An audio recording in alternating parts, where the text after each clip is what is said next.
Hello. Oh my gosh. Hello. It has been so long since the last time I streamed. I missed everyone.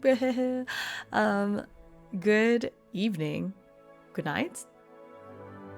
Good morning, maybe? I don't know. It must be morning somewhere.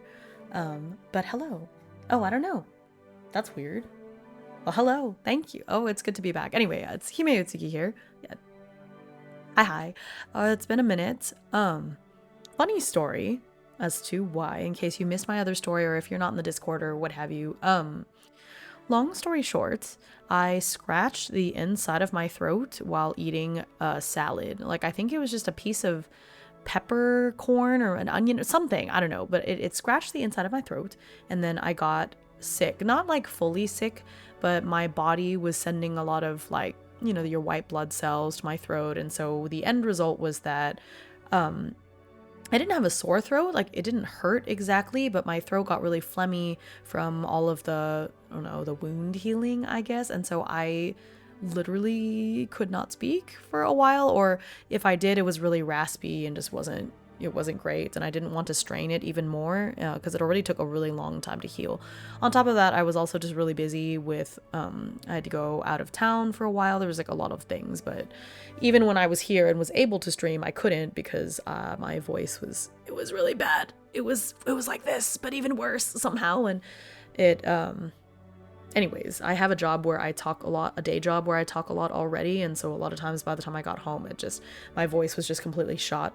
And then I had planned to stream today, and I knew I had something in the morning, so I was like, well, I'll stream in the afternoon. But then I ended up being a little busy in the afternoon, and that didn't quite work out. But I had game night with my friends, and then they just left a little while ago, and I thought about, man, I could just go to sleep, but I really want to stream. I really want to play games. And so, like, surprise, that was probably the latest I've ever started stream.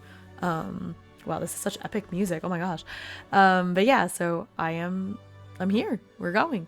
So what we're doing today is we're starting this game called RIFTBREAKERS. It's by Blackoath Entertainment.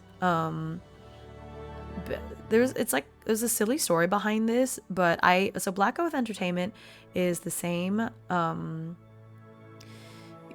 how do I call this? Like, it's actually really just one dude, but it's the same designer, shall we say, TTRPG designer that made Across 1,000 Dead Worlds, which I played before. It's that, like, very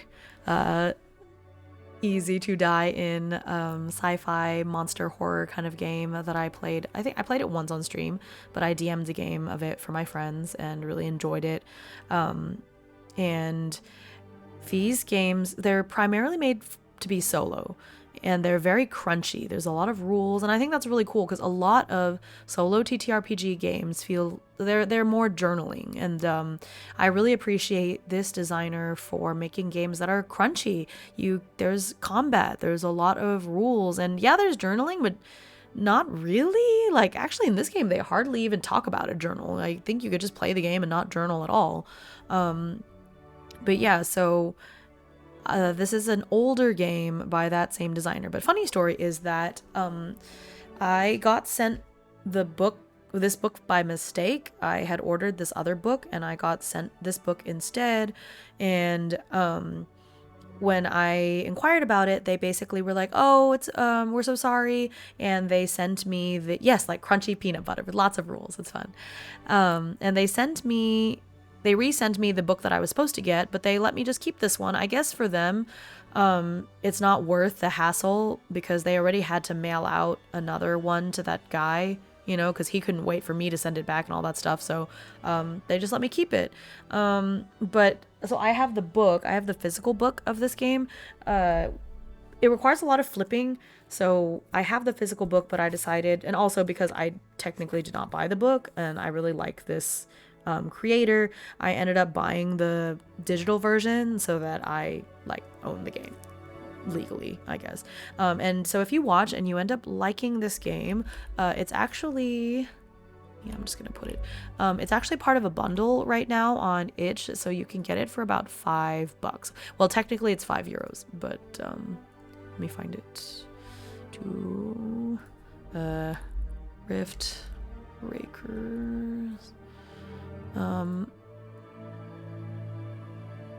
Yes, so it's in this whole bundle on itch, so you can get this game along with, I don't know, 700 other ones. It's kind of a lot. But if you want to get this game and you end up liking it as you watch, you can get this game and many, many other cool games and things, including like Liminal Horror and Rune Cairn, and there's lots of really cool games in here for €5. So if you end up liking it, there it is for you.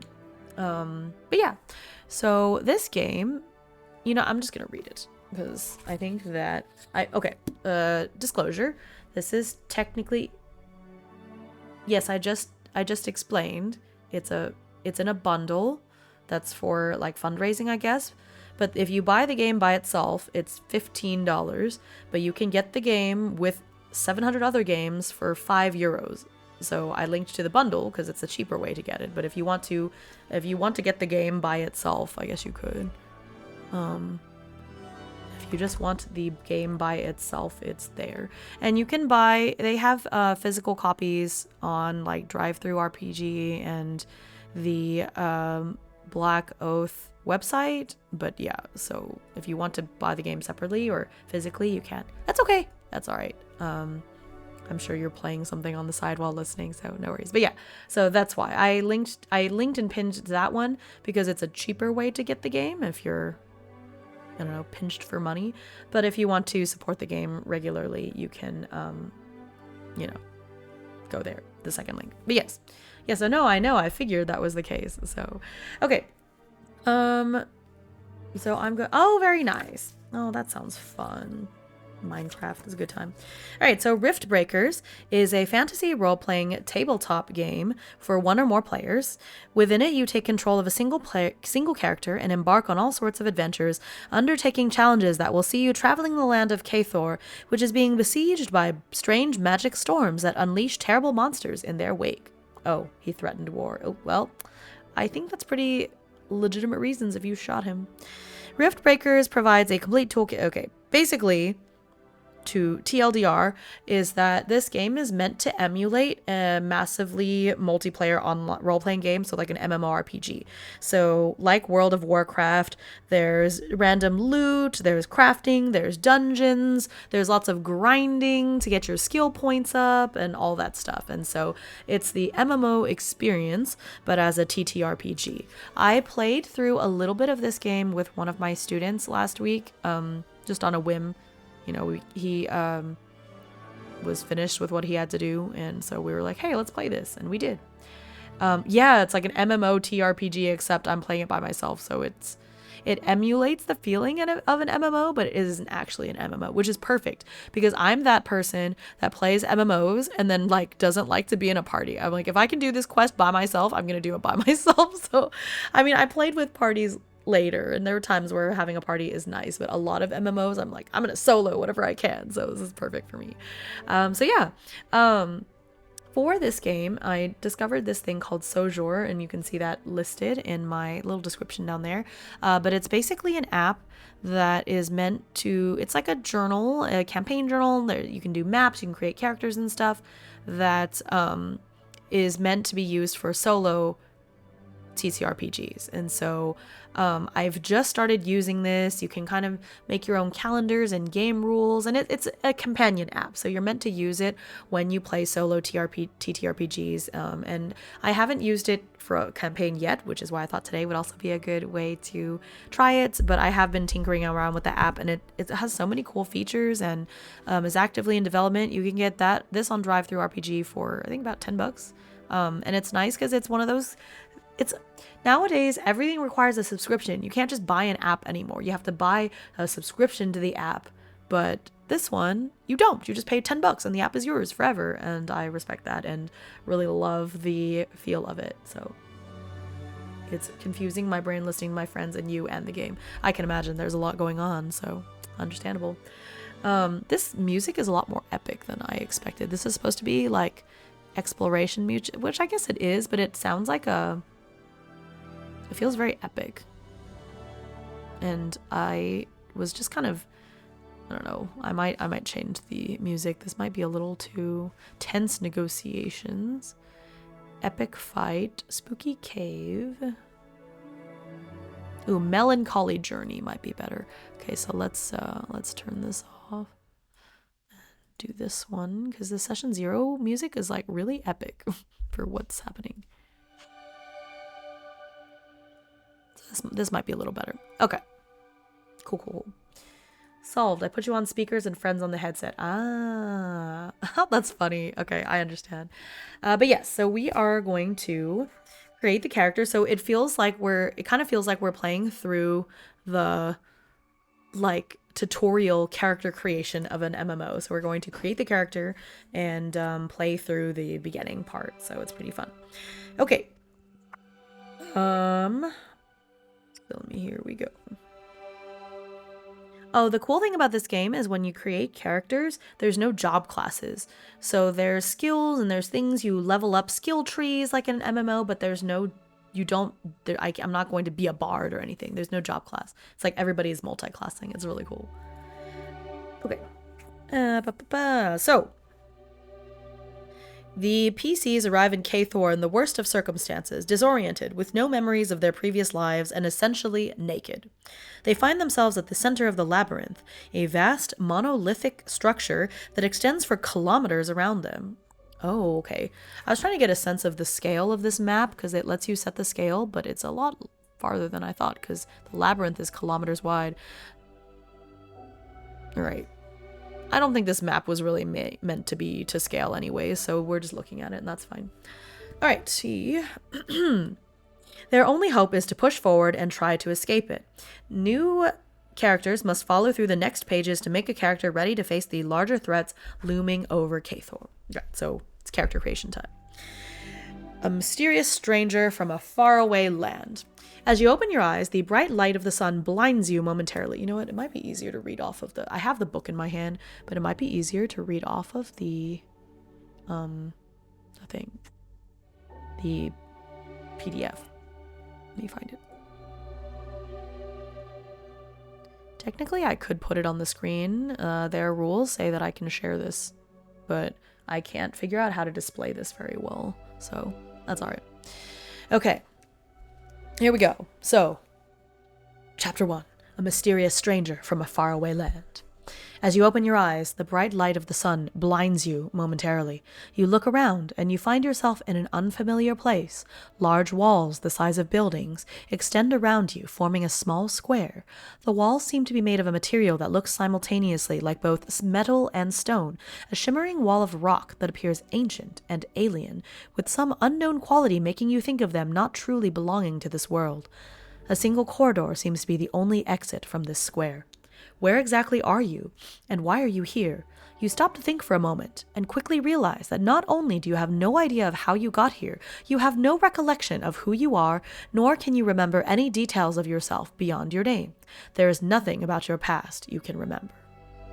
Okay, I wonder, actually, if I can put the documents, add a document.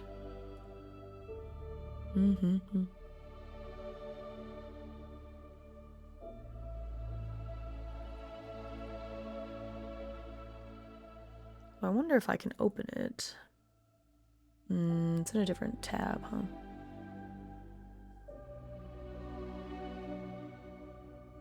No. I thought maybe I could open the document on this tab, but it opens it in a new window. Which is not super-de-duper helpful, because you can't see it. Alright, that's fine. Let me see. Because I feel like if you're staring at the map while I'm reading from the book, it might be a little confusing. Add.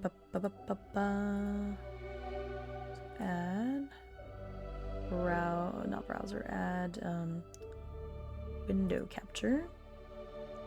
How do I get two stacks of, I don't know if there's a quick way to do it.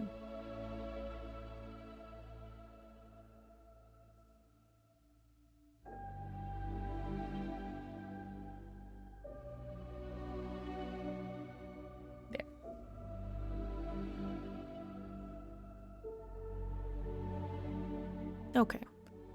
That way you can see what I'm reading, and I think that's fine.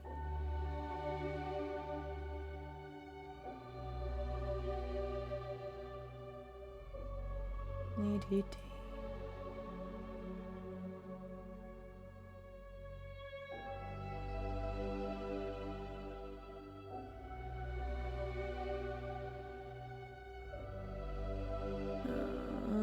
me fix that.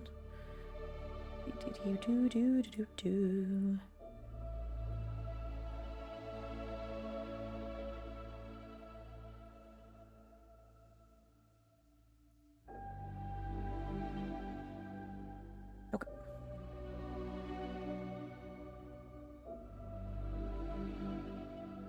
There we go. There we go. Now you can see what I'm reading. And I'll just swap between the windows when I'm reading and not reading. Okay, cool. So I just read that part. Okay. Character appearance. Players may either choose from or roll on the following tables to learn about their character's appearance. These tables can also be used to create NPCs. Purely aesthetic, have no in-game effect. So players and GMs are free to add any other minor details missing, such as age, body type, gender, facial hair, etc., etc. Whoa, whoa, whoa. What? Oh my gosh, a raid. I didn't even notice. Isn't there supposed to be some sort of sound effect? Thank you so much for the raid. Lilykind says, Lilykind, your friendly neighborhood moth camper, is all about cozy vibes and adventures. From Pokemon journeys to farming escapades and even some artistic endeavors, this streamer knows how to keep things interesting. Whether they're fitting chickens on a farm or drawing sleepy emotes, Lilykind's streams are a delightful mix of fun and relaxation. Time to grab a marshmallow and join the campfire. Oh, that's so sweet. That's so cute. Thank you, thank you. Yes, y'all make sound effects because there's supposed to be a sound effect. That's why I was too locked into reading and did not hear. I'm so sorry if you were waiting. Thank you so much for the raid. Really appreciate that. Beep boop, beep boop. Honk honk. There's a raid. Welcome raiders. Geeked versus locked in. Let's say I was locked in, okay? I was focused. I'm making my character. You know how you tell me I'm not the only one. I'm not the only one, right? You open an MMO, you're creating your character, and you like spend 2 hours in the character creator. That's where I'm at right now, just the TTRPG version. Oh my god. Thanks for following. Oh my gosh. Well, welcome. Stop. I don't even know what that means. The new young people slang is too much for me. But yeah, welcome in. I am Himeutsugi, or just Hime is fine. I stream, weirdly, I don't actually stream video games all that often. I stream a lot of TTRPGs and productivity streams and such. Aren't I decently young? I'm 35. I mean, youth is relative. I'm young compared to somebody in their 50s. Yeah, 230. It's an even number. I've been sitting at 229 for a bit, so 230. Nice even number. I appreciate that. Thank you for the follow. Thank you. Young close enough. Calling me close enough to young makes me feel even older. What do you mean? Close enough? Oh gosh, ouchie. I'm unfollowing to make it 229. No! Oh my gosh. The double whammy. Ouchie. Okay, yeah. Wait, oh, that's such a cute. Is that a Clefable? That's cute. It has wings, right? So it's Clefable. Love this. Okay, so I am streaming a TTRPG right now that is supposed to be like an MMO, and so I am creating my character right now. I just got to this page and then you raided, so welcome. Okay, I am so I think they said that the vast majority of humans are kind of relatively just human looking, but you don't have to. I think that's fine. I think it's fun to just roll a character, so that's what I'm going to do. Let's see, so this is a D10. I'm going to use the app. The beginning. I'm not a human-looking human. Oh, uh-oh. What could that mean? Okay, this app only shows the map, and it doesn't show the rest of the app. Okay, I might need to change this from a game capture to just like a window capture, because this isn't working. Okay. Because the game capture only does that one window, which is not helpful. Okay. I think this will be better. There we go. Now you can see everything.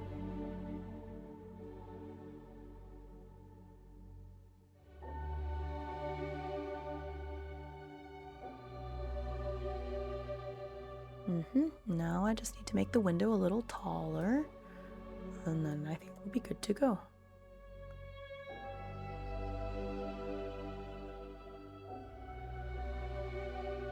Okay. I'm also mostly human looking, aren't we all? I'm like relatively human looking. I'm just a parrot. I'm pretty close. I'm like a humany. Am I a humany parrot or am I a parody human? That is the question. Which is it? I'm human sounding. That's good. Like, sometimes if I'm playing a game and I get jump scared though, the bird comes out very quickly. Okay. All right. So now you can see, oh, the journal. Oh, let's do this.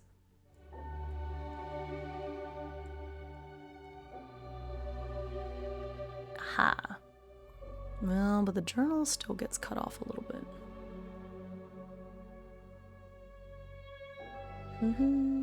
We're gonna figure this out.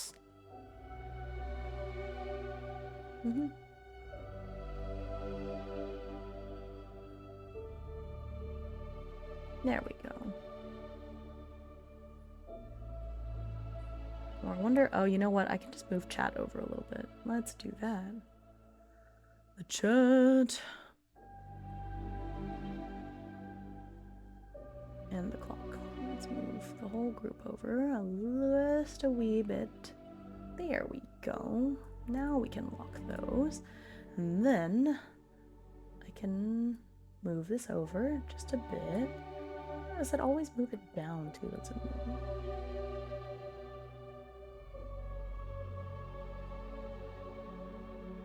Okay. Then I move Sojo over ever so slightly. Now you can see my journal. Perfect. Perfect. Haha. Okay, good. We figured it out. So now the map is here. I actually don't need the map to be that big, so let's do it like that. There we are.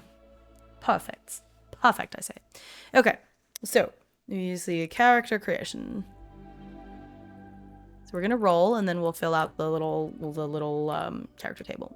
So here we go. So this is a D10.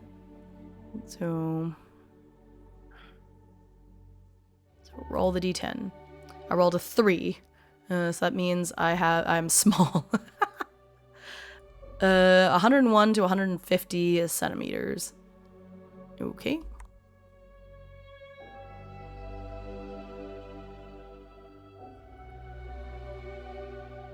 I'm just gonna go right in the middle. 135 centimeters tall. That's great. Okay, then there is head features. That's a D20.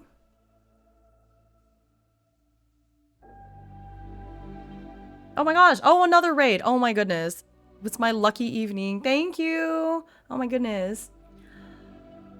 They've raided before, but I'll read this again because it's Sun S37. Is that how you say that? Sunset. Oh, it's like sunset in Leet. Oh my gosh, that's sunset. I don't know. How do you... Oh my gosh, I feel so uneducated. Sunset? It is Leet, right? Yeah, it's a sunset. Because it's late and people want to go to bed, but luckily you're streaming very late. Okay, I see. Okay, thank you. That's true.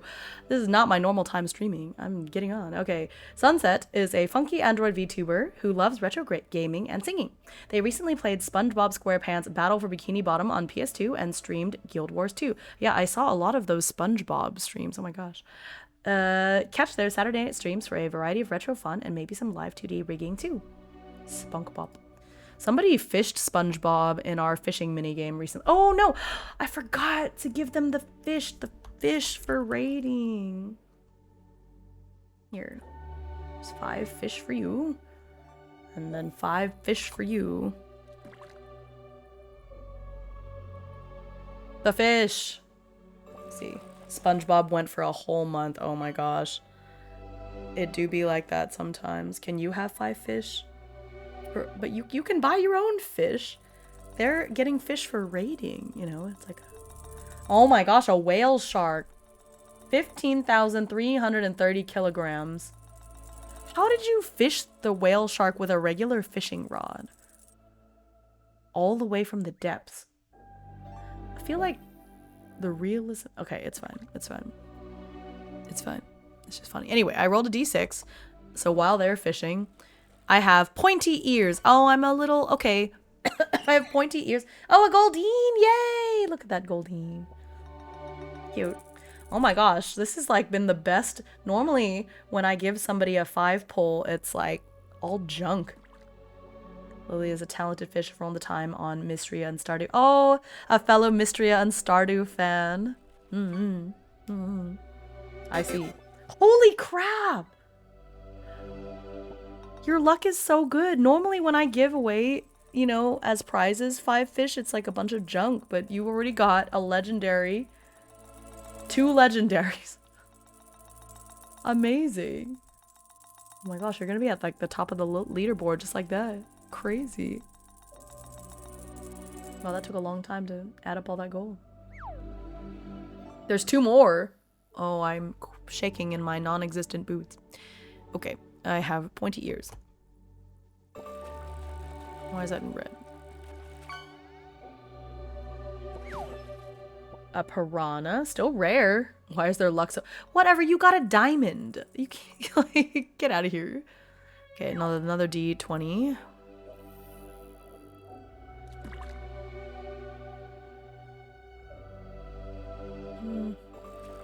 I have my skin features 17. I have no unique feature. So it sounds kind of like I'm a gnome or a hobbit, maybe. Maybe I'm a hobbit. Or not a hobbit, but like a... What's the... Halfling?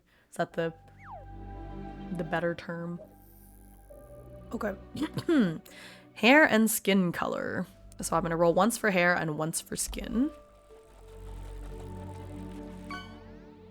So I have gray hair. The 13 is standard human range. Okay, so...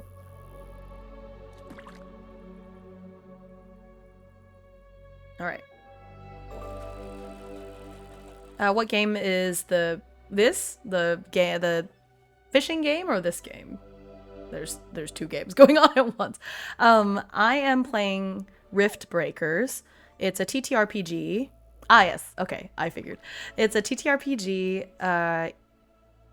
This creator mostly does solo TTRPGs. You can adapt them for multiplayer, but anyway, it's a solo TTRPG called RIFTBREAKERS.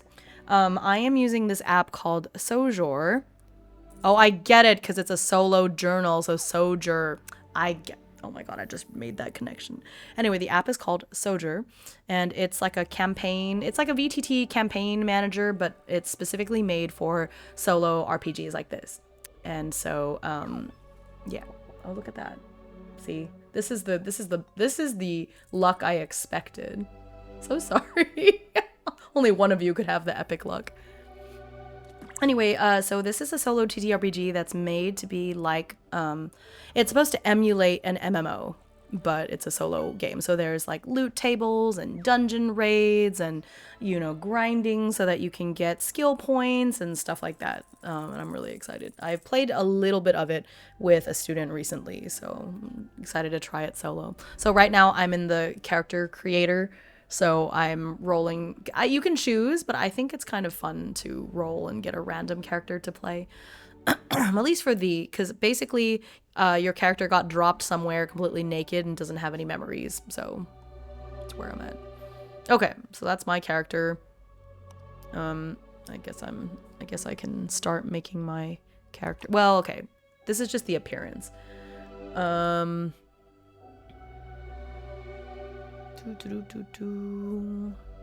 Character creation. Those are all the stuff I have to roll for. Everything else I can just describe. It says, these tables are heavily weighted. Oh, let me just get back to the... Okay. These tables are heavily weighted towards a standard human form since the vast majority of humanoids in Kathor are average-looking human beings. Some strangers, which was what I am, arrive in Kathor looking nothing like a human though, and due to the blankness, which is how the locals call the fact that nobody remembers anything about their previous life, nobody has been able to tell so far if that's how they looked before, or if it's some sort of secondary effect to being thrown into a world with such high concentration of magic energies such as this one. Okay, and then these are the attributes. It's pretty standard, except we also have will for willpower. Okay, so now I'm going to roll for my attribute scores, except I'm going to go ahead and get my character sheet going. So I'm going to add my character. It's me. Let's see. I guess I need a picture, so let's find a little picroo that I can use for a picture of my character.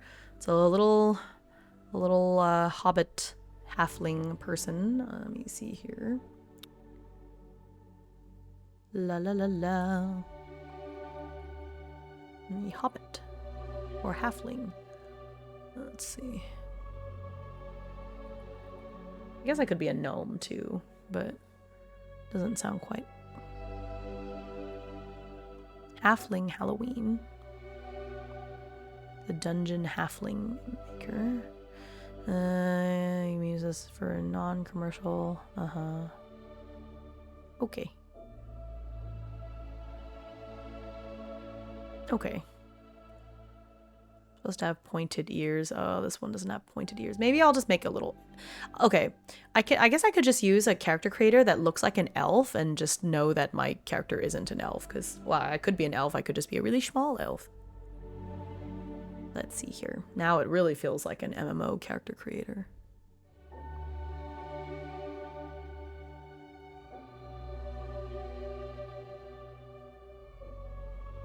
Here we go. Yeah, 2'1" elf. Wait, because I am 135 centimeters, right? That's 135 centimeters to, oh yeah, 53 inches. I am 4.5-ish feet. I am 4 foot, let's see. I'm 4'5". Okay, all right, I'm 4'5". Okay, I'm just really small. I'm a little halfling elf person. Okay, anyway, here we are. Scope of use. Can use it for commercial purposes. However, the image must not be used as the main image. Okay. Should not be used for commercial purpose. Yeah, okay, that's fine. Oh, I've played on this one before now that I think about it. Garden gnome. I know, right? I have little pointy ears. This is fine.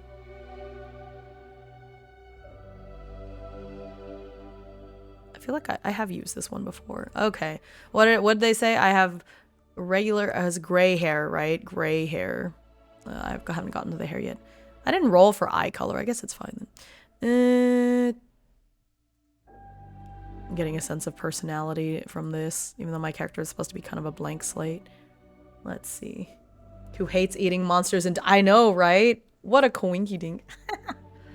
I guess this is fine. This seems very me. If I have gray hair, that'll be a nice eye color, I think.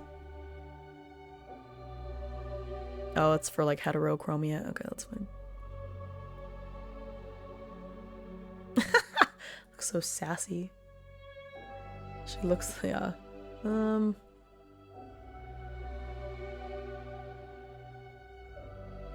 Guess this is fine. I have gray hair.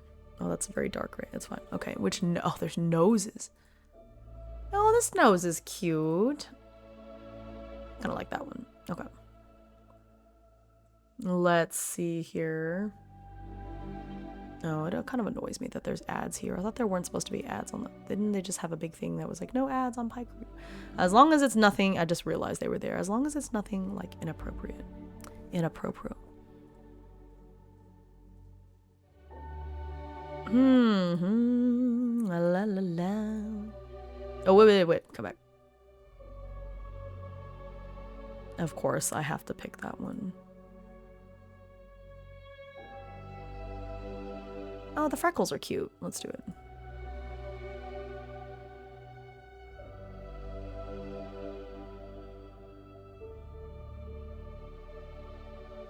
Yeah, okay. This is scars. Oh, it's kind of cute. Or do I want like a cool eye? Ooh. Yeah, I want a cool face scar. Let's do it. I could have an eye patch or little glasses. That's okay. I'm gonna keep that. Okay, so let's have gray hair. Why are my eyebrows so dark? It's like a dark gray. Well, that annoys me. Could I not pick lighter colored eyebrows? But if I pick white, they look too light. Oh, that bugs me so much. Alright, okay, it's fine, I guess. I can Photoshop it later. Alrighty, here we go. Oh, this is cute. I look very cute for a 4'5" little pointy-eared person.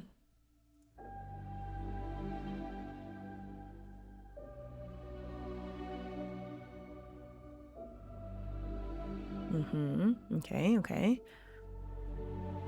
Oh, I see. It could have like a fade to... Nah, it's fine. Oh, okay. It can fade into white. I already forgot which one I picked. Was it this one? Or this one? Oh, yeah, yeah. That's nice. Sideburns. She kind of already has sideburns, so...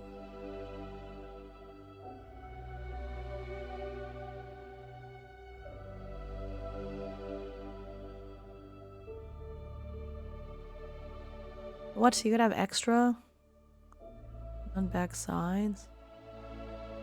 I don't want an extra. Oh, here it is.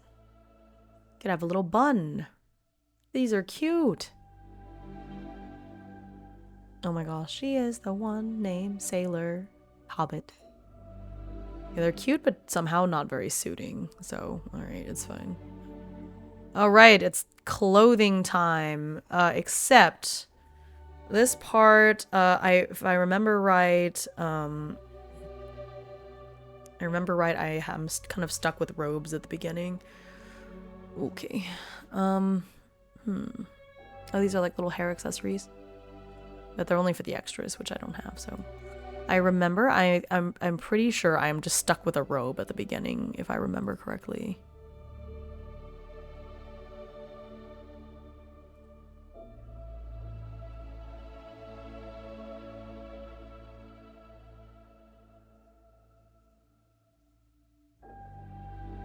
Yeah, I think that looks nice for now. Yes, if I can remember more or less what I got, then over time as I get different clothes, I can always change the way the character looks in the thingy. There's no point in having earrings, you really can't see them very well. Oh, okay, there I've got some piercings. Ooh, that's interesting stuff. I don't want any of that. That's kind of cute. It's okay.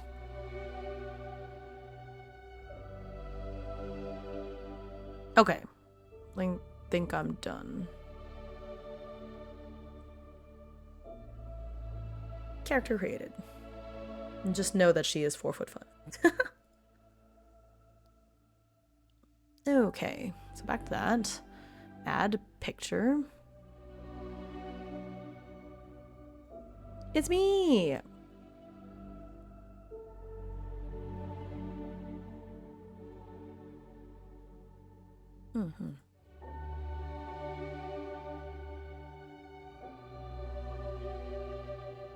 There we go.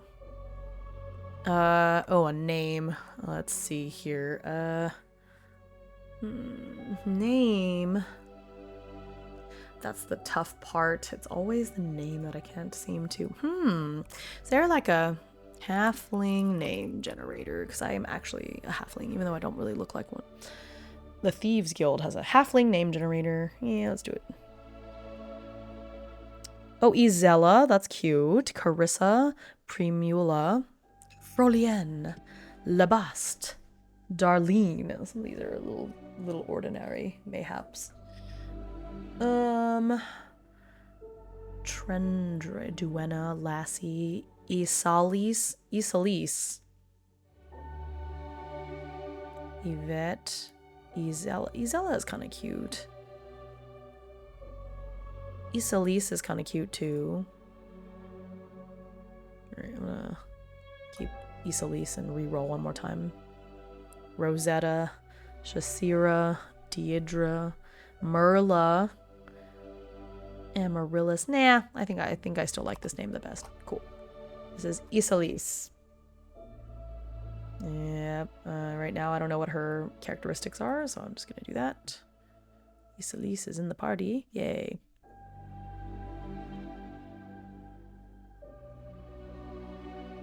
Associated document. Add document. Fillable character sheet. So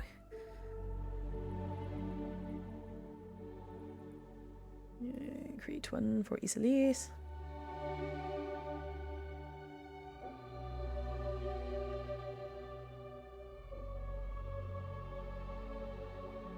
There's not a way I can just put this into the enter PDF full screen pin toolbar. Kind of annoys me. Oh. No, but I don't want my whole screen to show up. Ugh. Yeah, so the character sheet kind of pops up as a separate window. So you can't see it.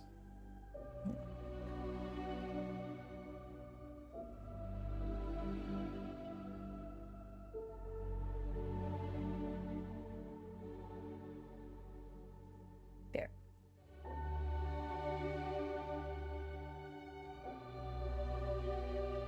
No, that doesn't work, does it? Fit to width.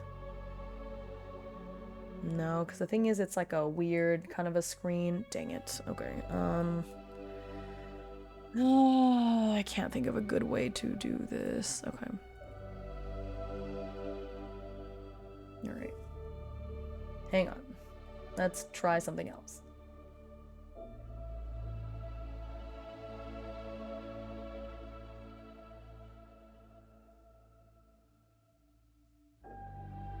There.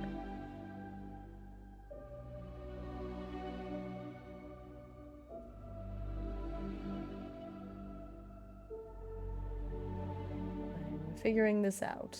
There's some things that didn't work quite as well as I wanted them to.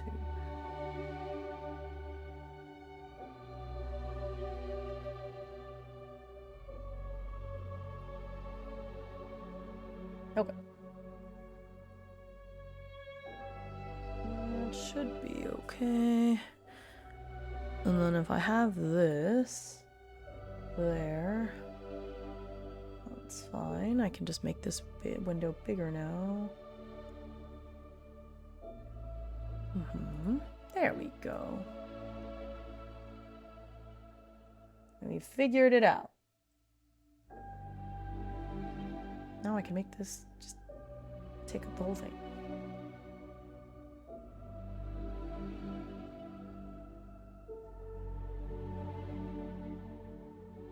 Perfect.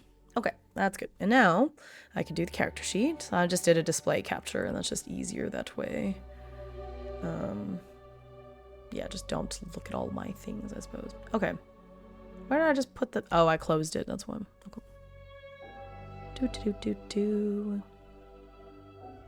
Haha. I got it now. Hee. Okay, so Isalis.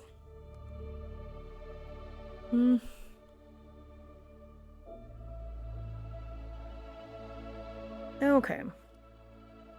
So, the initial attribute rolls are determined by rolling 3d6 6 times, and I assign each result to one of the attributes. Okay. Yes. Okay. So let's go back to that. Actually, let me just close Discord. Close that too. I have the manual open. I guess I'll keep the manual open just in case. Okay. Does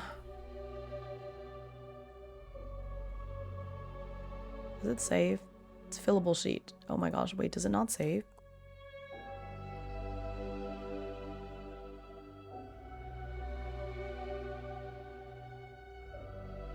Okay, I just had to hit the save button before I close it. I see.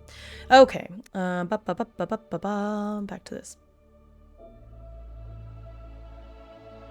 This is the character creation.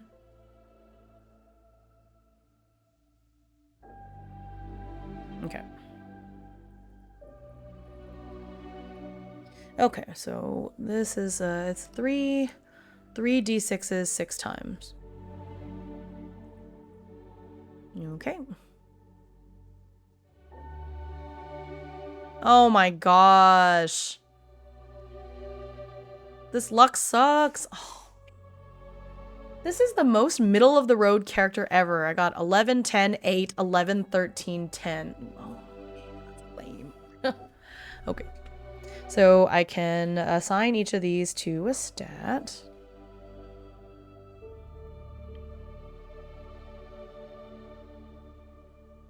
Okay.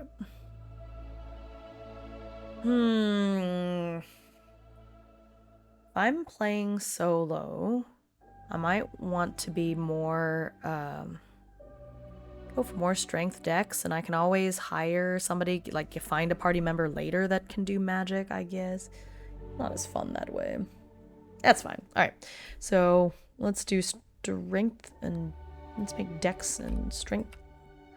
And then I have another 11, which I guess should go into will. And then con is 10. And then I have another 10 and an 8. I guess at least none of these is super low. Oh wait, no, I think willpower's for magic, so maybe 8, 11. And then I'll put the 10 in charisma. Cool.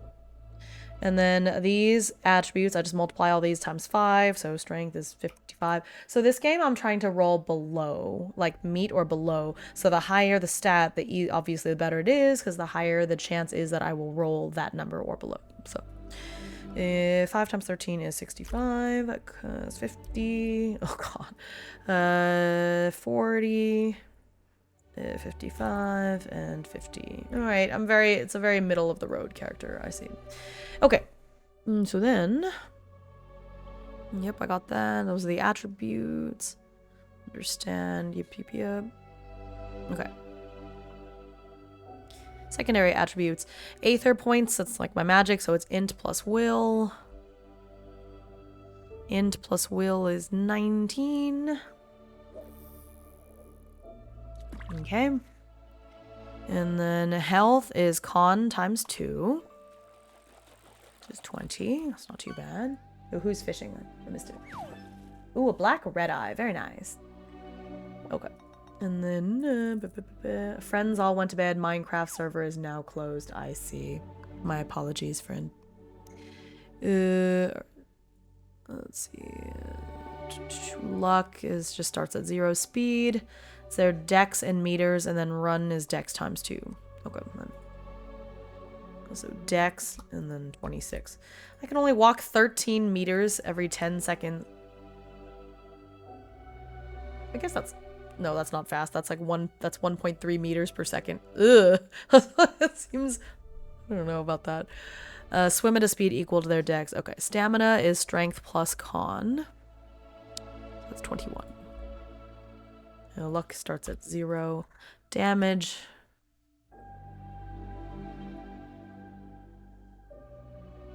Corresponding and damage modifier. I'm not going to be using any magic, so 11 to 13. So that's 0 for strength, 1 for dex. Okay. Yeah, there should be 3 fields for damage.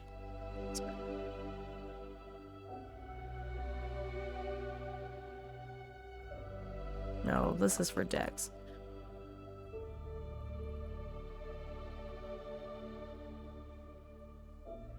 No. I can't fit it all.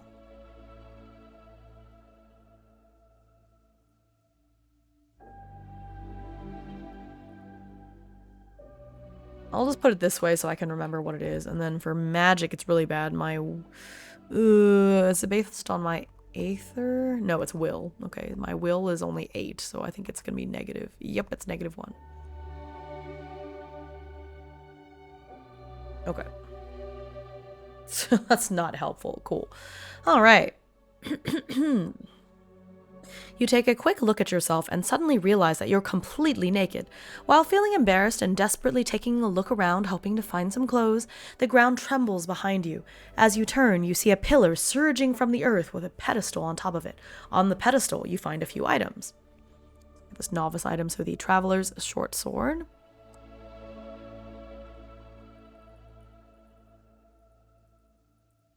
Which is, slashing damage d6 +1.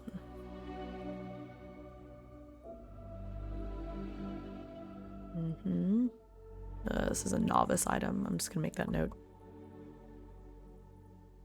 Then I also get the Traveler's Short Bow, which is kind of the same thing.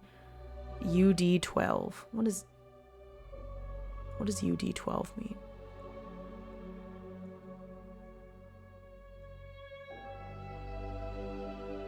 UD12 arrows?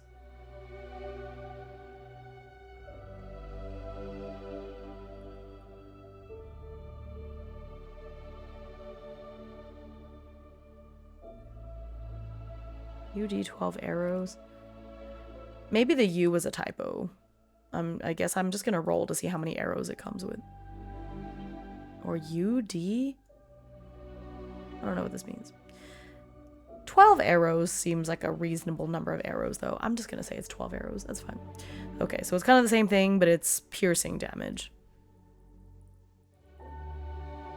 Oh, I already forgot. What was it? Was it a crossbow? Short bow.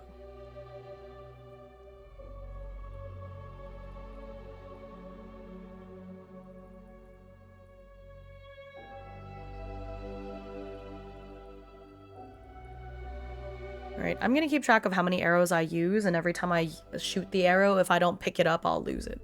So I'm gonna keep that in mind. Okay. So now... Oh yeah, the robes. Traveler's robes. This item is considered heavy clothing armor. It's D3 defense. 3 armor. Traveler's robes. I guess I'll just add that.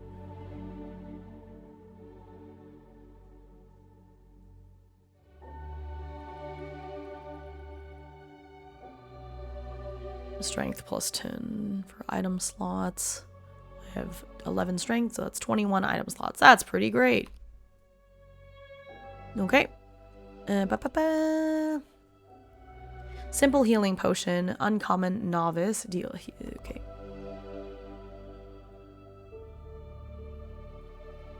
I'm gonna say that items can stack, because that's how it is in MMORPGs, even though it doesn't make sense. That's how it is in MMOs. Heals D6 health. No effect on it says no effect on characters of higher rank, so it only works on novice. I'm just gonna put that in parentheses.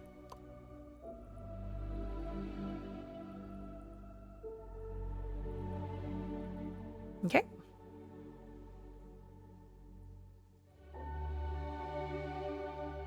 After you retrieve the items, the pedestal sinks back into the soil, leaving no trace of its existence. As you are taking a look at the items you just managed to grab from the pedestal before it disappeared, the ground trembles once again. You look around, and a few meters ahead you see another pedestal emerging from the ground, this one containing a small collection of vials. As it was the case with the previous gear, you have an inherent knowledge of what they are for. Okay. So I'm just going to down these potions, and it gives me kind of skill points, basically. So I get 1 skill mastery potion, so I get +60 to 1 of them. So basically all of my skills start off at whatever the stat is. So I'm going to put that now. Int. I'm just going to put all the base ones down, and then I'll add to them.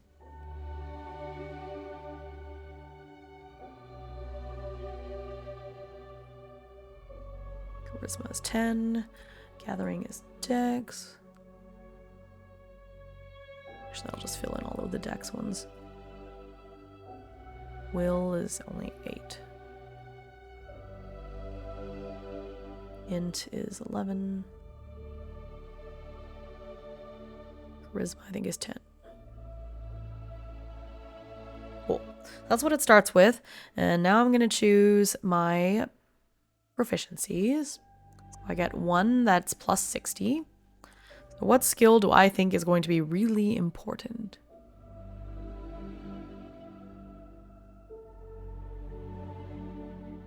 Maybe athletics? Hang on, let's read about them again. Or actually, I think it's next. Yeah, okay. Yeah, athletics might be important. Acrobatics. Blacksmithing. Oh, that might be useful. And gathering. Ooh, for mining and gathering plants. Dodge. Ooh, dodge is also really good. Yeah, because if my dodge is high, I'll never get hit. Or I'll rarely get hit, rather.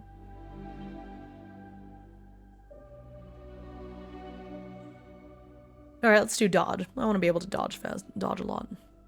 So I get to add 60, so this is 73. I have very high chance of dodging. Okay, so I get one that is 60. I get 3 that are plus 40. I got 3. So let's do athletics. What is it, 40, right? Let's do gathering. That seems important.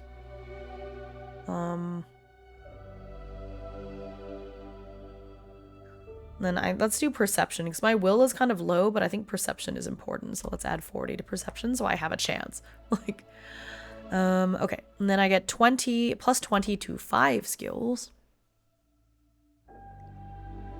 And I don't think any of these can repeat. Like, I can't just repeat the same ones. Okay, so there's 5. Let's do insight. Let's go ahead and do blacksmithing. That's 2, so I have 3 left. Acrobatics.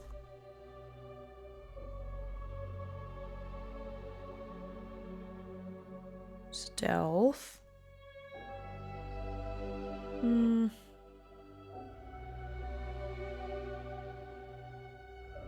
Not sure what else might be useful.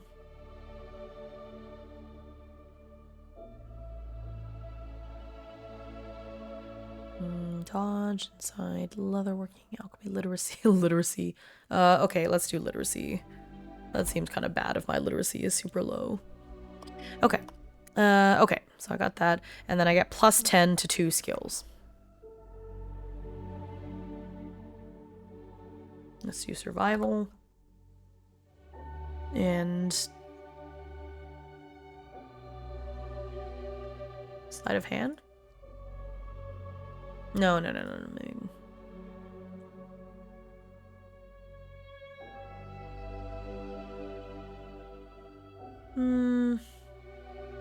Maybe medicine. No. Sleight of hand. Yeah, I was right the first time. Okay. That was it for that. I think that's it. Cool. And that's all my skills. So, because that's 1, 3, 4, 5, 6, 7, 8, 9, 10. That's 11. That should be. Okay, so let me just double check that I did that. 1, 2, 3, 4, 5, 6, 7, 8, 9, 10, 11, 12. Uh-oh. Did I miscount? 1, 2, 3, 4, 9, 10, 11. There should only be 11 that I added to. Uh-oh.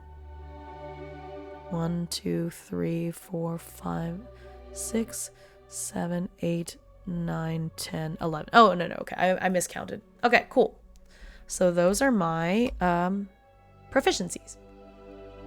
Okay, hang on. I need to go get some water. I just realized I didn't have... Oh, no, never mind. I have a bottle of water next to me. It doesn't have that much water in it, but my throat is getting dry. Oh, wait, those were skills. The attributes were like our stats.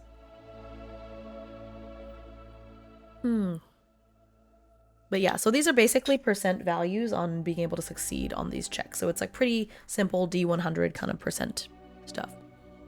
Cool. But then I can change this with like equipment and leveling up, so that'll be nice.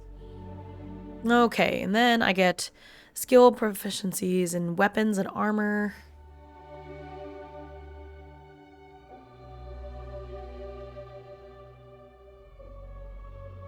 Is that a character wanting to use a dagger must be proficient in daggers and etc. etc. But the novice weapons, I think I can just use whatever, so okay. As you gulp down the last of the vials, you hear a different kind of rumbling, this time from one of the walls surrounding you. Ooh, it's time. Okay. It's time. A small orifice opens, and from it you see a single construct emerging. It appears to be a small sphere, and it quickly rolls in your direction.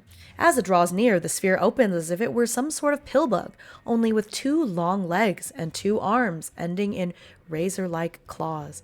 Its intentions are clearly violent.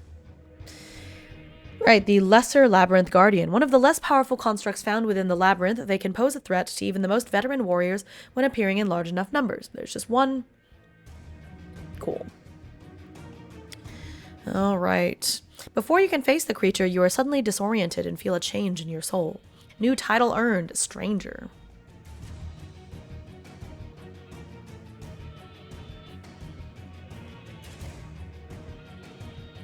Okay. Plus 10 stamina, plus 10 aether, plus 10 health while in the labyrinth. You have arrived to a new world, crossing the infinite from your homeland and arriving in Kathor. Okay, so I get 10... It's tutorial time, so... Cool. Plus 10 to everything. Okay. So let me put that on. So 30, 31, 29.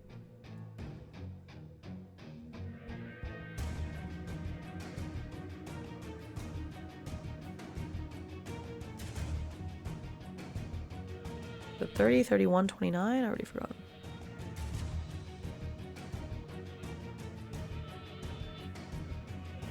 $30, $31, $29. Okay. Okay.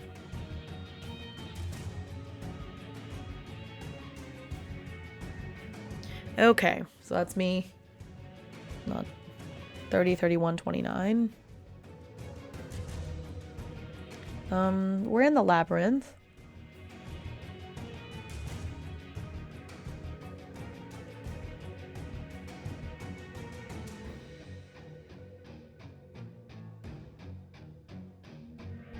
There's not a way I can zoom in.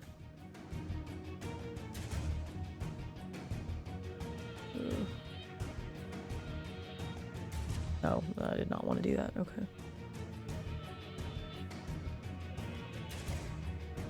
I want to be able to add in the monster. Alright, well, that's not going to work. Okay, it's fine.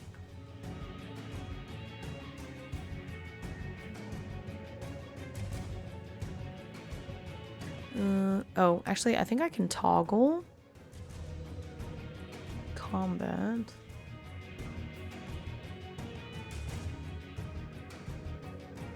Maybe not.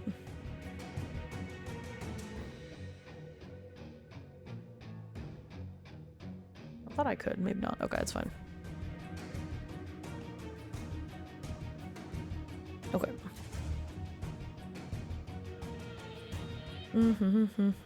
Okay. So, hang on. There's another reference that has the combat stuff. Let me open that in a separate window or a separate tab.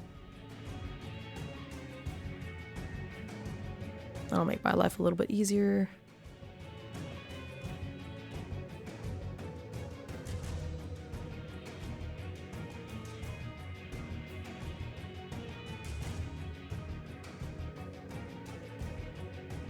Okay.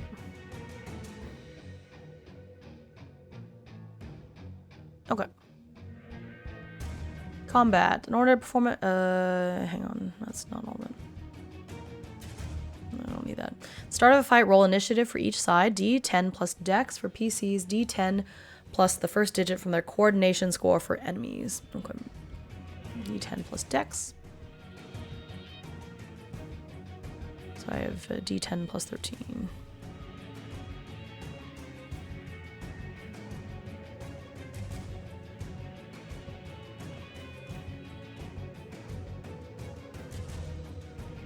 And then it is D10 plus the first digit of their coordination.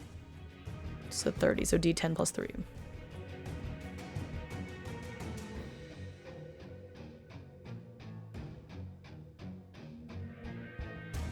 Isolise.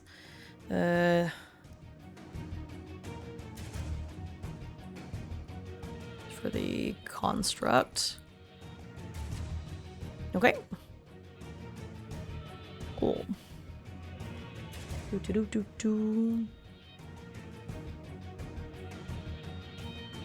Alright.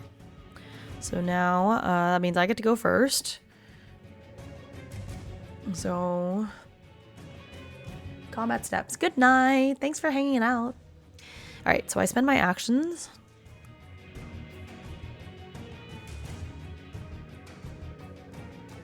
So I have a standard reaction, a standard action, reaction, free action.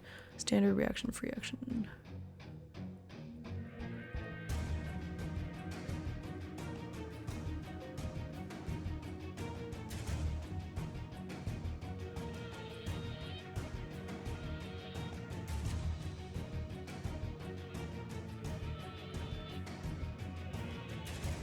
Okay. Standard action is making a combat check. Standard okay, cool.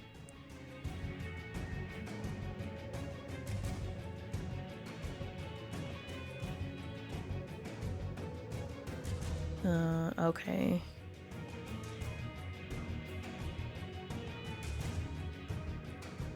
If it's a melee attack, you make a brawn or dodge check. Modified by the... Oh, that's for their side. Okay. Brawn or dodge check if it's a PC. Okay. Must choose between making a physical attack with brawn or coordination or using one of their abilities. If it's a physical attack, your skill is modified by the monster's combat skill. Okay. I think I understand. Okay. Okay. So... I'm doing my standard action. Using a skill. I don't have any skills. Combat action is...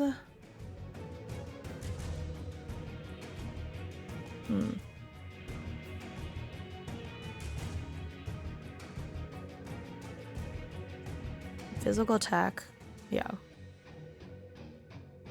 Okay. Brawn or coordination.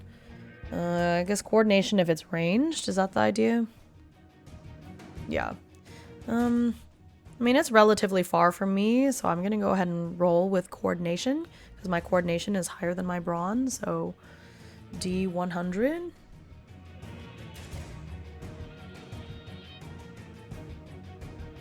Okay. I messed up, because it's supposed to be... Okay, so... Shot with short bow failed. Can I do anything else? As I get the reaction, let's just if they act. Reaction, speaking, dropping, prone, casting a free ability. Yeah, okay, can't do any of those. Okay, so it's the monster's turn, which it only does one thing. It strikes, which makes sense.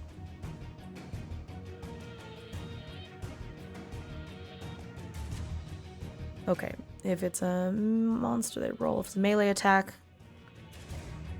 then I have to do a brawn or a dodge check on if I'm parrying or dodging. Ooh, I could parry. Equipped a weapon that allows parrying. Oh, no, mine does. Short sword doesn't say that it allows parrying, so... Alright, so let's just try to dodge. Dodging is a reaction. Okay. Okay.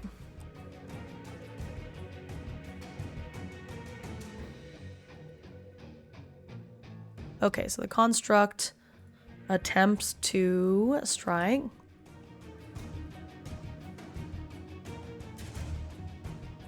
So I'm gonna roll. Good morning. Okay, so I'm gonna roll my dodge check. Ugh. Oh my god, my luck is so bad. I just had to roll a 73 or below. How did I roll a 98? Oh my gosh.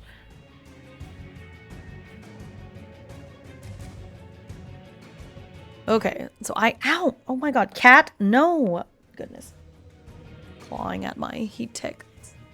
Okay, so it does D4 plus 1 slashing damage.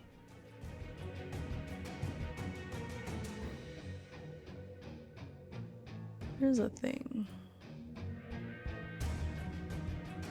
D4 plus 1, or is it D6 plus 1? D4 plus 1.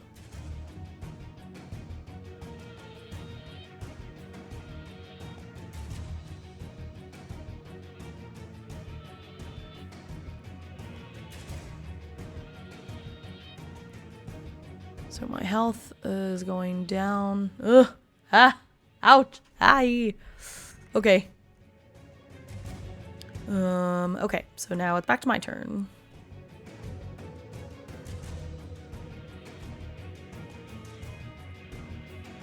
Okay. Is it close to me now? I guess it is. Because it's just a swing of its claws, so... So at this point, it's moved. Yeah, so I can't shoot at it.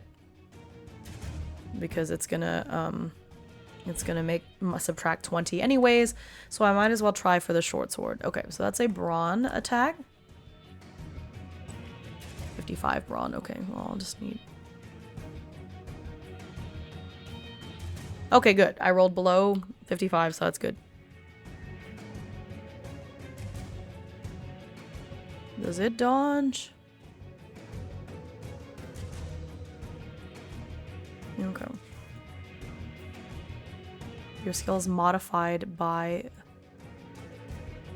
the monster's combat skill. What does that mean? Okay, hang on. I don't understand. Let me make sure I understand these rules, because combat.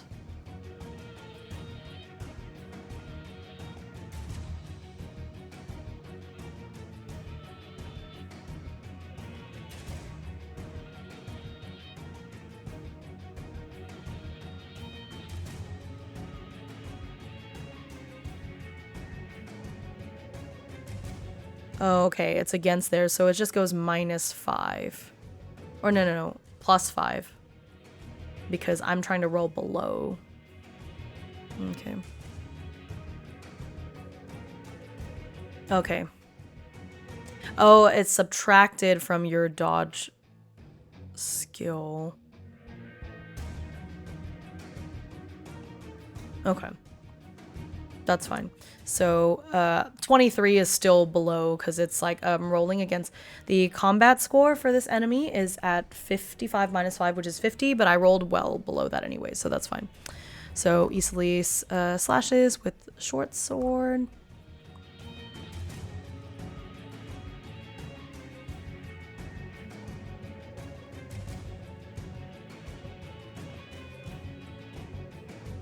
And does, I don't know how much damage. Is it a D6 plus 1?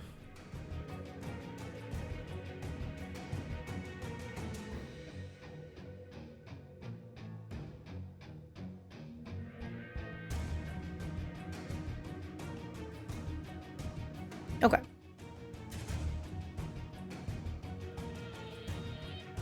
Oh, that's okay. So the construct. Oh, I didn't create a character for the construct. That's fine.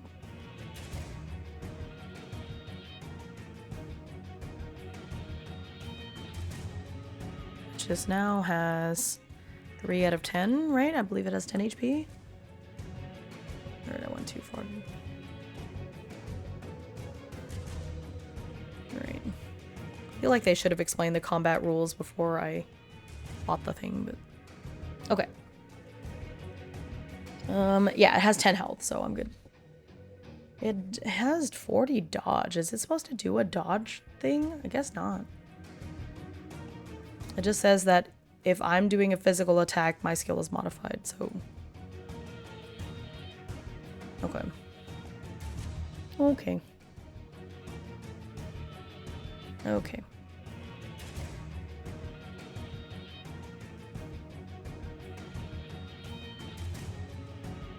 Okay, so the construct is going to slash. I'm going to try to dodge.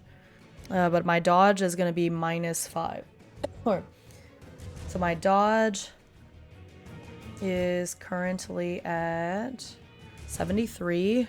73 minus 5 is 73 minus 5 is 68. Okay, so I have to do a 68 or below. Good.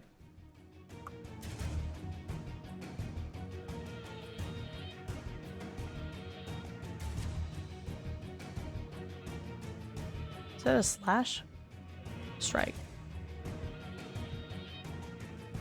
All right.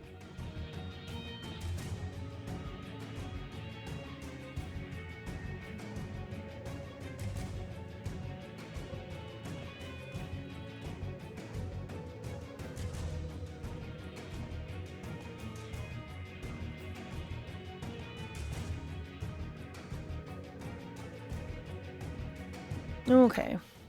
So time to slash at it with my short sword.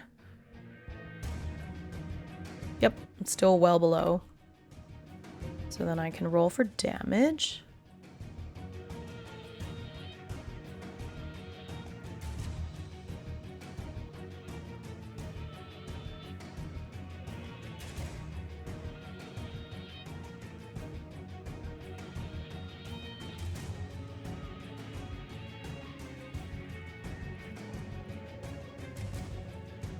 Okay.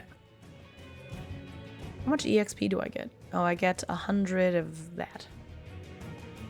Is that EXP? I don't know what this means.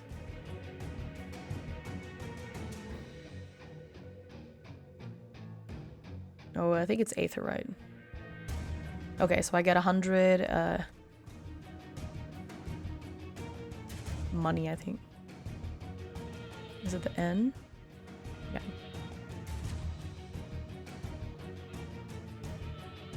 Oh, it's a novice rank aetherite. Yeah. Okay. Okay. Let's change the music.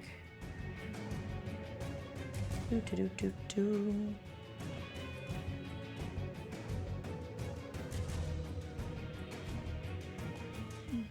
Okay, let's get out of the melancholic journey. Ooh, the adventure begins. That might be fine.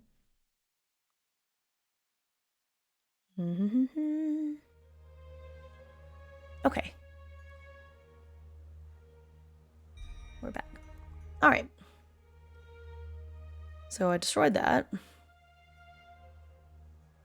Okie dokie.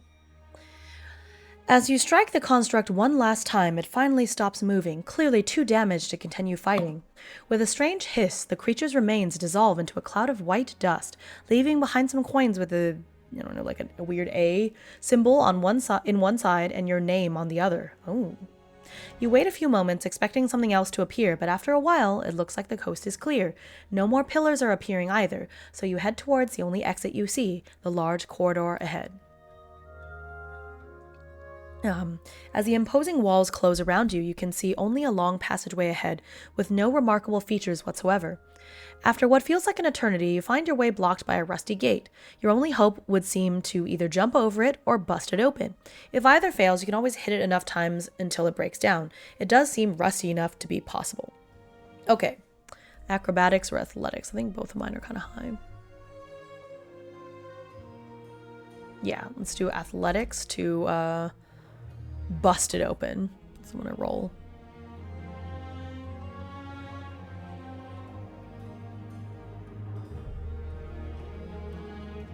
I wonder if there's a way to kind of toggle this combat.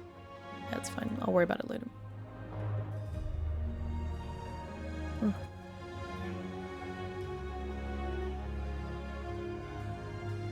Is that a door? I forgot. Is a gate? No.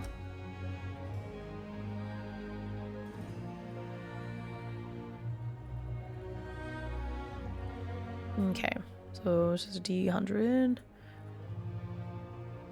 Yep.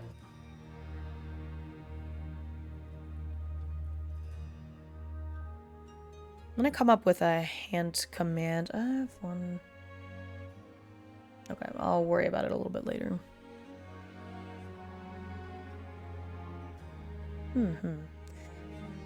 Because there should be a way for me to automate this as I'm typing. But I don't know if I can do that right now.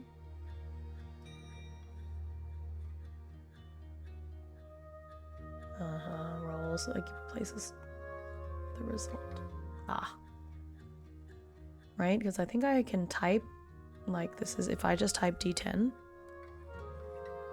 Yeah, okay, I see. Okay.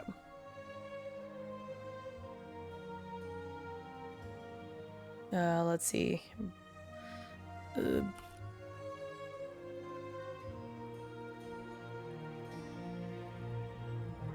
Alright. Once on the other side, you reach another open area, this one smaller than the first one, and with some form of crystal dome over it. The dome allows sunlight to pass through, creating a kaleidoscopic effect that fills the room with strange colors and shadows. I'm doing alright. I'm recovering from being sick. That's why I hadn't streamed for a while. My voice, I think it still sounds a little funny, but I basically could not talk at all the last 2 weeks. Aside from that, I'm okay. I'm enjoying my weekend. Okay. As you reach the center of this area, the now familiar rumbling sound surrounds you as 4 different pillars appear around you, each separated from each other by a distance of approximately 5 meters. On top of each small pillar rests a single triangular prism the size of an apple. Each prism has a different color: red, blue, white, and black. Somehow, you again have an instinctive knowledge of what they are. Okay. So basically, hearts are what make characters special, determine their set of abilities. I want to choose before I decide. So I'm just going to choose the Might Heart, because I think that makes sense. I'm trying to go for like a brute strength kind of character. So I'm going to get the Might Heart. So I'm going to touch it. I get Might abilities.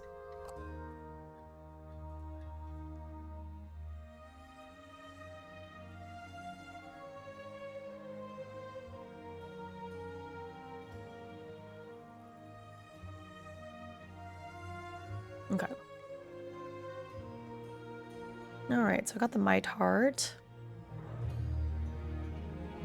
There's some information about hearts and stuff. Okay, I didn't get this one, so let's keep going there. This Arrow Heart. The Might Bastion. These in alphabetical order. Okay, so it's gonna take a minute to get through to the Might. Oh, I went too far. Ritual Heart. Might Heart. Alright. Passive. Combat Mastery. This is page 47. Let me make sure I...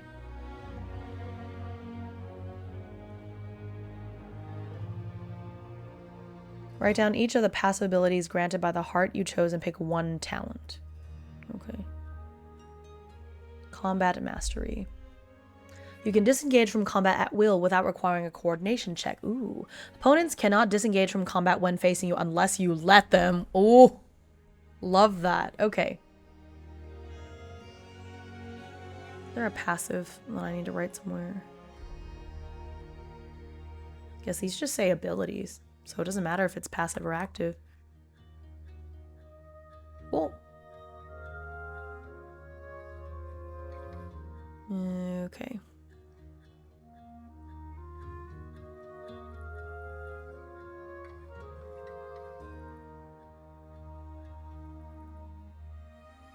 Okay, then I'll just copy paste.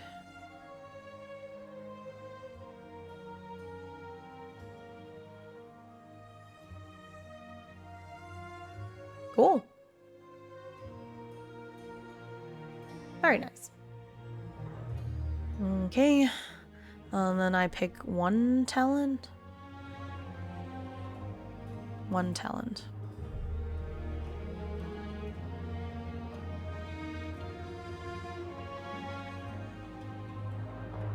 Trying to be ranged.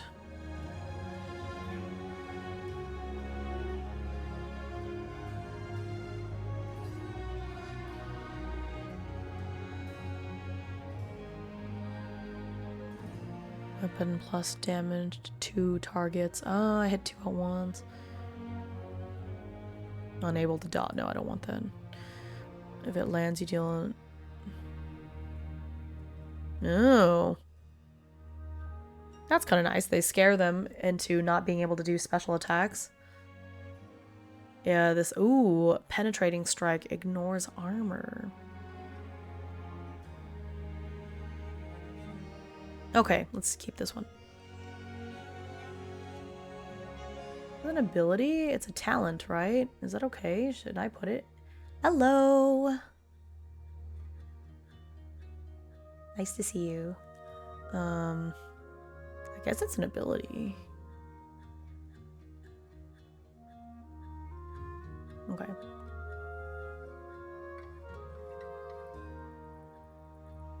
Alright. This is it's a talent.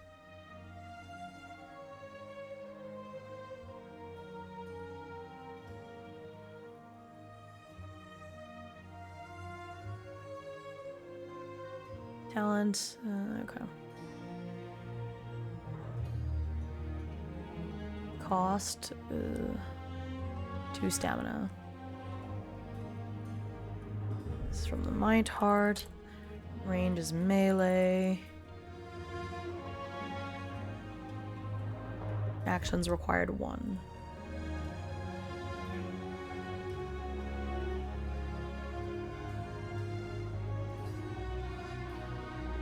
Okay.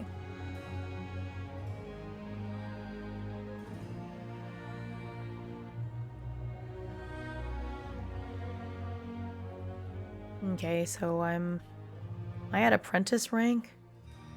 No, I'm at novice rank, so I think that's fine. Okay. Powers. Just didn't say, okay, hang on. Let me make sure I understand. This was page 47. Let me go back up.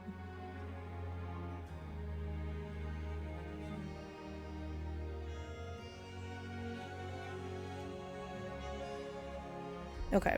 Once you've made your choice, touch one of the hearts. It quickly dissolves into a cloud that is immediately absorbed into your body. You feel new abilities awakening within you. At the same time, the other 3 pillars sink back into the soil too quickly for you to do anything about it. Yeah, it has been a while. I got sick. I couldn't talk. My voice was just completely shot. So I know it's late. It's not my usual streaming time, but I just really wanted to stream, and really excited about this game. So here we are. Okay. Each one granting 5 different abilities for a grand total of 20. Okay.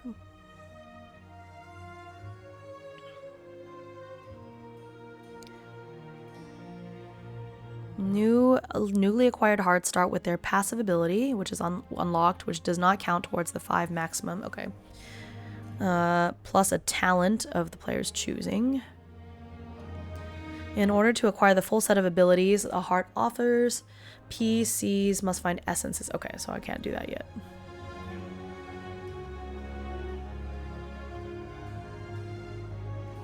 Okay. I see. Alright, cool. So I chose the talent. I only get 1.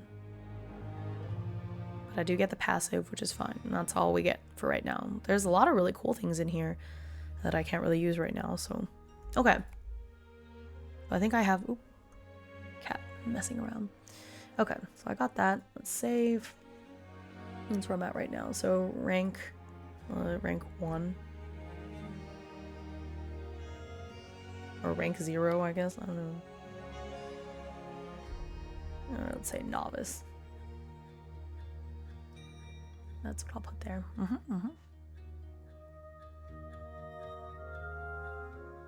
Okay. Very cool. Alright. Now let me get past all of this stuff.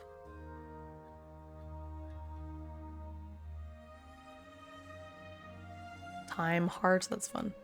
Okay, You feel the power flowing through you in a strangely familiar way that makes you think it was always a part of you. You instinctively know everything about your new abilities, their capabilities, uses, and limitations. At the same time, new knowledge has awakened within you, concepts such as stamina and aether, and how they relate to your newly awakened powers are now a part of you, feeling as if you just remembered everything about their nature and importance. You suddenly also realize the fact that you know that this place, this labyrinth, has a vast alien mind of its own. You feel it guiding you. It wants you stronger, ready to fight what comes ahead. Full of determination, you continue moving forward, walking down the only corridor accessible to you. After walking what feels like an eternity, the strange twin suns above you having reached their zenith. You see a gate opening ahead. The enormous arch marking the threshold towers above you, and beyond you can see what appears to be some peaceful rolling hills. Before you can reach the gate, though, the ground opens, revealing a scarab-looking construct the size of a large bull.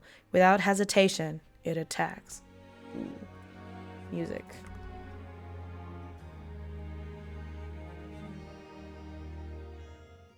Okay, back to the construct fight. Okay. I didn't get to heal yet, so I still have less HP. Okay, here it is. Oh, it has 15. Okay, here we go. I'm gonna fight. So it's 5 coordination, so we're gonna roll for...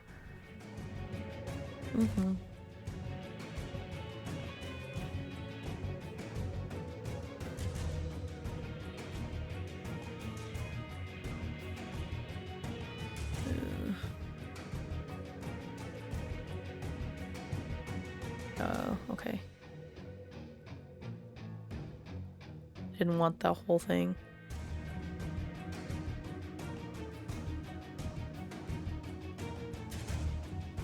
Isolise has 23 initiative. And then the construct gets a d10 plus 5. Already forgot. Is it just the... Okay, it's just the regular bracket. I see.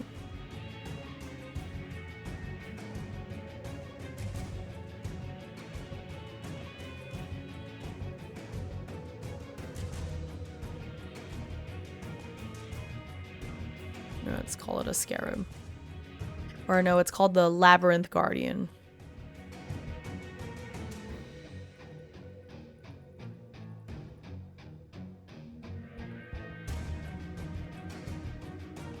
Okay. Yeah, it's really close to me. I don't think I'm gonna be able to it's in melee with me. I don't think it's gonna... No, because I can disengage as I want to, and it's fine because that's my passive. So I'm going to get away from it and shoot from a distance. Only because my coordination is higher than my brawn, so I'm more likely to hit with my bow.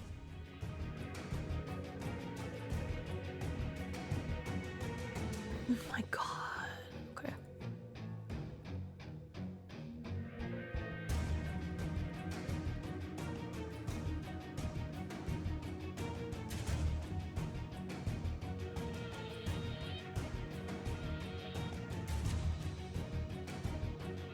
Oh, dang it. I forgot to pick up that arrow earlier. Okay, let's say I have one less arrow, because that's my fault. I didn't keep track of it. Okay, so currently I have 10 arrows, because I just shot another one and it missed. So, hopefully I remember to go pick that up.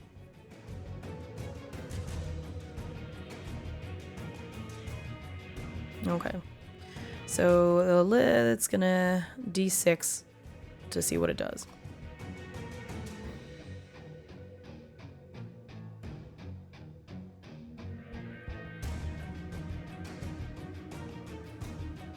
Guardian slashes.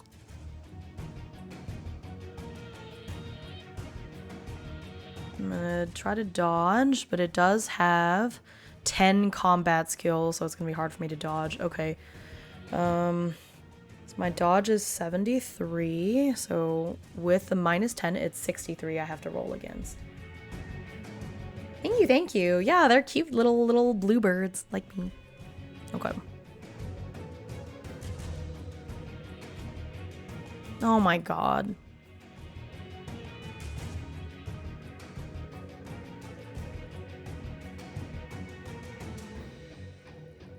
It takes how much damage? Actually, you know what? I can keep this open. I can have the book open for the fight. That way I don't have to keep alt-tabbing. I can see that might be kind of annoying to watch. Where am I at?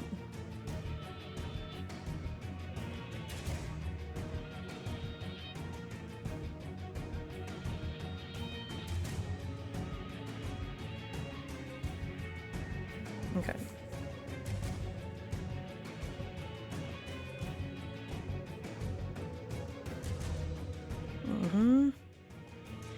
It had D6 plus 1 slashing damage. Okay.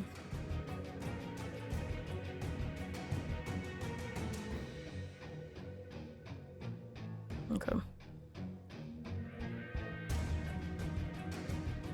Oh my gosh, there goes more of my HP. You can see the dramatic effect of like the 1, 2, 3, ouchie. Okay.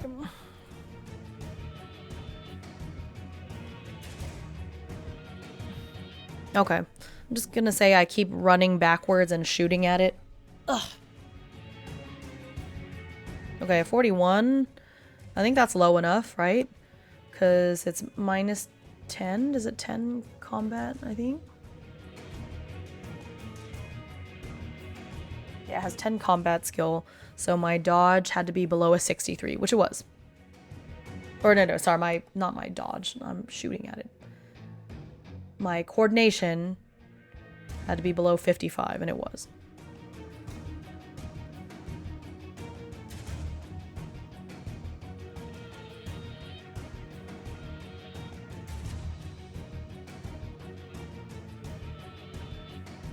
So D6 plus 1.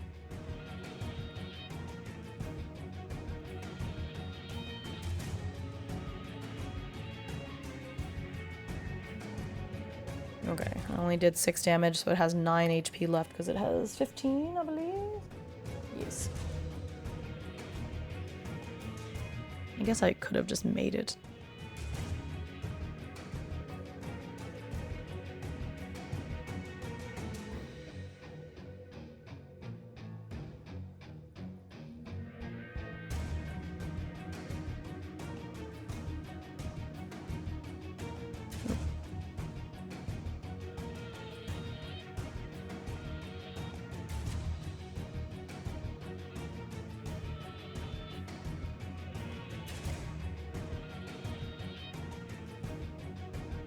Nope. I didn't want that screenshot. It's on the next page.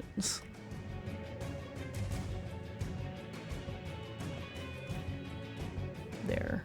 That's what it looks like, this thing I'm fighting.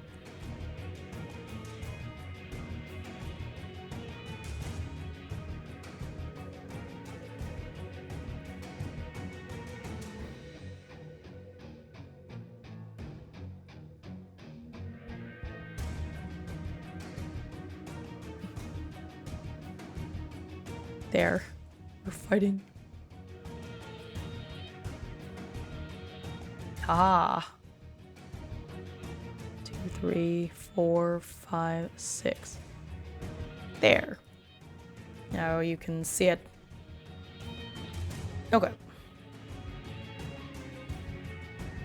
Okay, so Guardian's gonna slash. I'm going to try to dodge. Oh, yep, that's great.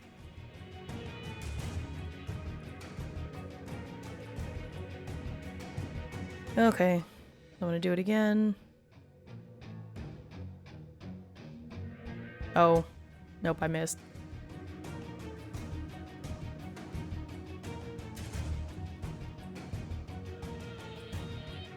Okay, let's see if the Labyrinth Guardian is gonna hit me.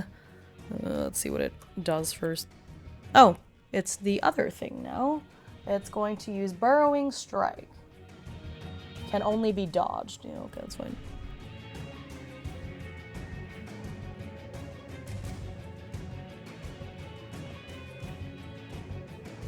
Okay, Burrowing Strike. And then I'm going to try to dodge. No. Oh, no, I don't think that's enough because I have, my dodge had to be below a 63. Nope.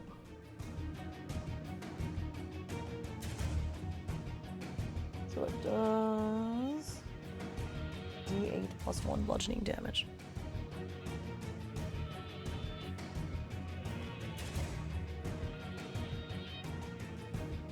D8 plus 1.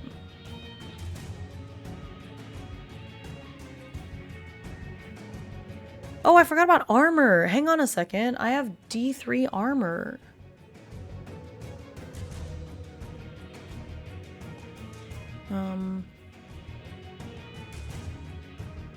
Determined by its protection rate.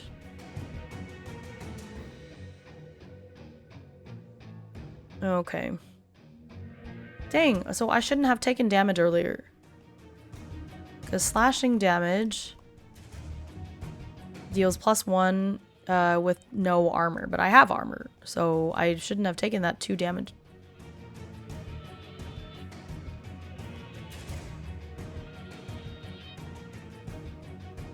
Okay, so this is negated by... So the 2 slashing damage I got earlier got negated.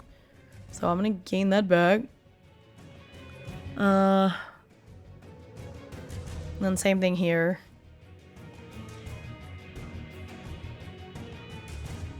So I actually have full HP. But now the bludgeoning damage ignores 1 armor, so I only have 2 armor, so it's this minus 2. Okay. Ouchie. Ugh. Goodbye. So an HP gone. Ouchie. Oh, I can give this guy... Let's give him a frame. Oh, can we not have frames? Alright, I guess it's fine. Okay. That's an ouchie. I really don't want to take too many more of those. Oh, I think I used up another arrow though. Well, I'm gonna go pick up that other arrow that I dropped last time. Or both of them. Let's shoot again.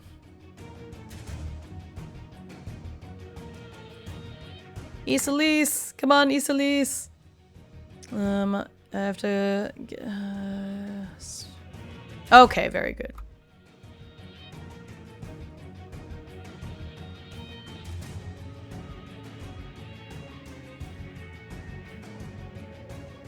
Does it have armor now that I think about it?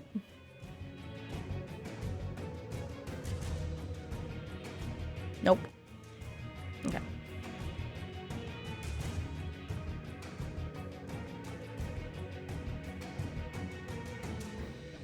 Alrighty. It's very dramatic when it goes down in HP. That's fun. Okay. Okay, let's see what it does. Oh no. Let's try to dodge. My dodge is 73, so I have to roll a 63 or below because this has a combat skill of 10. So I have to roll a 63 or below to dodge. Oh, please. No. God.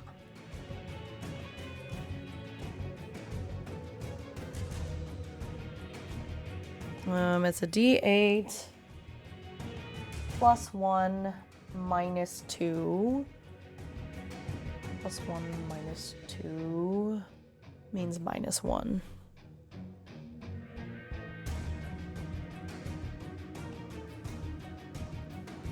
Oh my god, that's an ouchie. Ouch. 1, 2, 3, 4, 5. Ugh. Ugh.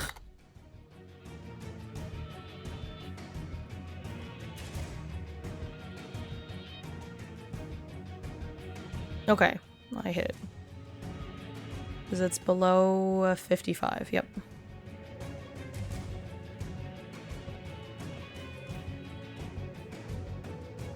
I think it's dead. It's dead! Yay! Goodbye! Goodbye forever. Goodbye forever. Oh, is there a... I think there's a command. Oh, let me see. Hex-based. I think there's a rule set that lets me automatically remove this character if it dies, but I guess not.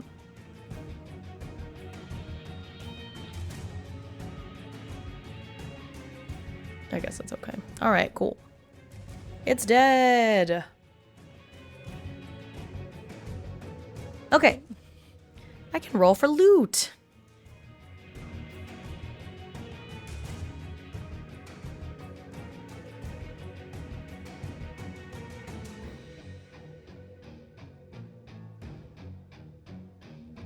All right, so I got a 53, so 2 random ore. Okay, Okay. Let me see where the ore is.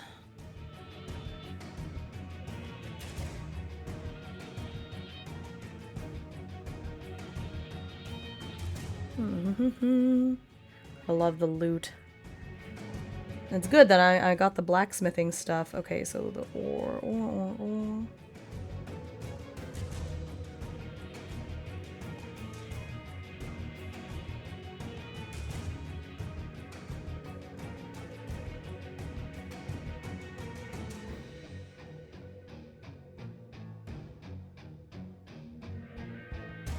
Let me see.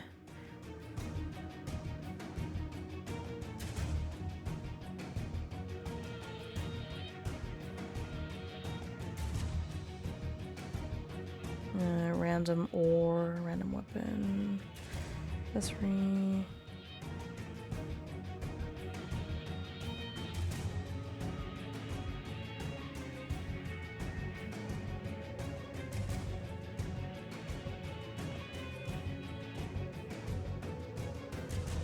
I don't know what ores exist. Okay.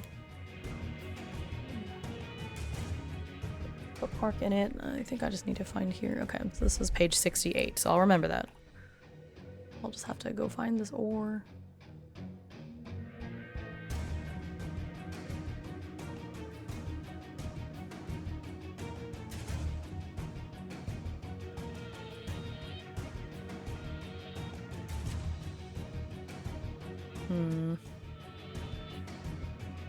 Gathering ingredients, but are there, what ores are there? Mineral? One of the most common, useful, okay, random ore. Well, I'm gonna say it's one of these. So when they say random ore, it should be a mineral. That makes sense to me. Okay, so I'm gonna roll 2 d20s to see what mineral I got here.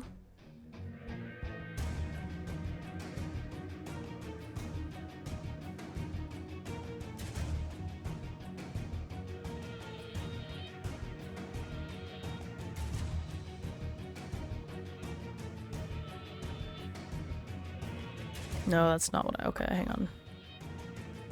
Need to roll a d20 twice. Okay. I got a 16 and a 7. So that is... a silver and a gem. So then I get to roll a d12 to see what precious gem I got.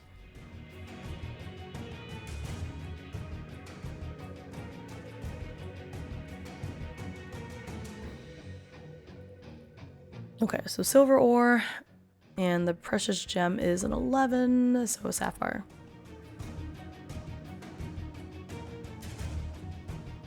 That's gonna go on my character sheet.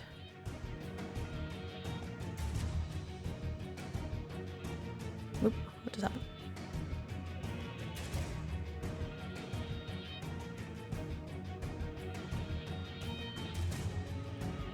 Nice.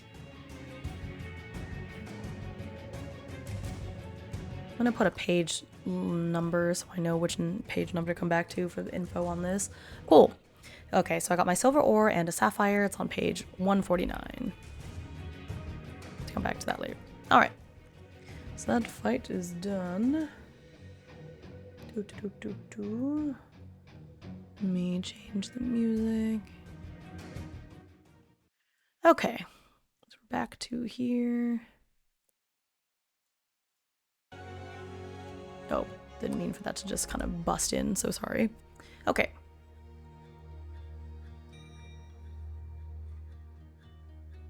Okay. Page 68, so let's go back to that. Take a sip of my water. Okay. Alright. Once you... Oh, speaking of picking through what's left of the construct, let me make sure I pick up all my arrows. Got my arrows.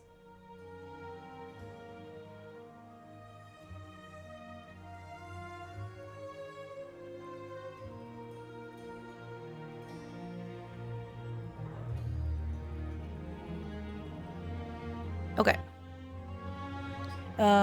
Which is quickly dissolving into a cloud of white dust. You look ahead, the path finally clear. You finally exit the labyrinth, its ominous presence slowly giving way to a peaceful summer day. The path you walk, initially made of the same type of stone found within the labyrinth, suddenly turns into a more conventional brick road that takes you through a lush forest.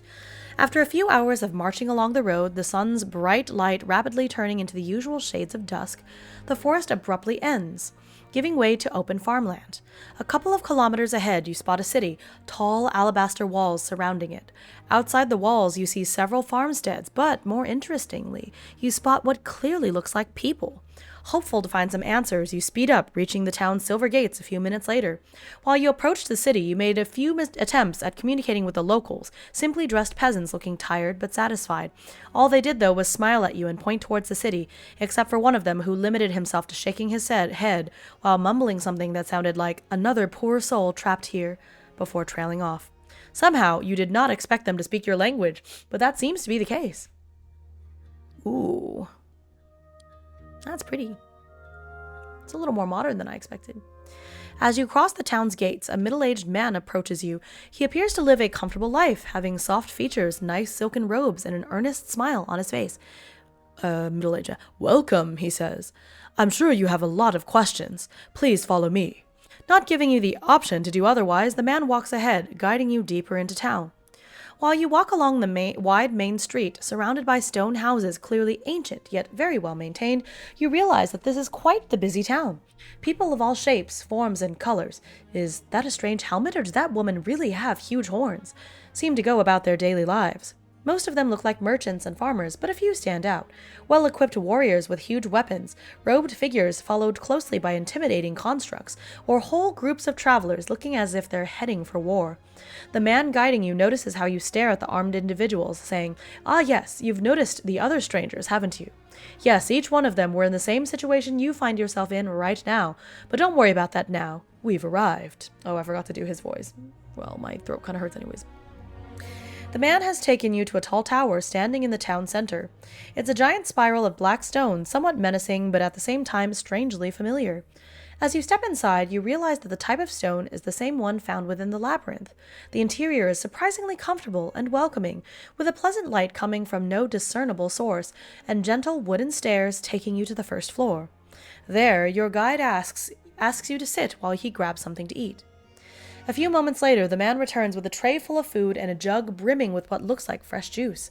Not realizing how thirsty you are until now, you quickly gulp down the satisfyingly sweet juice.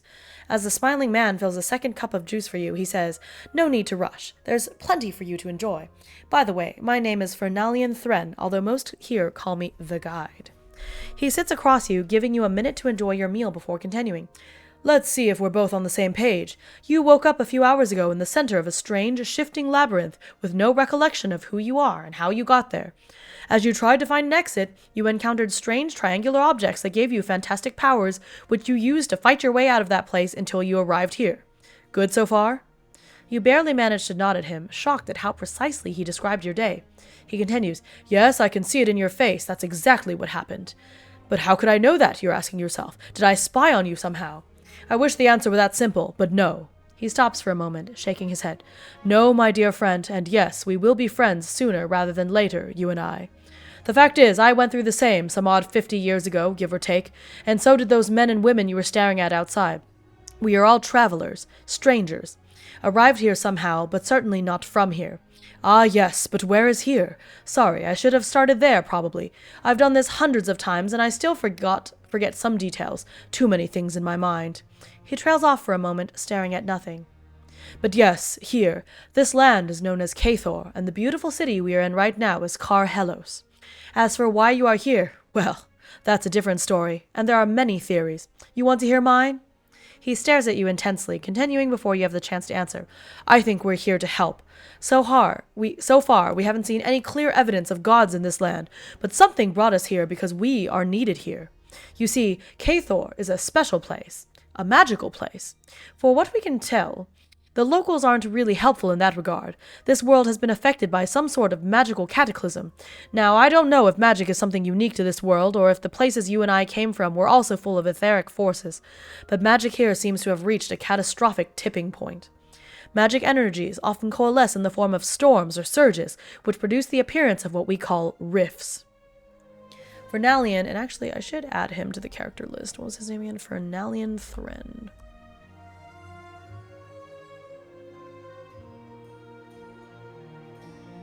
Oh, let me make a little folder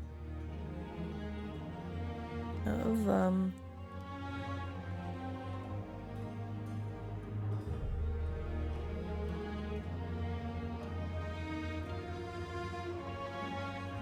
Fernalian, right? Oh, with an O. Or a picture of Fernalian Thren. No. Okay. They just said he was some middle-aged dude. I guess we need a picture. Okay.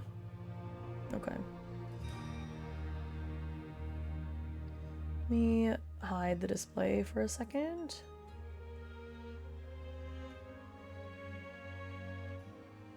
While I find another Picrew.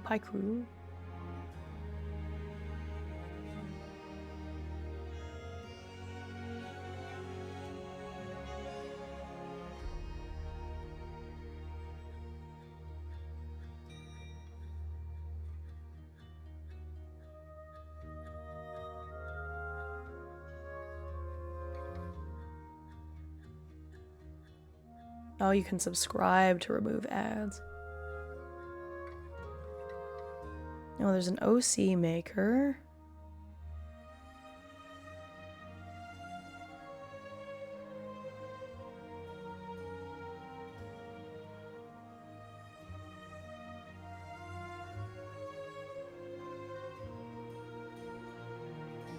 Okay.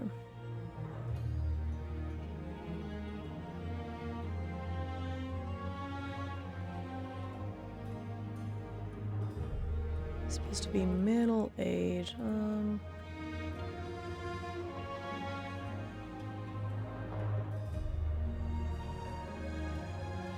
All of these look kind of young. Trying to see if there's like an older man.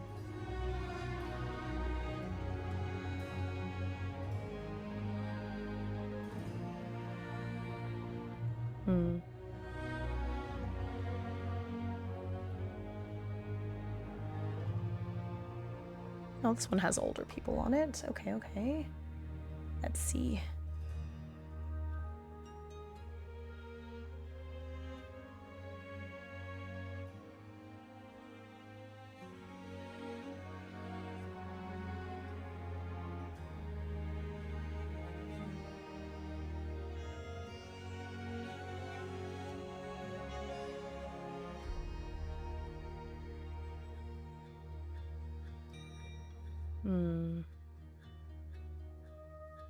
Oh yes, I can give this guy wrinkles. Okay, so this might be a good one.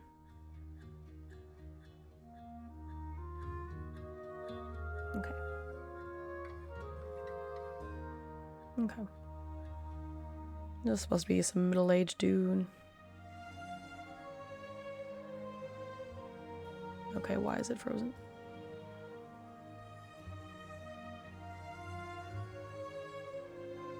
Let me just refresh the page.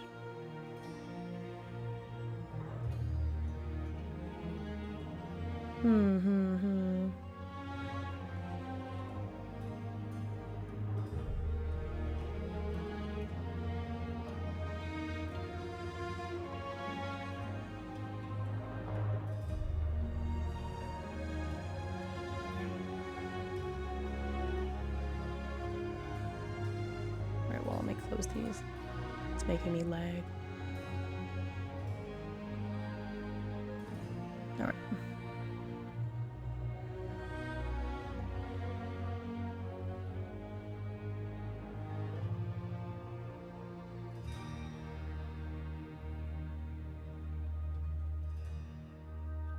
I guess I'm just gonna decide what he looks like, because it doesn't really matter.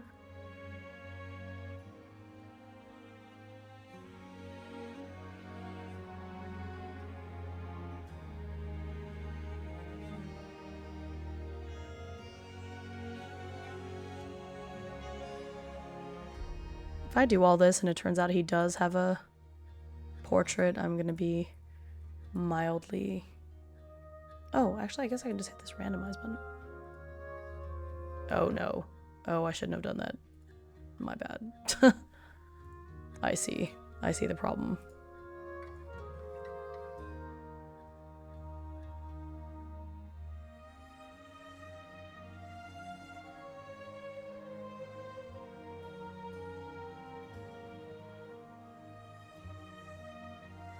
I'll just leave him with that default nose since it doesn't really matter. Need a become a pirate button, right? Be fun. Seems like a nice dude. Maybe not that nice.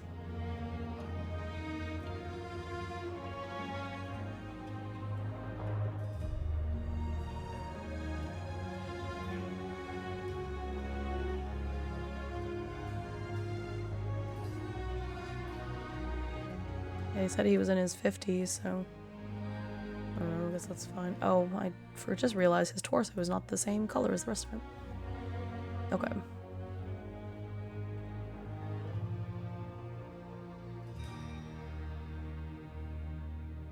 I have no idea. I guess it's not gonna matter.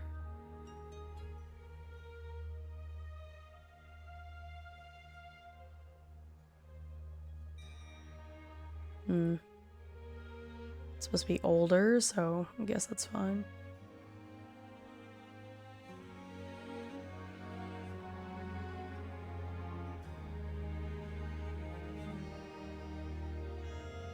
I think that's fine. Doesn't need sideburns.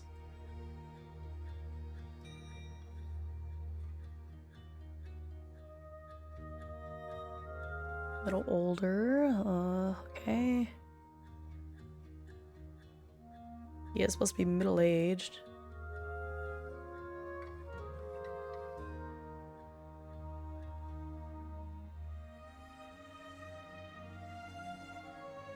Yeah, okay. Okay, I think this is coming along.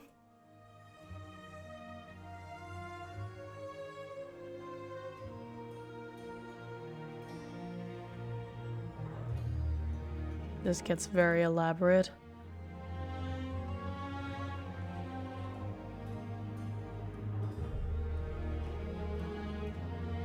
Make him crying. Oh gosh, so much. Nope.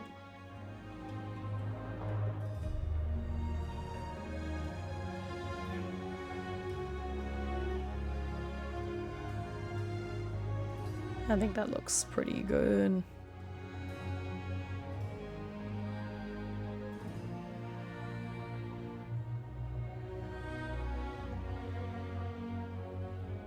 Seems like a nice dude.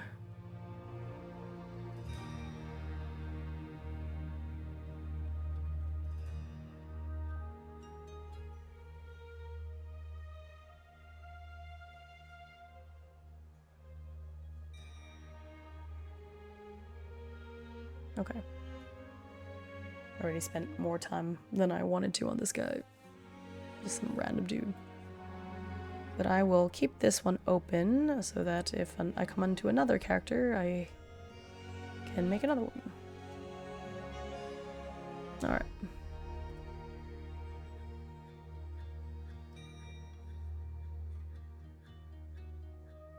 Okay. It's that guy.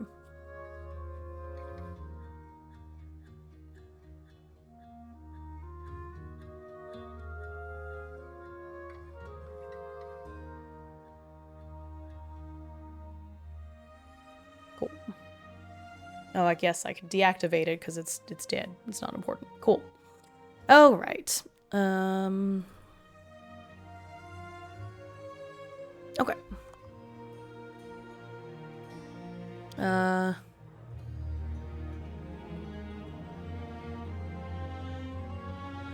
Where did I leave off? Okay. Fernalian suddenly stands up, looking out the large window behind him. The light of the suns is barely visible now, and a giant moon is slowly taking their place. He continues, still staring at the street below. Yes, the rifts. When you first set your eyes upon one, they looked like nothing else you've ever seen, shimmering discs of pure etheric energies, like a vertical whirlpool. Then they suddenly freeze and reveal an image of a magical, strange place on the other side. Floating mountains, underground lakes, fire oceans, you name it. If you can imagine it, it probably exists.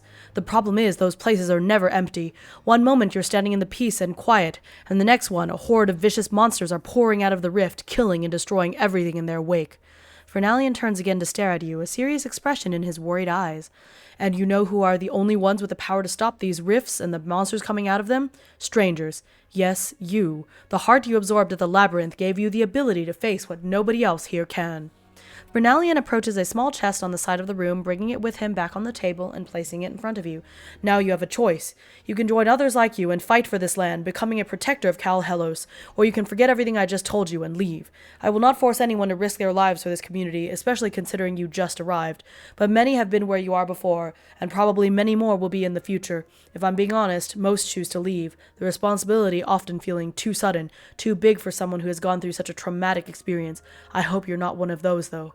He looks at you with hesitation, then suddenly opens the chest in front of you, revealing a familiar view. Several ones. You recognize these, don't you? Fernalian asks. Hearts, the source of our power. I assume you already know, but you can absorb 4 different ones. I want to sweeten the deal. Join us and you can pick one of these. This will greatly increase your chances of survival out there. Could you make it without a second heart? Of course, the gods know I did, and so have others. But I see the potential in you, and I'm not going to lie. We need you. We are fighting a losing battle, and we need all the help we can get. People are suffering, with more and more of the settlements within our range being attacked or outright destroyed by monsters pouring out of rifts we didn't close in time. Fernalian closes the chest, leaving it back where it was. He then turns back to you. You don't need to decide right away, though. I think you can probably use a good night's sleep, so I'll show you your new home. Whatever you decide to do, I'm sure people will hear about you sooner or later. Now come, let's get you some clothes, too. You look silly. Okay.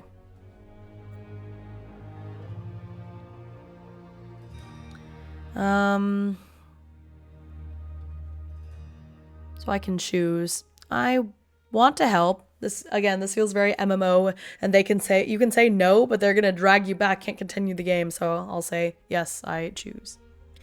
Alright, the labyrinth title is gonna go away anyways, which means all of these stats are gonna drop, because I got plus 10 simply for being in the labyrinth, so.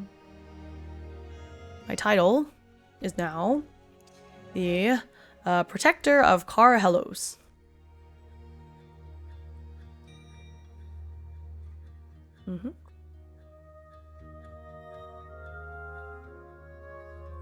Okay.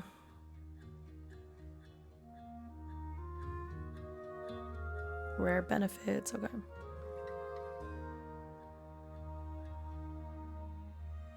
Yeah, there's rank, novice, okay.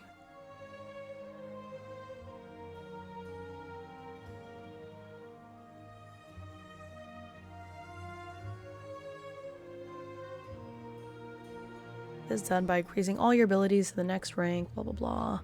Character must have all 4 hearts and 20 abilities. There is like a second edition of this game coming out soon. I saw it on the Patreon, which I haven't backed that Patreon yet, but I want to soon. So I'm a little worried to get super far and then find out a bunch of the rules changed, but I guess I can always retcon it at that point. Because right now it's like really hard to rank up, but I guess that's normal. Okay. All attributes increase every time. But I just feel like for you to level up,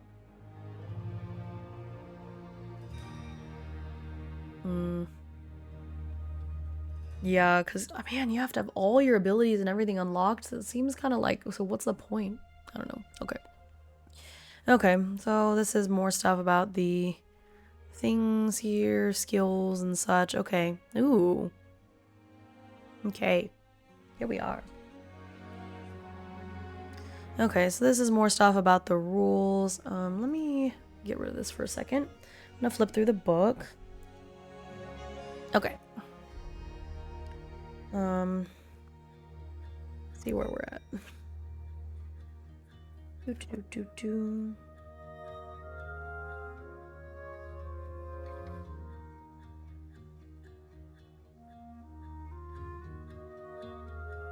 Okay.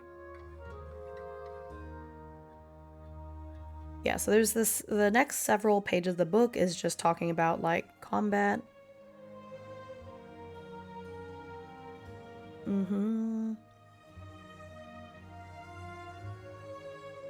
Okay. Combat, affinity, damage types, healing.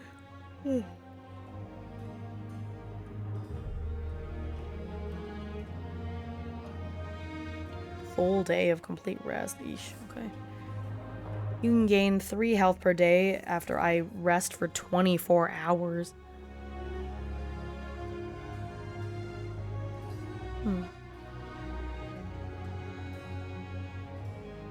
Okay, I see. Ooh, weapon fumbles. Oh, that's tough. Okay. Conditions. Don't have to worry about that. There's timers. Yeah, okay. Here's their oracle stuff.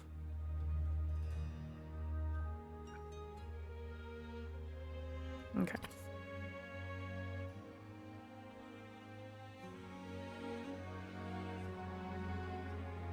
Okay.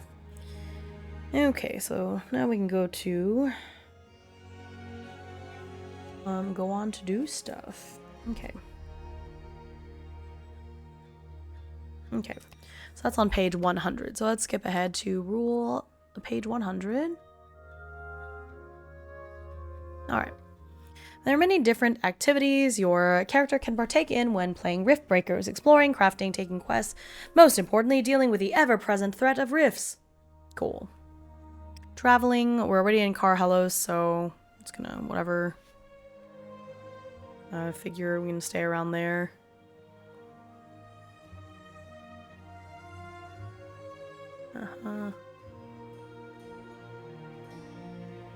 Okay, so when I'm a novice, most of the stuff I'm gonna fight is novice as well, I see. Okay. Oh, I forgot. Let me go back, because I get another heart from that guy just now.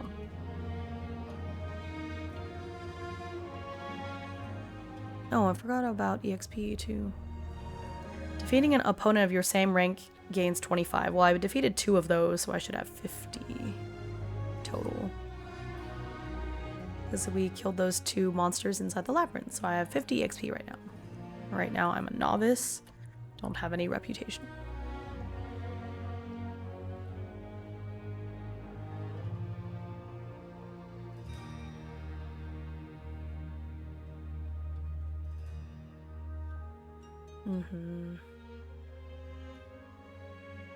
Okay. After closing a rift discovered thanks to a quest posted in Helos, you can choose to teleport back to Helos, so that's part of my title. Okay. I'll just remember that. I can teleport back and forth. Okay. So I get to pick one of those hearts. Okay. Arrow heart, Bastion heart, Elemental heart. Probably want the arrow one. Okay, let me see what the Bastion heart does. Oh, it's about armor. Yeah, I don't want that. Let's do the arrow one. Okay.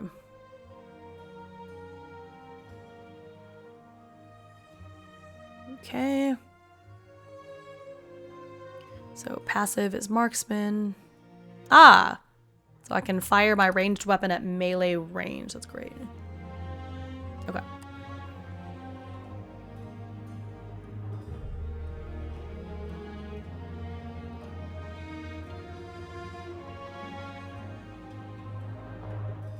Okay. This one is called Marksman.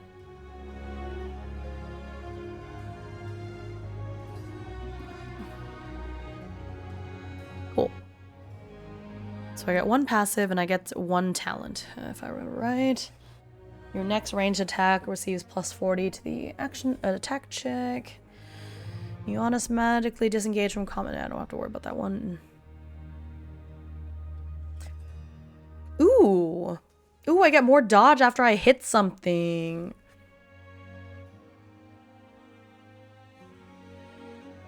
I like that one.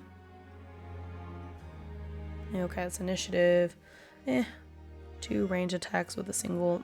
Yeah, that's okay. Evasive shot sounds like the way to go.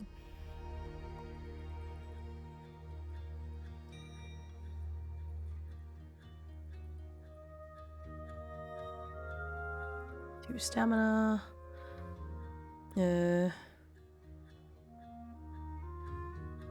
Weapon range. Oh no, it's 4 stamina. Oh, my bad.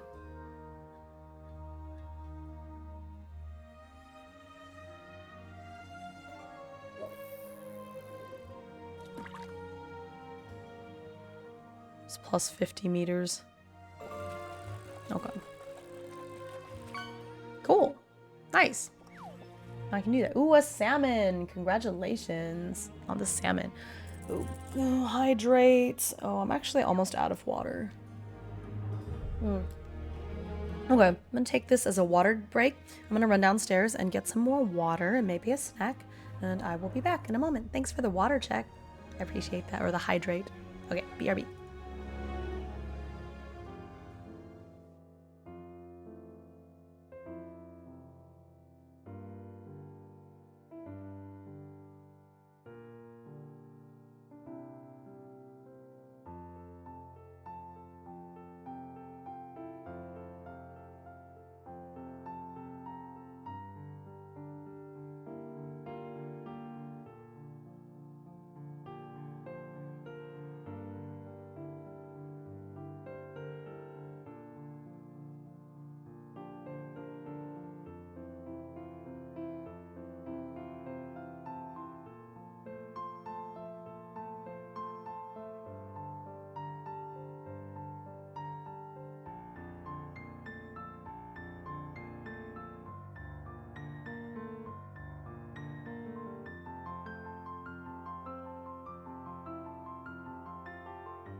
Back.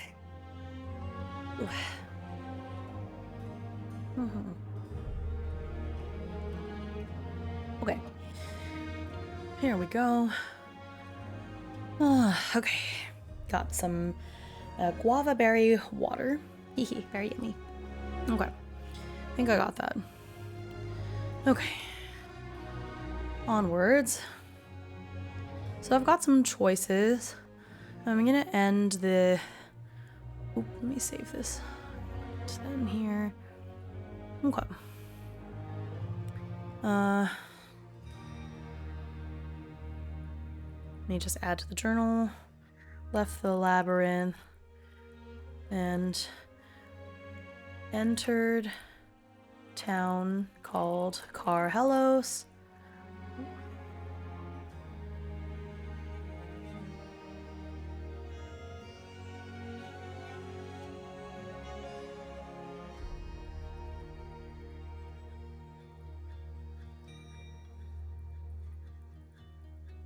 Mantle Protector.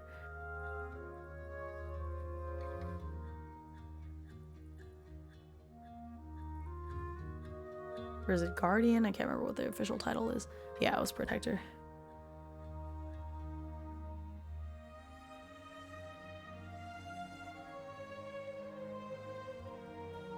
Okay.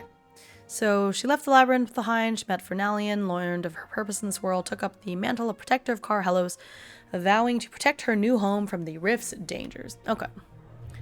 I'm just gonna do the 3 health on like a long rest, kind of, because that makes a little more sense to me. So I'm gonna say she gained 3 health, and now it's a new day.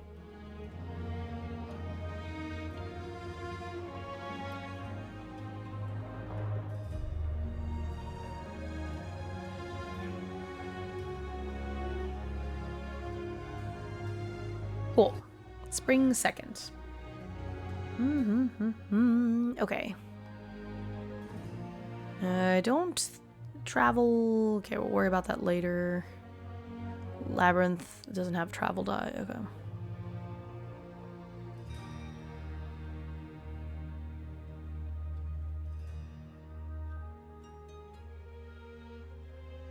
Dangerous encounters in Helos.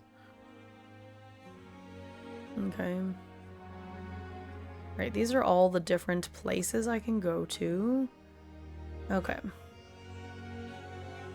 Though you're free to roam Cathor in search of adventure without any particular goal, you are expected to help the community by questing, of course, yes. Stranger's District, as described on page 200, is where you must go. Okay, let me come back to that in a minute. Let's read about it. Stranger's District of Helos is a place for those who don't quite fit in elsewhere, as it's the case with all strangers. Despite having lost all memories of their past, including their culture and background, the district is still diverse and filled with people from all walks of life. Newly arrived strangers are assigned a house here, mostly because the district offers services and resources to help them adjust to life in Helos. There are even community centers that provide a sense of belonging for those who feel lost and alone. And here's where the quest board is. Okay.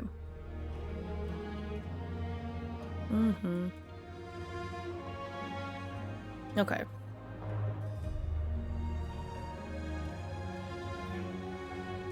Is it a house? In the Stranger's District.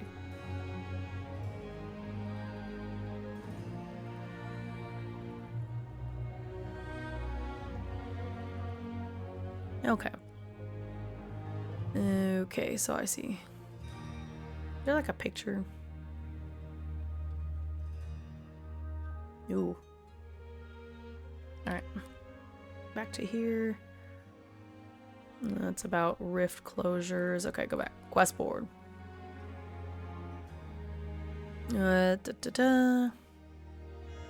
Okay, when you arrive at the board, you must generate the number of quests available to you that day. This is done by rolling d4 plus 2. You are free to refuse taking any, but you must wait 72 hours before generating new ones.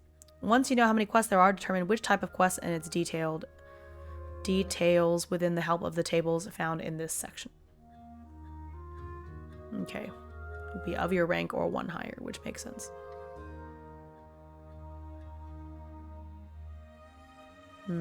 Okay. Okay. I see. Cool. All right.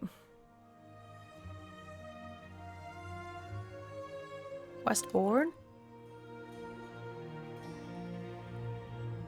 There's a D4 plus 2. There's quests listed. Is there like an ordered list one? I guess not. Be nice.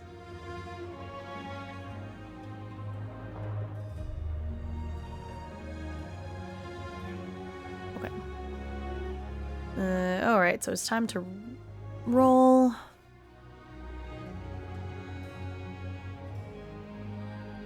Okay, I can add this table.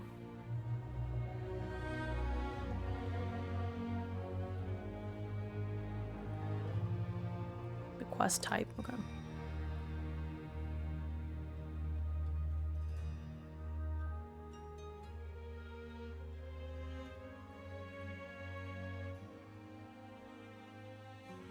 Escort, delivery. Monster Hunt Patrol. And then Rift Closure. 1, 2, 3, 4, 5, 6, 7, 8, 9, 10.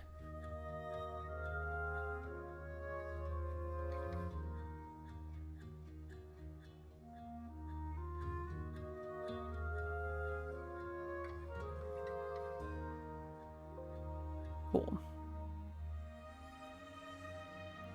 So if I do that, can I use that in the journal?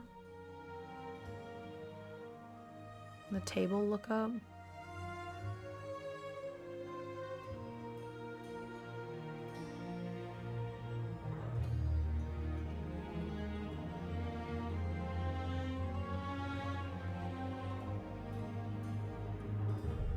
How do I use these lookup tables? Okay, there's a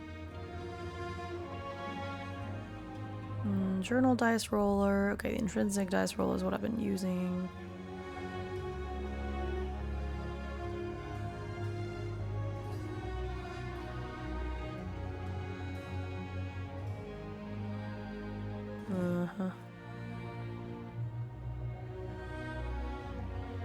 Oh, they do have combat rounds. Okay, I might have to add that. So I don't have to type it every time. Okay, let's take a little brain break to look at these then. How do I do that?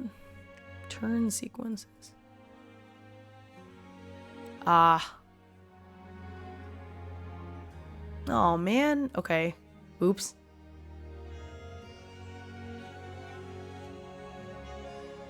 Okay, so just battle.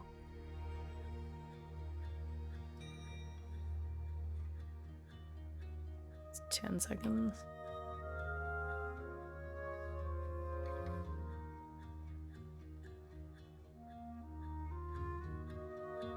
Okay, I'll figure out how to use that one later.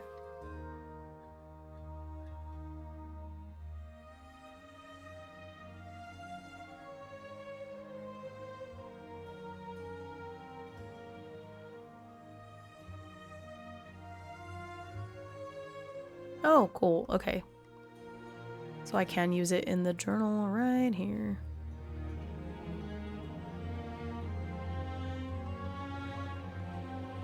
So I get 2. I get 3 of them.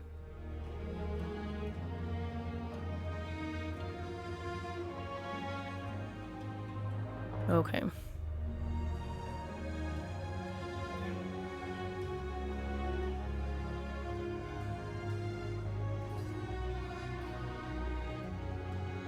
Okay. It's details with the help of the tables found in this section. Okay. Rewards, whatever. So, escort.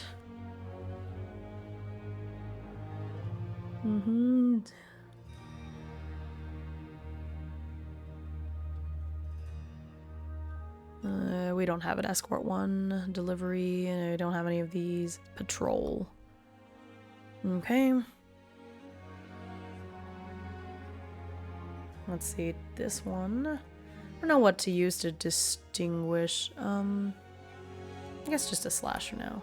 Or maybe this button. Ah, yeah. Okay, let's do that. 2d10 travel days. The distance.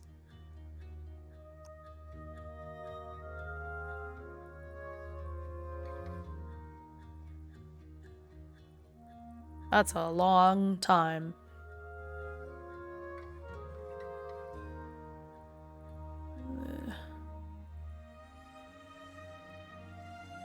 Okay.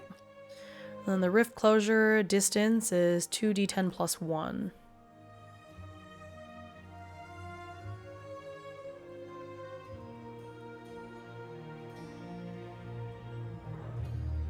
Okay. The difference is that the rift closure one, I can go back, I can teleport back with my titles. That's kind of nice. Whereas the patrol, I will have to like go. Okay. Although many rifts are spotted by villagers and travelers and quickly reported to the board, there are still plenty of places where nobody goes, but that can still manifest a rift. Okay.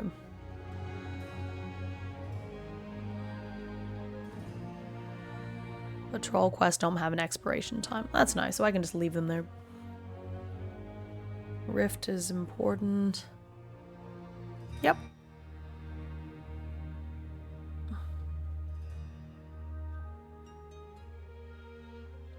Okay, so I'm trying to kill the rift. Okay, that makes sense.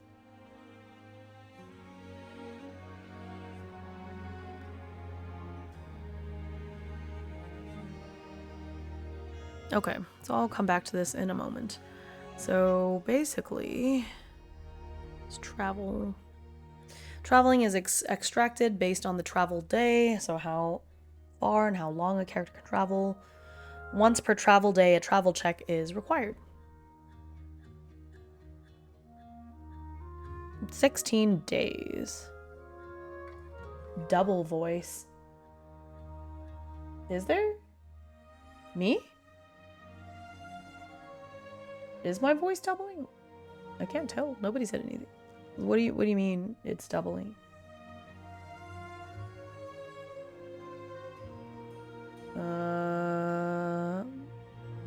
I don't know why. I have the same settings as always. Let me see.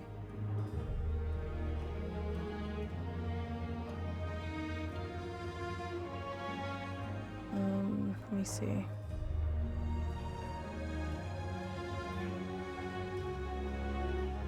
I'm gonna go open up my own Twitch stream on my phone.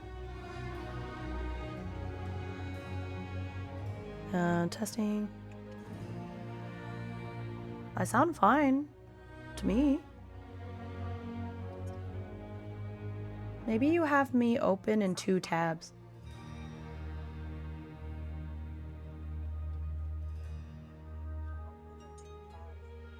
Now it's double because I have my phone open. Yeah, it's not doubling because I just opened my stream on my phone just to make sure, and it can't tell that it's double, so maybe you have me open in 2 tabs accidentally or 2 windows or something. It should be fine. Okay, anyway, so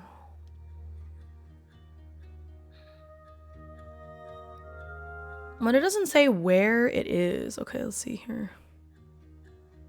New ones appear every 72 hours. Completing a request. Yeah, okay.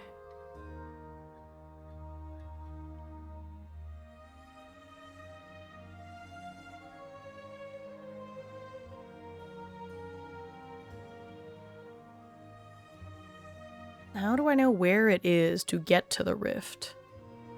That's what I need to figure that out.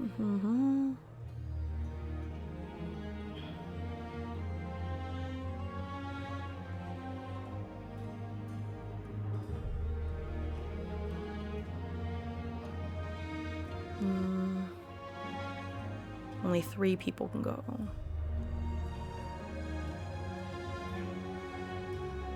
Group of less than 3 is seen as suicide. Okay. You're all gonna take somebody with me. Okay. Well, it's 2d10 travel days, so I guess I can choose where on the map.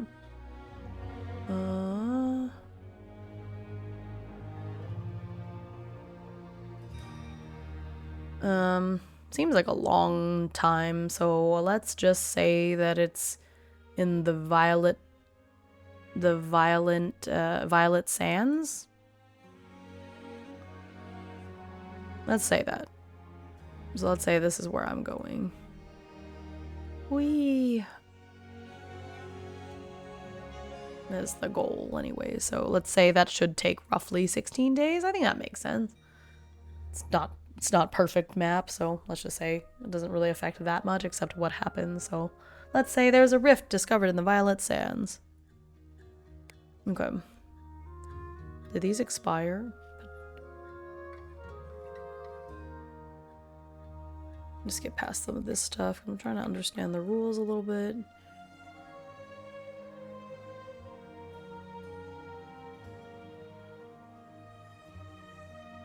Oh my gosh, there's a lot.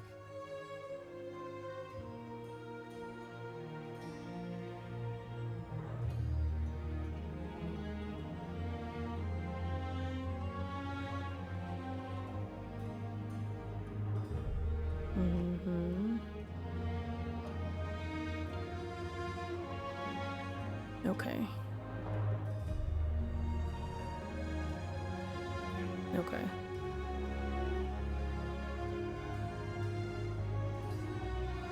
Okay. I think I understand. Okay. How do I get new party members? I don't think... Oh, you know what though? Problem is I don't have any,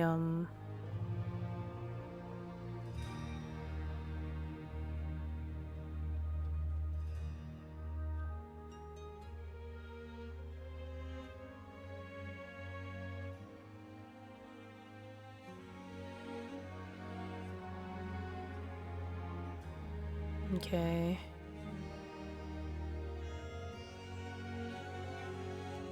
Board quest. Randomly generate. Oh gosh. Oh goodness. It's a lot of followers. That's very expensive. Eugh.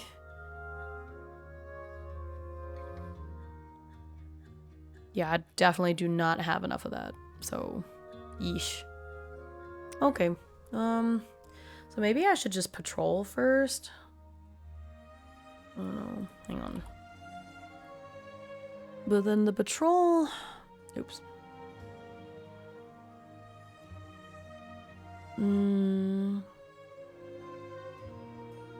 Quest rewards? Your phone is broken. Oh no. That's weird. Maybe just close the stream and then open it again? That's strange. You do get more reputation. Oh, okay, that's strange.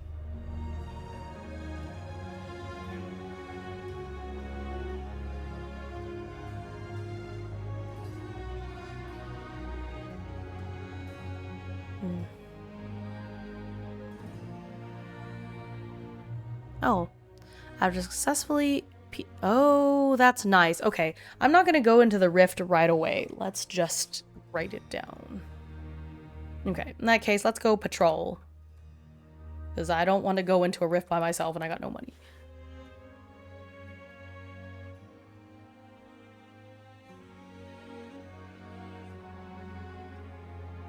Okay. Cool. That also helps me find rifts to close, which is kind of nice.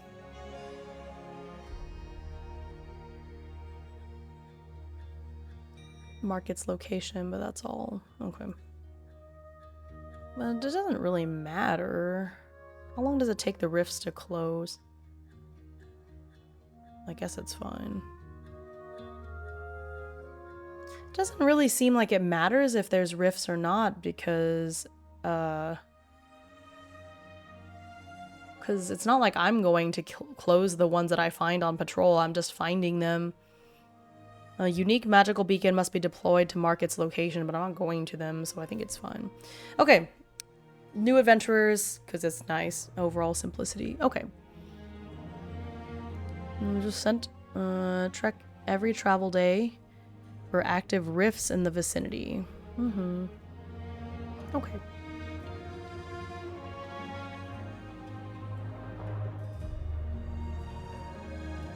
Okay.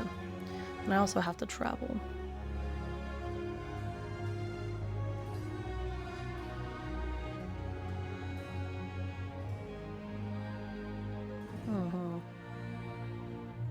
That's strange. Yeah, I understand.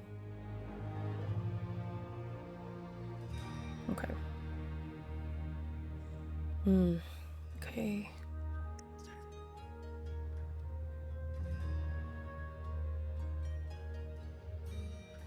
Once per travel day. Okay, so let's travel. Decided to take a patrol. Let's take the 12-day patrol quest. 5-year-old phone. Yeah, my phone is pretty old too, so I understand. I guess I can chug my health potion before I go out. Because I lost... Ugh, I lost so much.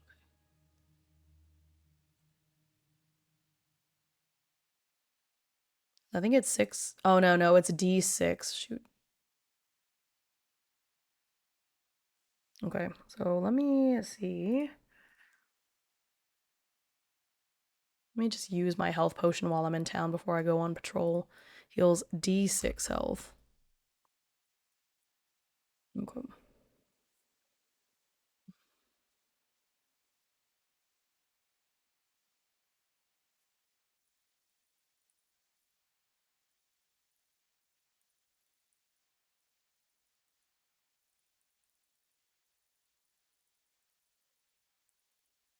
And I could still encounter monsters while I'm out on patrol too, so... Oh, I think the music needs to restart. There. Okay. Okay. To heal, it's a D6. Hopefully it's a lot. Yay! All 6. So, not quite full health, but it's pretty close. Okay, well, 12 travel days. So... Let's just say I'm traveling in the forest, kind of in a circle for 12 days. Makes sense, right? Okay.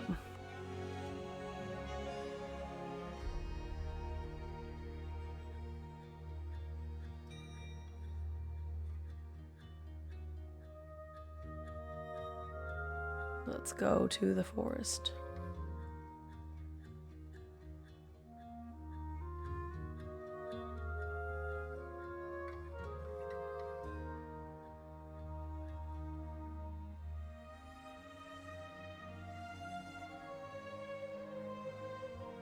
How do I zoom in on a specific spot?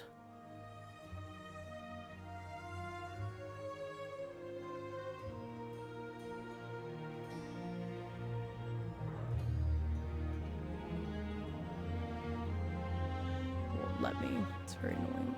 Okay.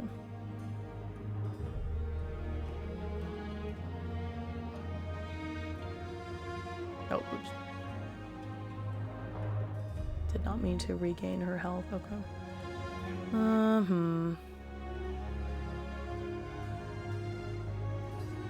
I unscale the map.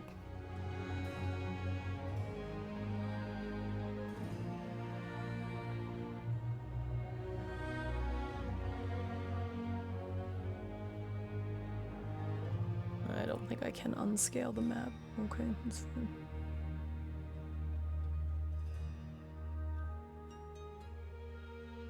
No, I didn't want to. Okay. Can't seem to zoom in or move the map within the forest, which is kind of annoying. Oh, yeah, I can. Oh, it's WASD. Oh my gosh, I should have known.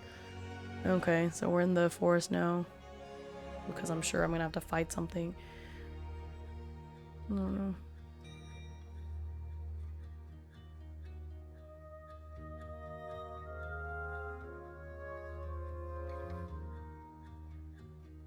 There. That's easier to see. That's where I'm at. Okay. Or that's I'm on my way. Okay. Oh shoot, it's transparent.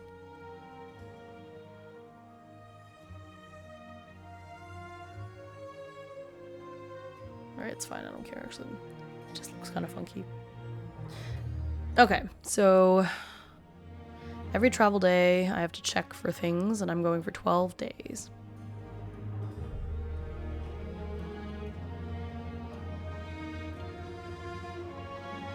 D10 travel check.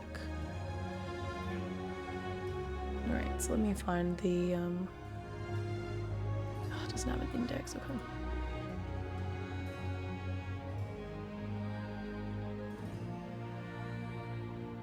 Travel. Travel. Travel. Where's that travel? Control F is my friend.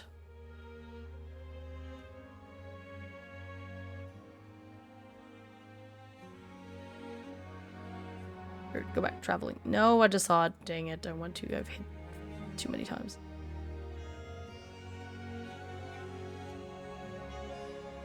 There we go. Okay, once per travel day, you must make a travel check. Since I'm in Arenmist, then a single travel day.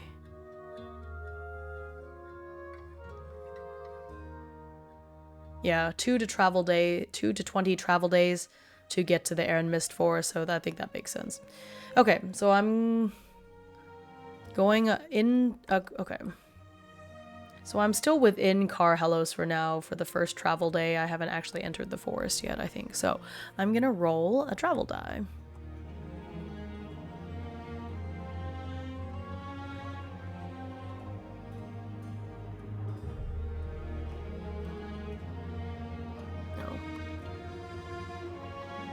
No. Let's make a new one.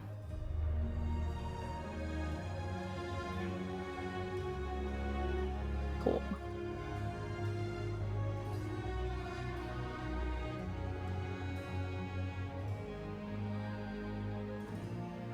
Okay.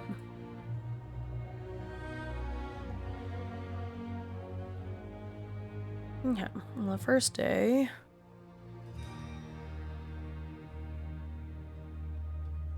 Oh, I went too far, okay.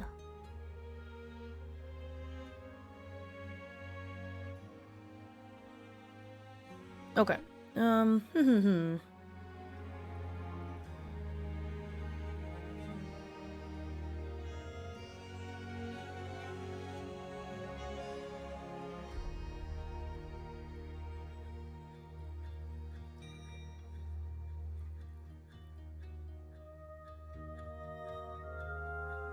Alright, so day 1 out of 12. I'm just traveling through Helos and seeing what I get.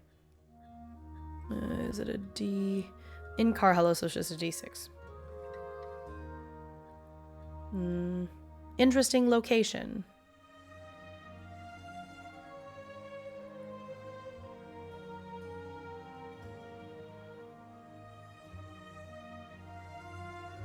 Okay, so let's roll a D10.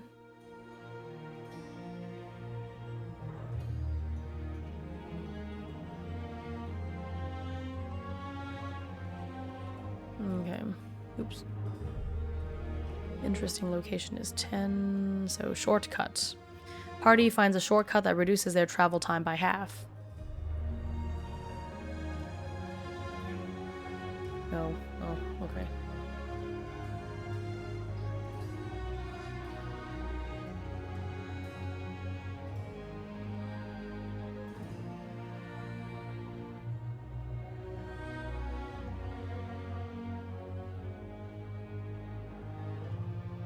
Interesting encounters. Okay, interesting location. Okay. Okay, so that means I'll just get to the edge of the forest in that time. Makes sense. Okay, so that's that. Make sure I have that open there, and then the quest. Okay. Patrol.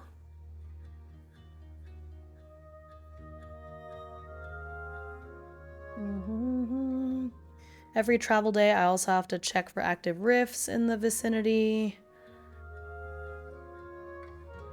I'm not gonna do that since it doesn't seem to matter anyways. Because it's not like I'm gonna close it, so.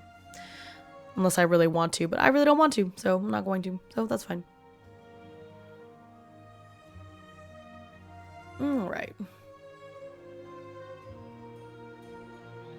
Okay, so I make it to the forest.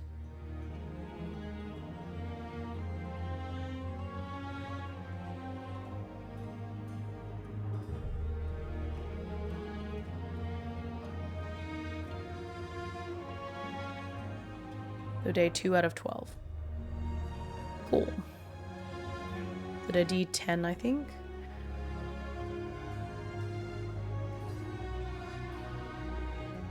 Yeah. So it's a dangerous encounter. Oh, that's great.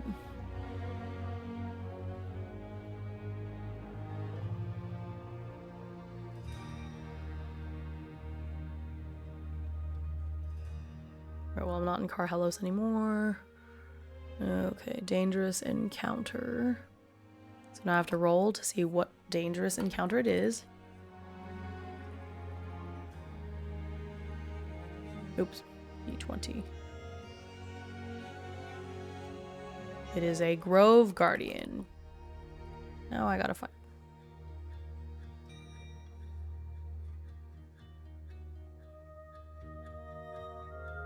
Okay. Is that what that Grove Guardian is? Or is that a spirit bear? I have no idea. I'm just gonna use this as the picture, so just so I have it. Okay.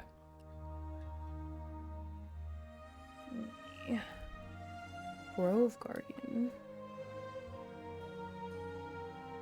Sounds nasty.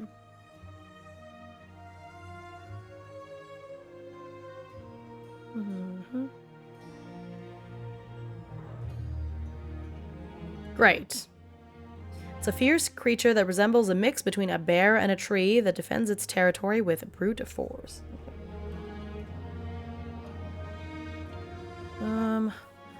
Wonder. Let's see. Let me see if I have a generic I have a generic icon I can use.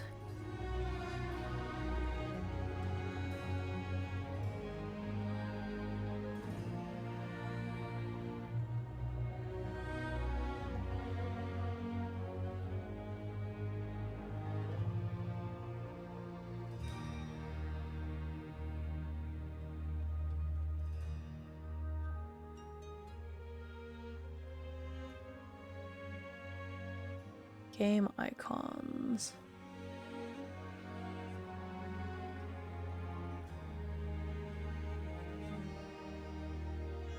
Okay, there's these monster icons I can use. What did I just say? I said it's a cross between a bear and a tree. A bear and a tree, okay.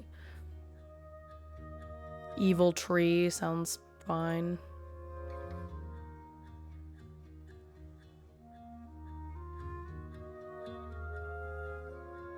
Okay.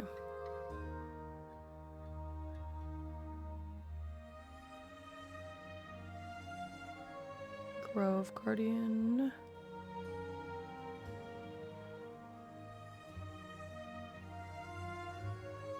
It's an enemy, so it has, I think it has 35 health. Ugh. Tough.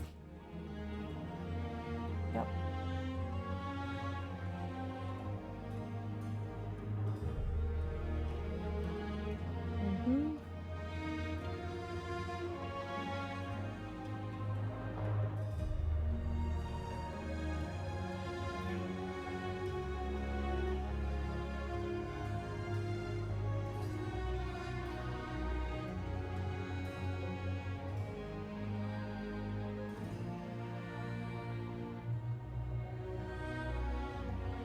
I don't want there to be transparency. Oh well.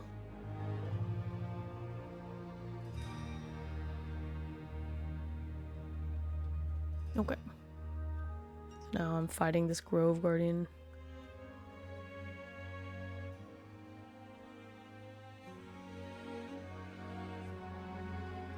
Me versus the Grove Guardian.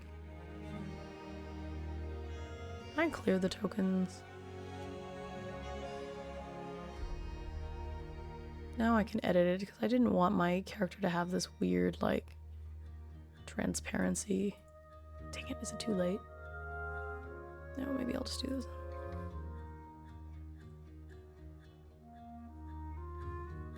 There. Now she'll have the right amount of transparency.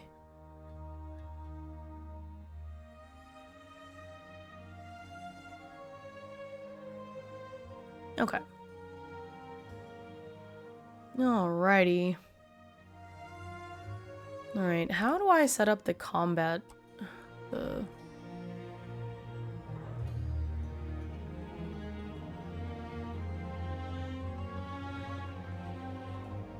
Okay, I got the tables, that's fine. Look up tables, I don't need that. Document template, yeah, okay.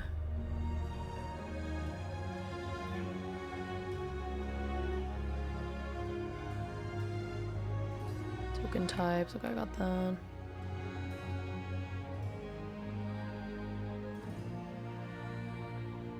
I'll have to add some generic tokens in here, which will be nice. Okay, how do I get...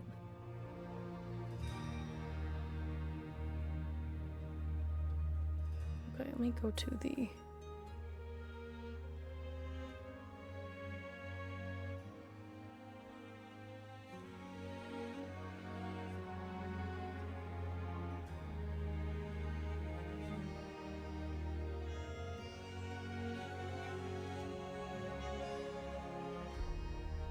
Okay, let me create my own turn sequence. Add turn sequence.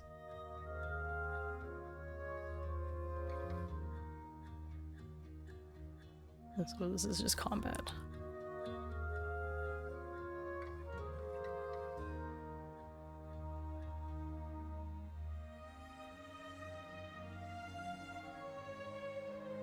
Okay. Initiative area phase there, okay. Name of the turn sequence, show up in the journal, okay, description, whatever.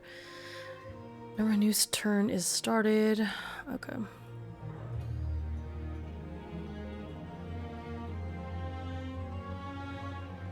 Combat, okay.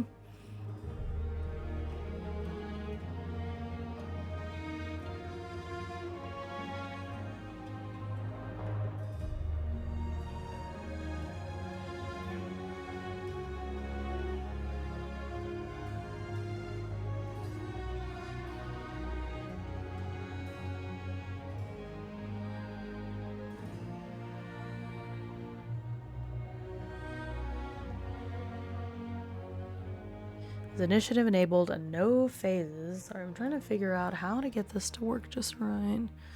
The characters we cycle through at the start of the initiative block, loop through the initiative block's phases with the same character. Okay.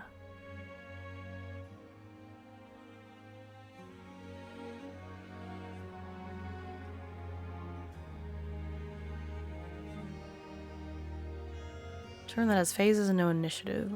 Okay.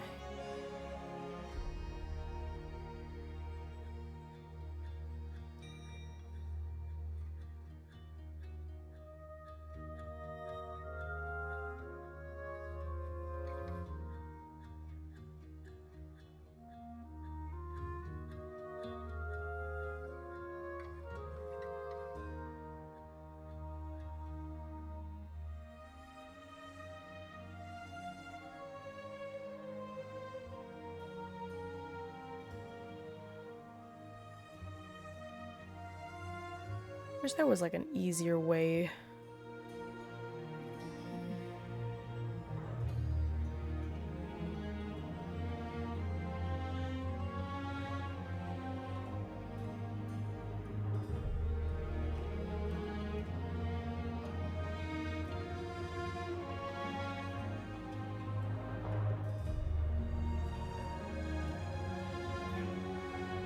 Okay, let me see here.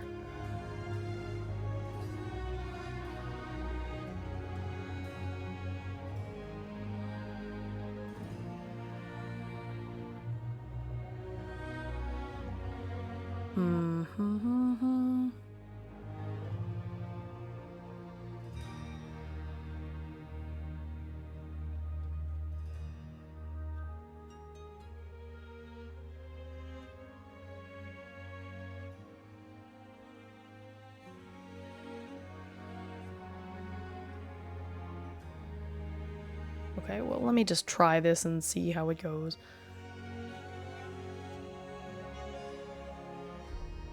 Okay, so let's roll for initiative. Okay, so my initiative is D10 plus... Is it D10 plus Dex? Already forgot.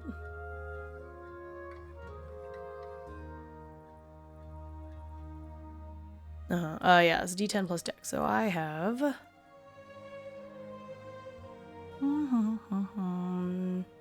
D10 plus 13. That's a lot.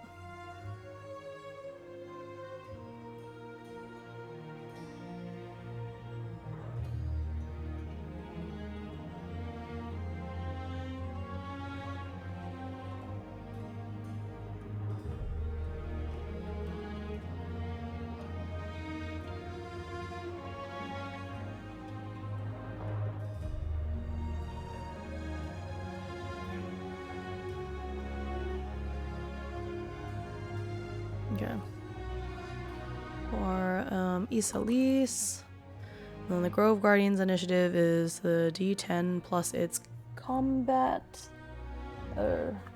skill, which is, or it's a coordination first digit. Okay, so plus 3.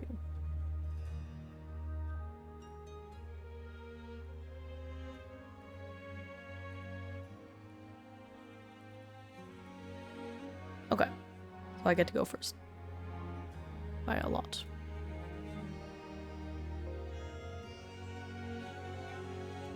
All right.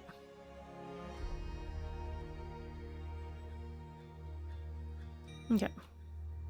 So my combat phase. I'm going to shoot it.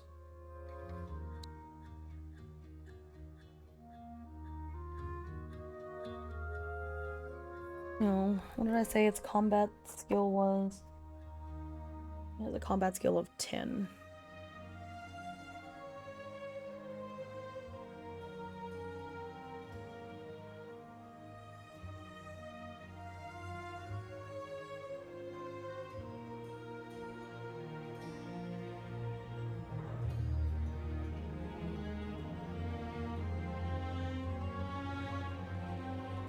Alright, let's change the music.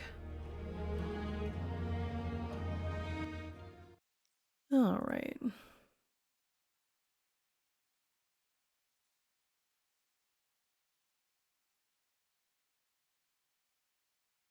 There's a mysterious forest one.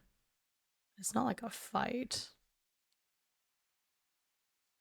Okay, here we go. Low level combat. Okay. Alrighty.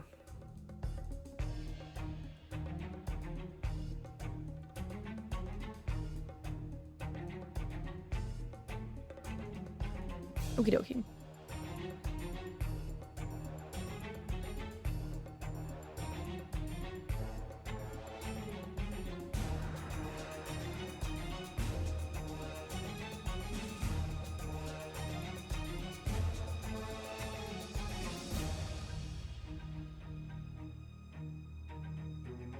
Isalise. I think it's successful because it's my coordination because I'm shooting at it, so I just had to get below a 55, which I did.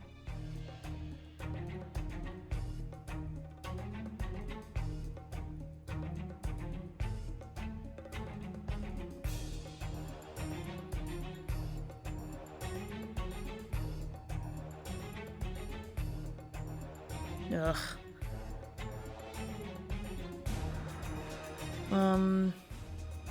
Oh, actually, I'm gonna use a skill. I forgot about the skills. I'd rather do that.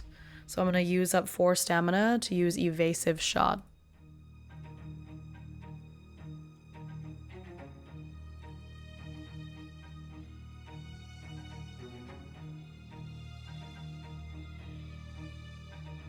Until my next turn.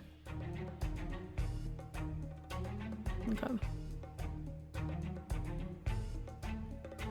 Okay, so my stamina goes down. No, I'm trying to lower my stamina. What the heck?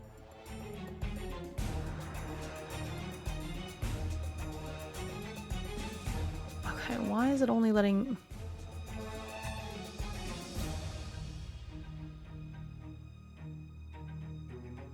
It won't let me decrease my stamina.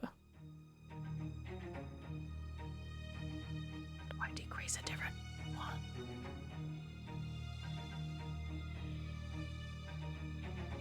Oh. I have to control. Okay, I see. Okay. Okay. Can I do anything else with this turn? No, I only have so many actions.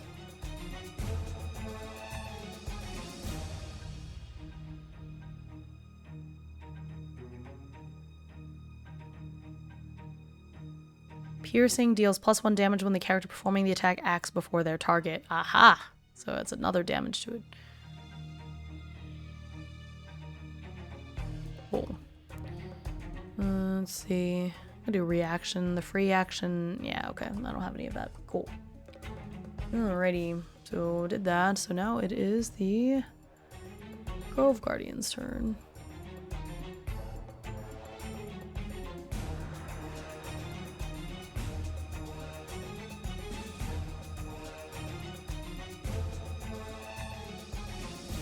I need to see what it does.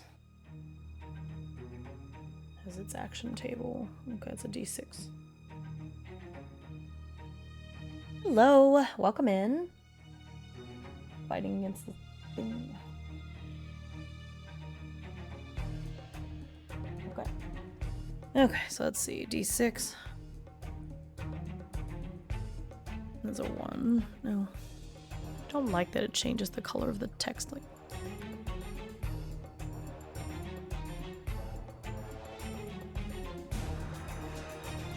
Okay. This is a melee attack. I'm going to dodge, so I gain, Okay. So I have +20 dodge, but I lose 10 because of this thing's combat skill being 10. So it ends up being a +10 to my dodge in the end. So my dodge is currently 73, so I need to roll an 83 or below. Good, great.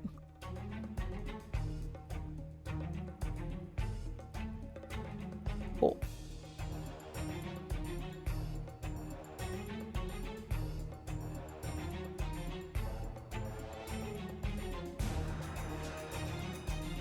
Oh, each phase is 20 seconds.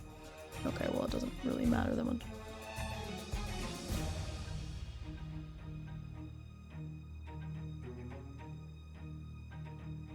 Yeah. Well, it's 10 seconds per phase. Okay, actually. It's 10 seconds per phase per thingy, though. Okay, it's fine, whatever. Okay. Cool. So I'm back up.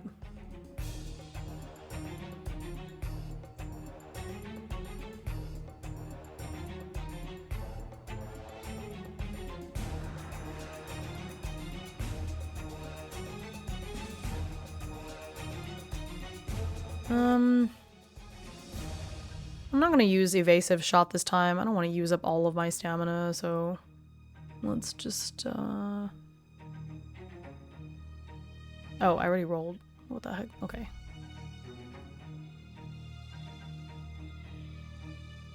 Anyway, I did manage to hit it, so I shoot with the short bow, dealing...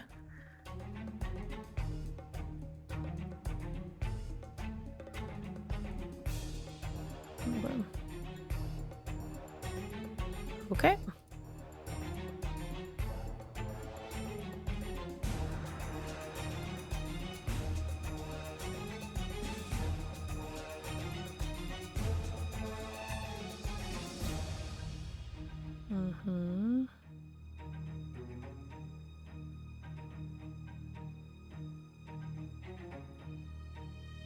Okay, so another best bestial swipe.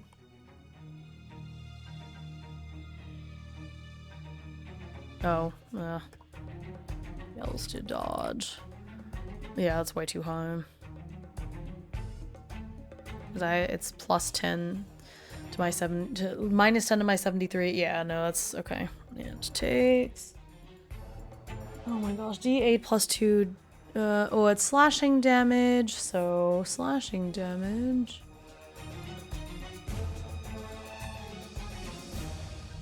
+1. Oh, with no armor. I have armor, so I'm fine. So it's just a D8 plus 2. Ugh, gross. Oh my god, ew. That's so much damage. Gross.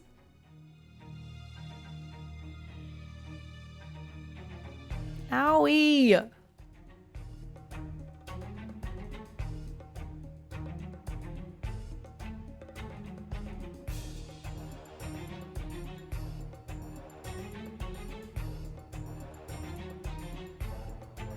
Is there another skill I should be using? I need to use my abilities more. This thing is ouchy.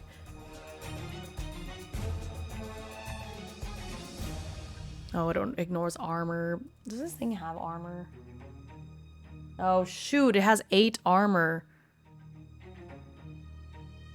Oh crap.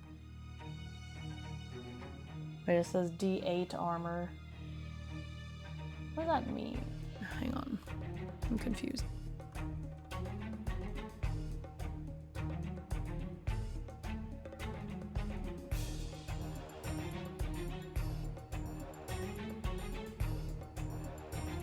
Did I go too far? This is where it says the armor stuff is and can't.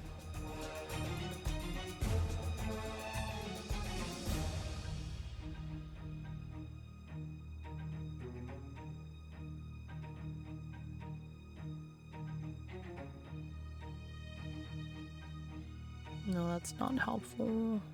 Dang it, come on. Wait, let me find it on this section.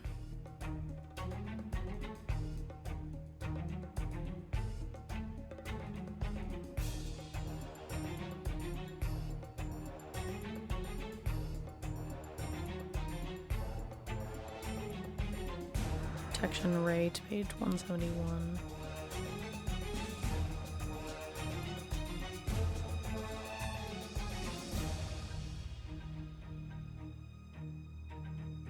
What is D3? Oh, I think it means I roll. Okay, well, I'll just keep it for now. Okay. Okay.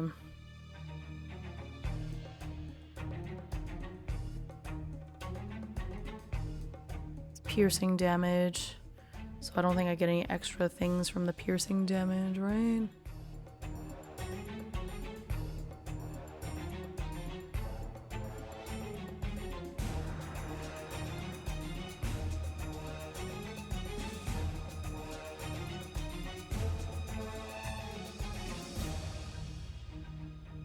Yeah, deals when the character performing the attack acts before their target. Okay, that makes sense. Which I do, so it's fine. Okay.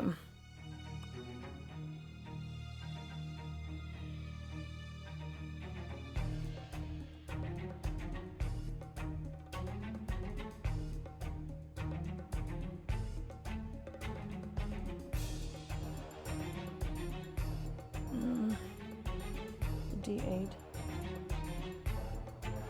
Okay. That's gonna be my damage. So I don't deal any damage. Oh my gosh. It has D8 armor. So sometimes I'm just not gonna do any damage to it. Dang, that stings. Yeah, because the things I fought in the labyrinth didn't have any armor. Oh gosh, I need to get a better weapon. Okay.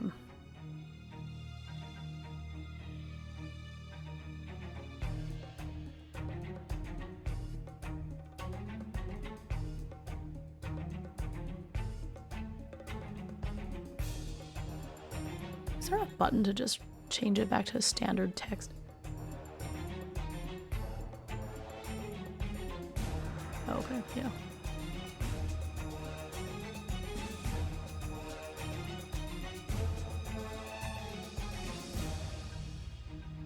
Well, that's not good.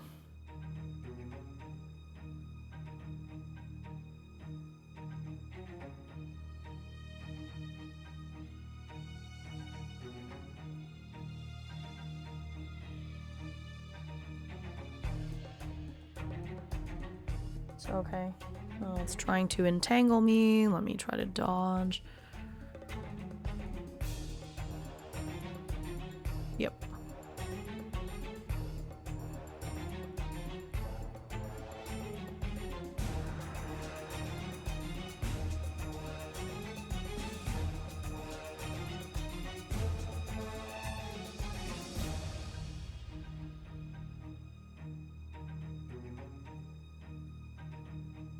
Do I have another thing that's gonna raise the amount of damage?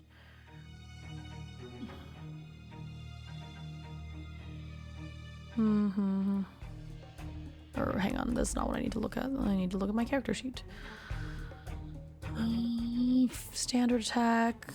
Okay, let's do a penetrating strike instead.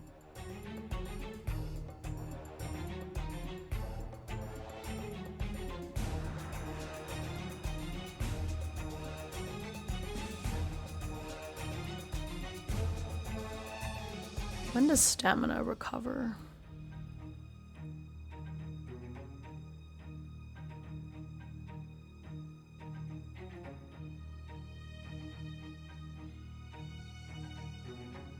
"10 minutes out of combat." Oh crap, okay.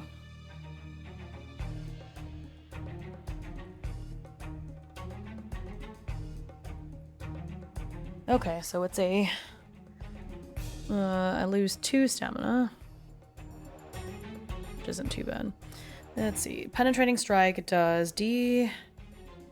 So it's a D6 plus 2. It does ignore D4.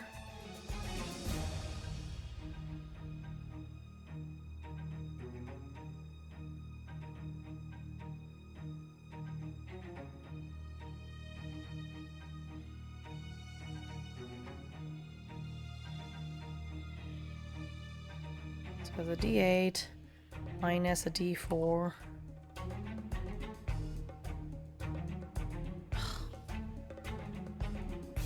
No, wait, no, that doesn't work. It's a... hang on. So the D8 has a 2.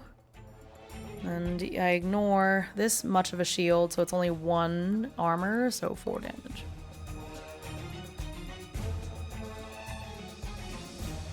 Okay.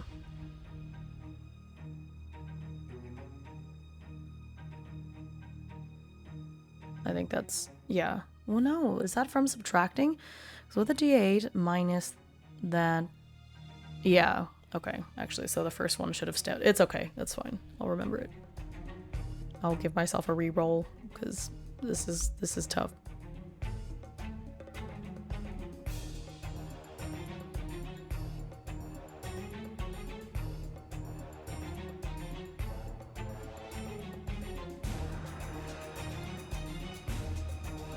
Okay, so I'm gonna make a brawn check.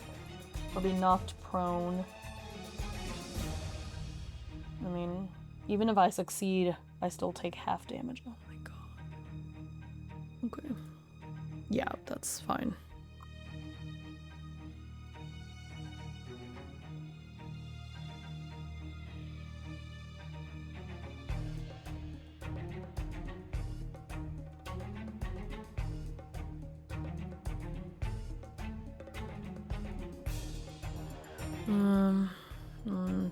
Rounding down, so it's range.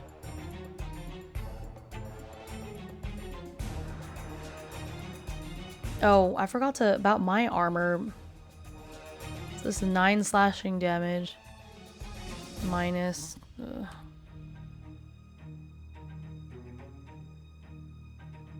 3. Okay, so only 6 damage. So I get 3 back. Oops.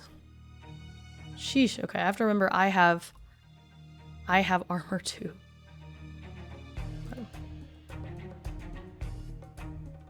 Does bludgeoning damage ignore armor? Is that what that thing ignores? 1 armor. Okay.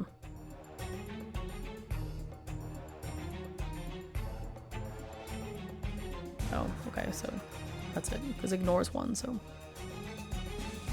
Yeesh.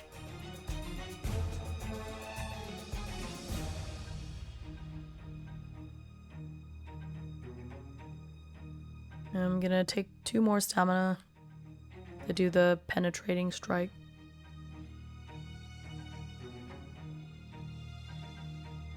I missed.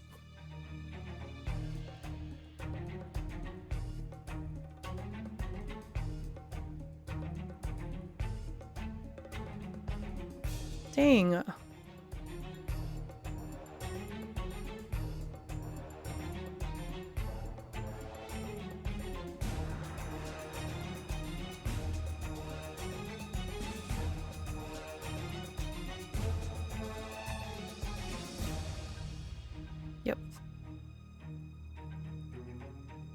Dodged that one. Not too bad. Wish there was a way for this combat phase thing to not show up every time. Ugh. What if I just don't have a name for it? Okay.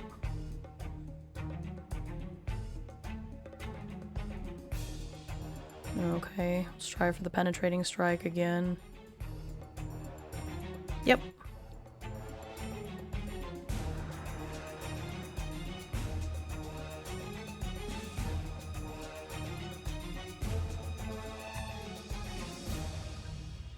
D6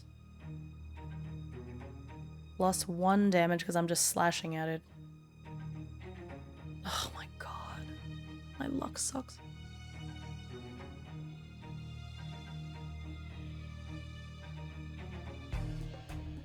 How much armor does it have? Okay. Oh, wait. But the penetrating... oh, hang on.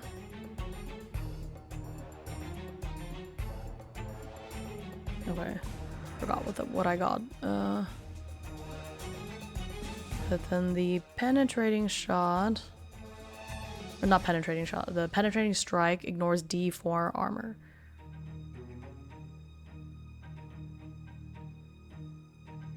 Okay, so it does 1 damage.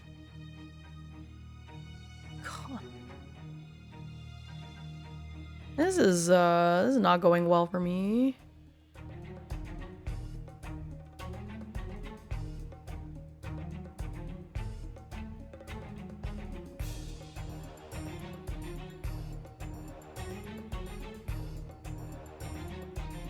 No, I failed to dodge.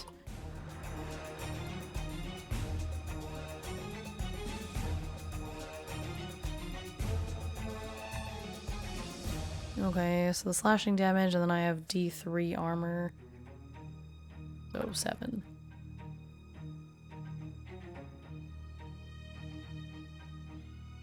I might die. Because, I basically... It has so much armor. God, okay.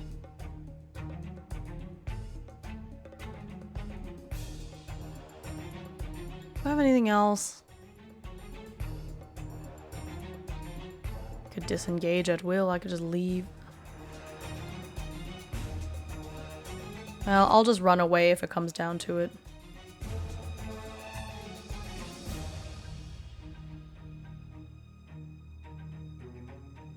Yeah, I have to do the penetrating strike because that's the only way I can hit it.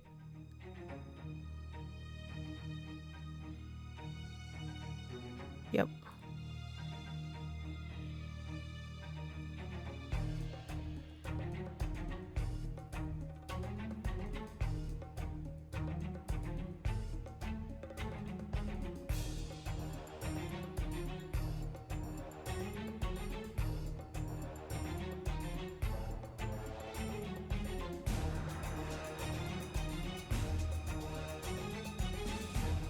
Okay, -1, so 3 damage. Okay, I have it down in the teens at least. Oh my gosh, okay.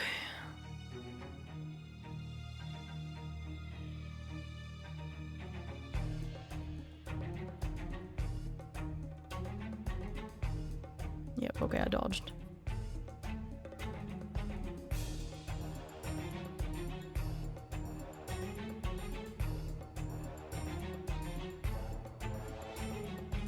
Okay.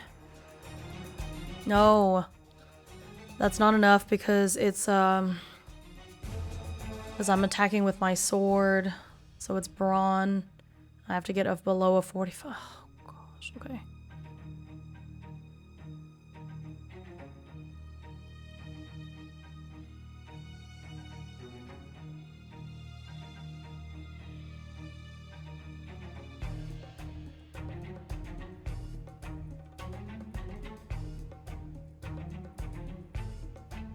Okay, I'm gonna make a tenacity check. If I fail, I'm frightened till the end of my turn. God. Okay, the tenacity check, that's not good. Oh, hey! It worked.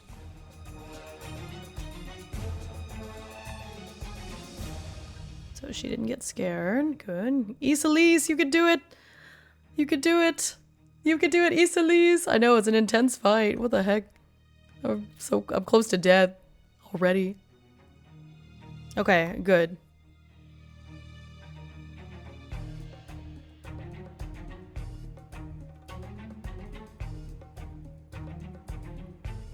Okay, so it's a D6 plus 1.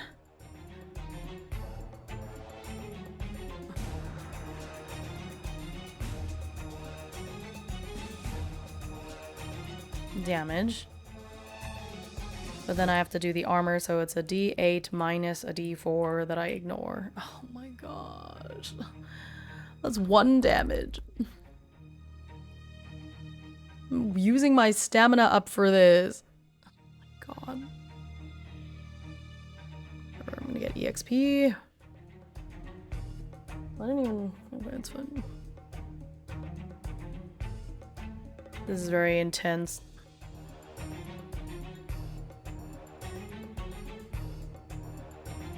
Nope. Isolise is frightened now. What happens when I'm frightened?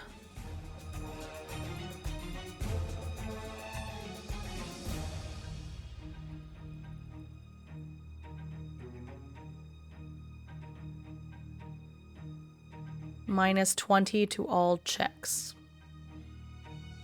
I'm only frightened until the end of my next turn, though. Okay. It's annoying. Ooh, I'm gonna drink some water.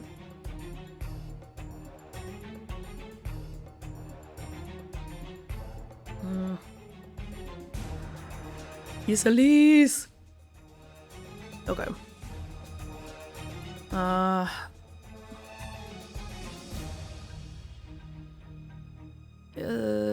For the other one, do I have to hit?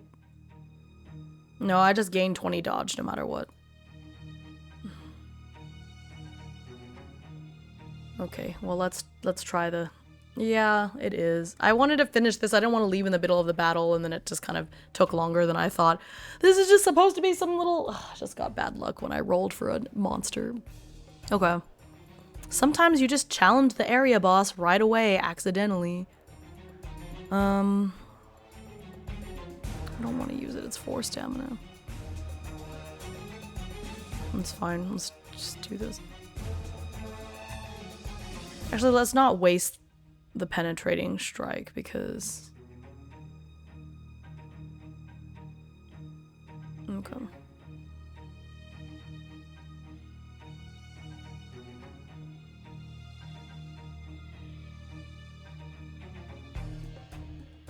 Okay. I'm just gonna run for a bit because I can slightly disengage and then I'll come back when I'm less frightened. Because at least that puts me out of its range. Actually, I don't know if that's gonna work. Yeah, I think it does work because its speed is only 20. So it's not gonna catch up to me if I run. Run away.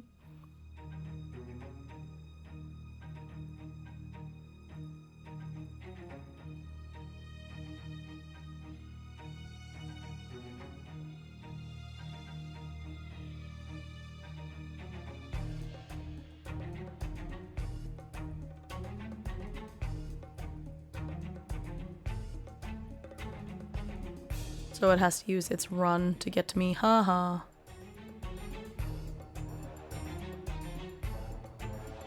Okay, that's what you have to do in these kind of games. You just kite from a distance. That's what I need to do, is just kite it. It's MMO stuff right there. Okay.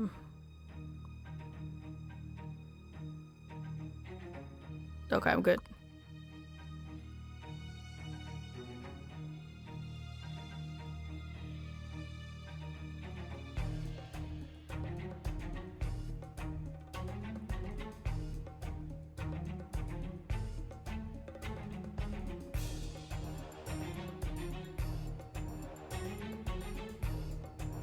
Okay, 5 damage. I'll take it.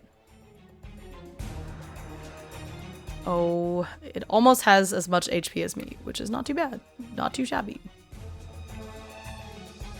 Okay, the Grove Guardian does Entangling Roots. I'm gonna try to dodge. Yep. No. My dodge is 63. I had to get a 63 or below. I was just, ugh.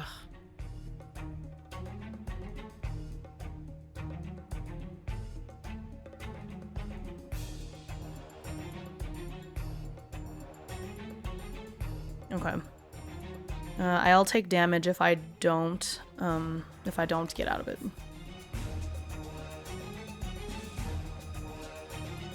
Okay. How do I get out of Entangled?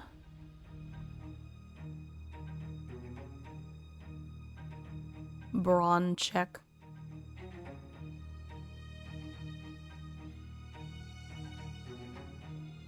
Okay. Yep.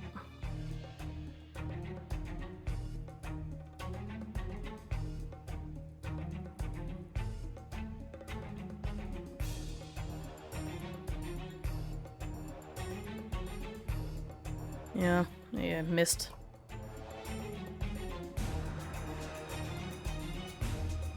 At least I didn't take any damage.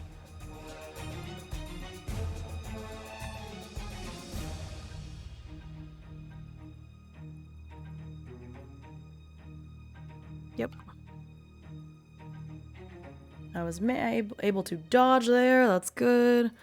Okay. Oh, just come on, I'm just whittling it away. Just please don't hit me anymore. I can't do it. Almost out of stamina. I'm not gonna be able to do these penetrating shots very much longer. Nope, missed.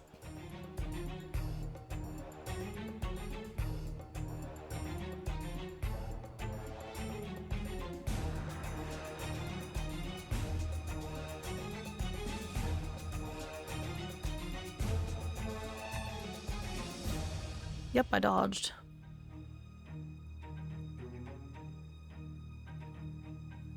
Good, good. Yes, it was very good for me to get dodge up as high as I did, and it's still not enough in so many cases. God.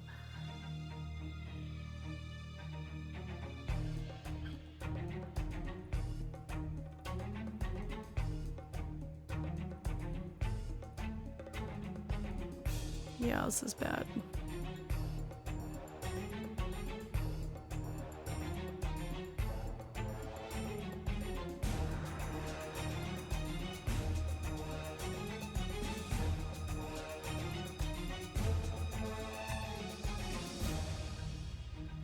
Okay, it's using Entangling Roots again.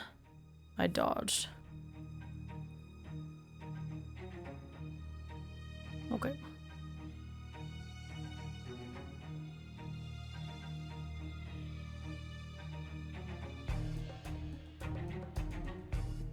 Nope. My luck is just really bad. I mean, because it's a brawn check, I have to score, well, yeah, it's less than 50-50 chance. I guess my luck isn't that bad. 45% chance of happening is not very good. Man. Okay. It's because I went for all decks. Man, okay. I need to work on my arrow heart skills. I see.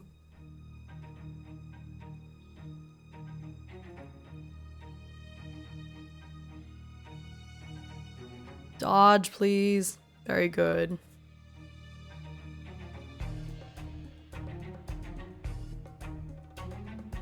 Oh, I'm almost out of stamina. Okay, I hit it.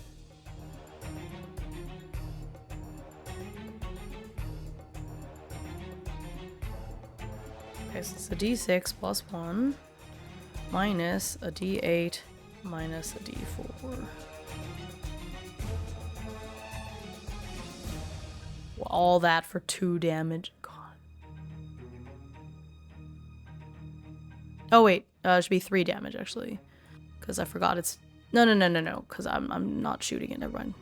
Man. Okay. just want to kill this thing, please. Oh my gosh, it's like day 2 of this quest. MMOs, man. Oh, this is bad. I'm gonna take damage no matter what. Oh wait, let's just say I moved some on my turn too. That would make sense. Earthquake.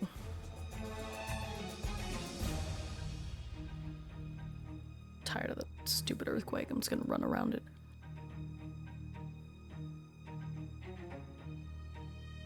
Yeah.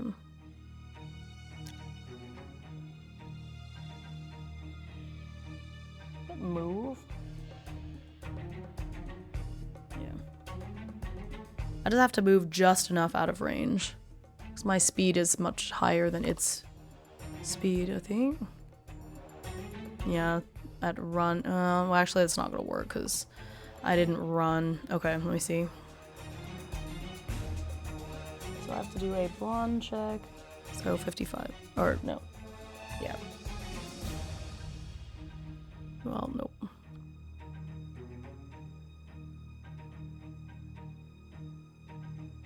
No, I think I'll just say out of range for this first one. Okay. It's too much. I might just have to leave combat, but I'm so close to killing it. It just seems like a waste. Okay, come on. Good.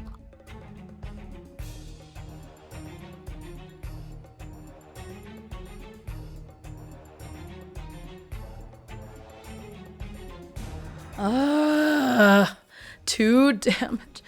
Why is this so hard? It's supposed to be easy.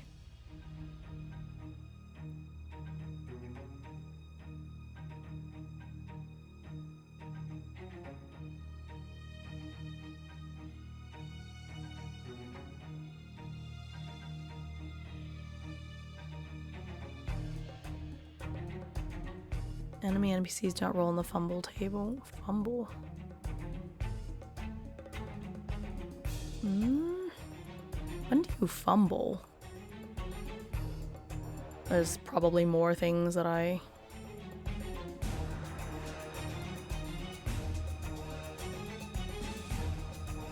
Oh.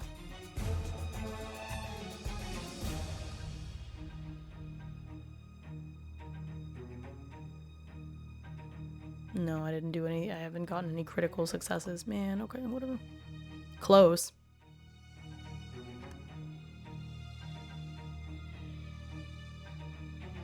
Nope. Stupid. What's that D8 armor? Man, I don't know. Maybe I should have run away sooner. I don't know what the heck I'm supposed to do about this thing.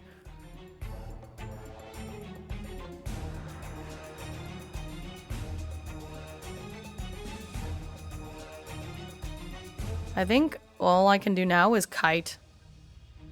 Can I run? How far can I run on a turn? Just run and kite.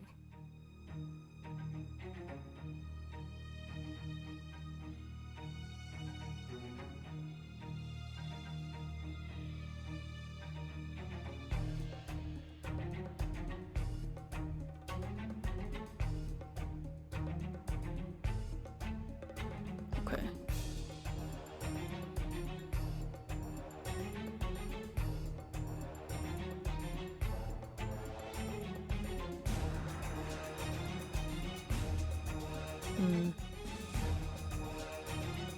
I feel like I should be able to move if it's like D&D, so that's just how I'll do it. Okay.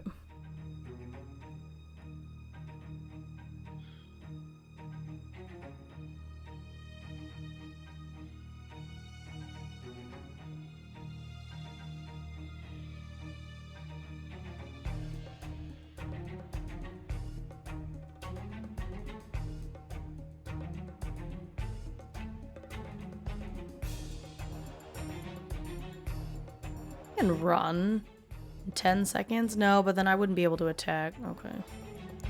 It just can't be within 5 feet of me. I think it's fine. Okay, so let me do my brawn check. Okay, I think I might be dead. Unless I can run. D8 damage. Oh, okay. It's bludgeoning, but I have D3 armor. Okay.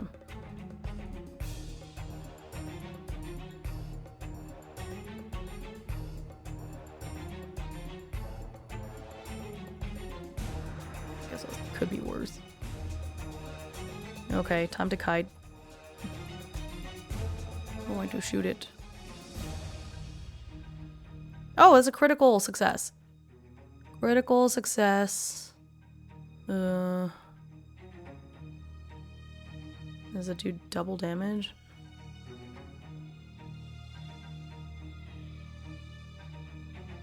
Hits automatically and its damage is doubled. Okay.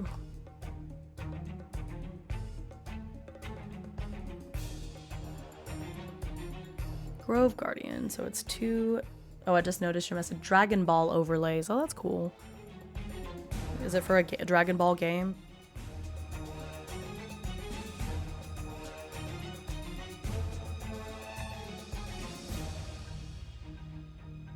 Oh, actually a double. It's not 2d6, but it's like double d6. Okay. Okay, 12 damage. And then it's minus the d8.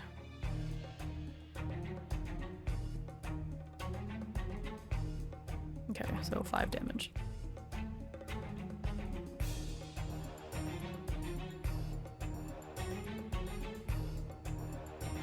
It's almost dead. But so am I.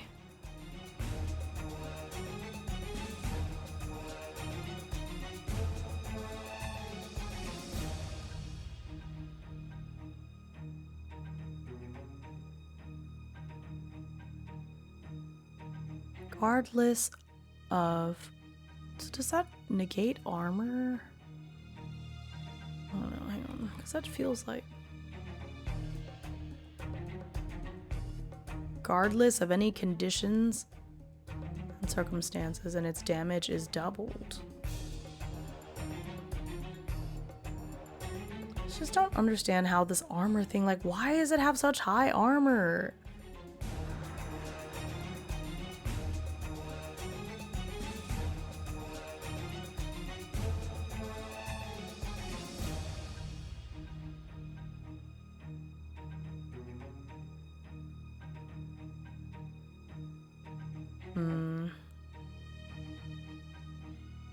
Oh, okay. Well, that makes sense. Well, that's fun. This doesn't tell me about armor. Dang it.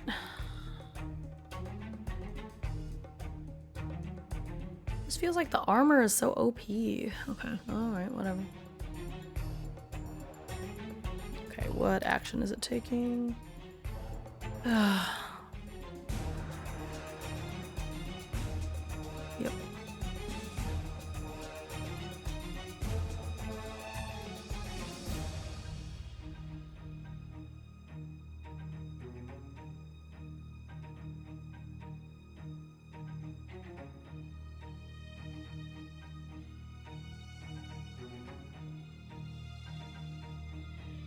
It's piercing damage. Oh, I forgot. It should be 6 damage.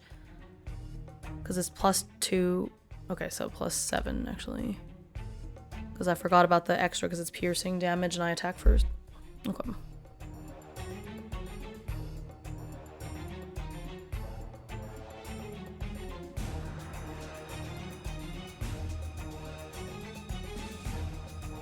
Zero damage.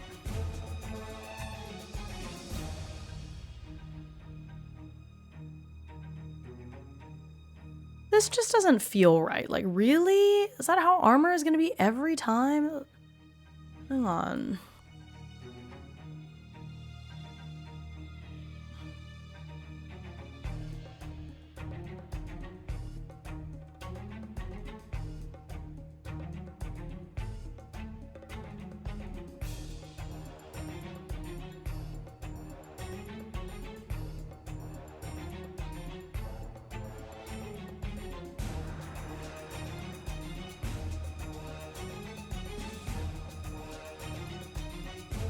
Each armor type listed on page 171 has a protection rate. All damage received by a character wearing armor must be reduced by the armor's protection rate. If a character is wearing 2 different layers, only the highest protection rate must be used.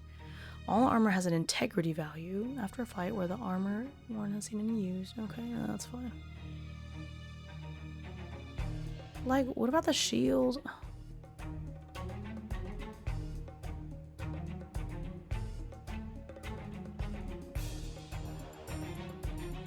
But D8? Or does it mean that I was supposed to roll for its armor at the very beginning and that's what it had? I guess I might have messed this up a little bit. Made this a little more difficult than it should be. Let me see here. The monster stat block.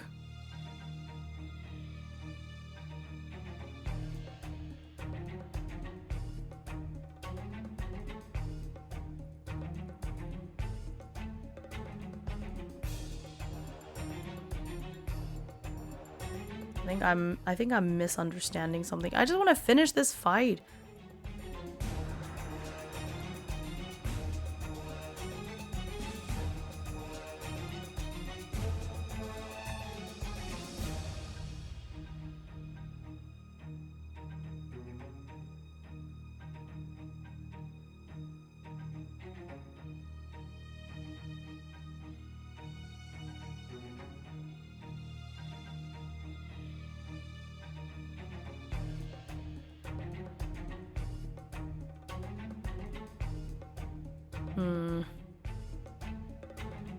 I think I was supposed to roll for its armor at the beginning.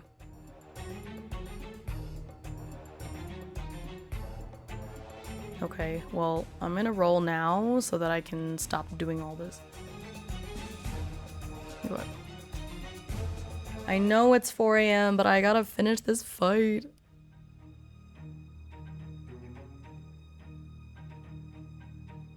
It just seems so silly. Okay.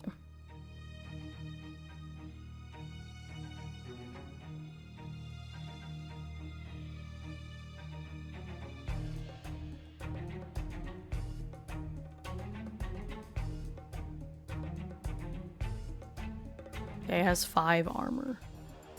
I'm just gonna decide that now.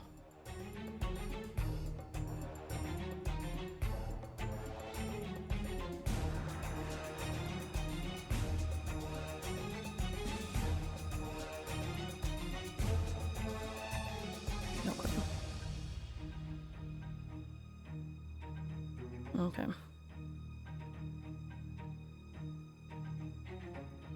I don't have anything tomorrow. I can sleep in. It's fine.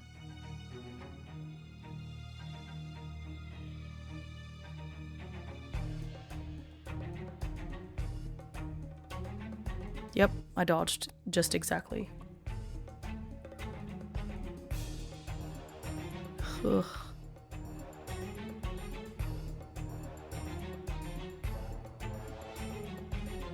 Oh, that's not a crit though, is it? An 8? Easy. Critical hit. I think it's supposed to be lower. I think an 8 is a little too high. Yeah, it's a 1 to 5. Okay.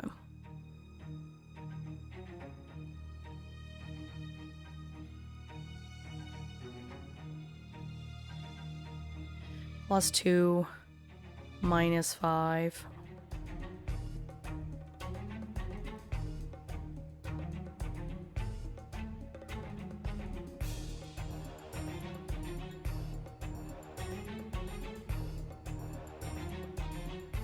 Okay, it's almost dead. And then I can sleep.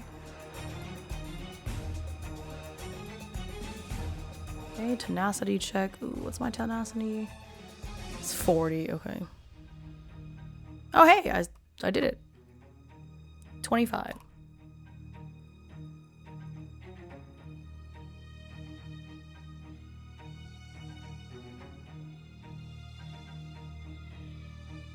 Elise. Oh yeah, the cat is definitely still awake. It's sitting behind me. And in front of me. There's 2. They're both here.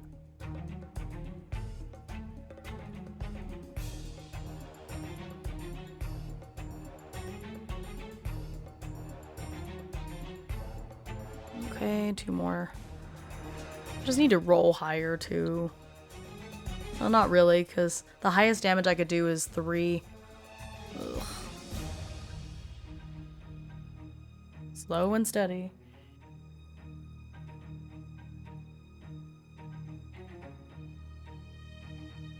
Nope. I get entangled. I'm gonna do my brawn check. That didn't work.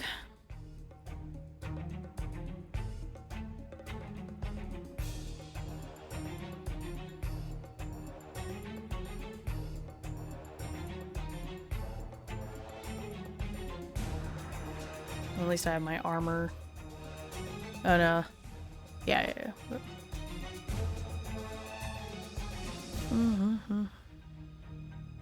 Yep.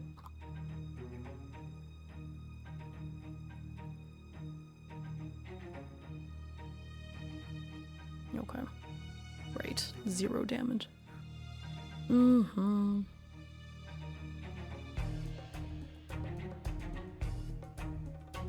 Please dodge.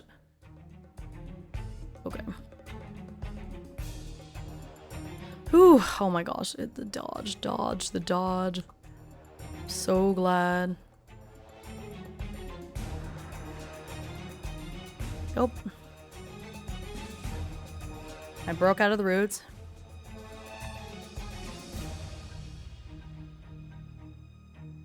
But then she fails. She misses. Well, at least I'm not going to take any damage from the roots, so I didn't hit it, but at least it didn't hit me. Okay, tenacity check. Failed. Okay.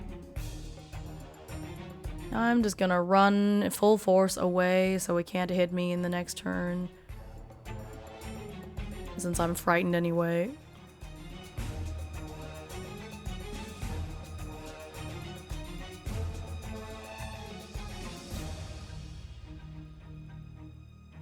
Yep, which means it's gonna be, even if it goes at full speed, it's only within 6. So if it tries to do earthquake, it's not gonna matter. It's not gonna hit me.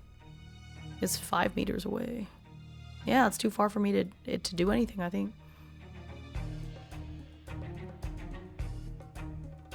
No, it's within 10 meters. Dang it. Not the roots again. At least I dodged. Oh my god, like, please, just let me live. Okay. I meant to hit this button, but that's fine, because I already rolled. That's a critical hit.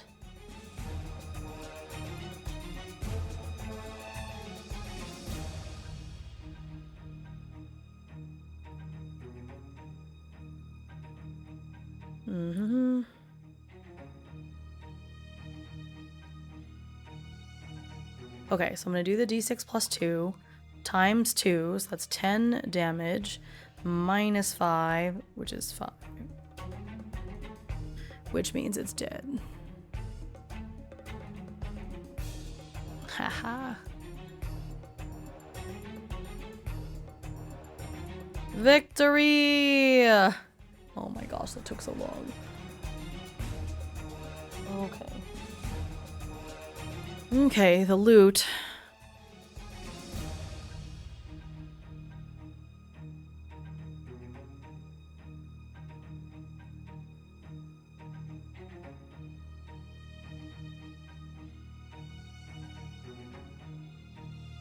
Weapon manual.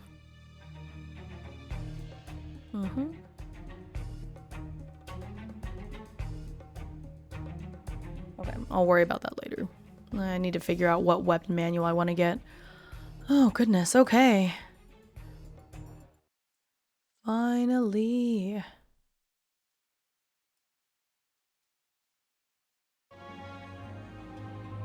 Okay. God. Okay, so it's the end of the battle, so my stamina goes all the way back up. Sheesh.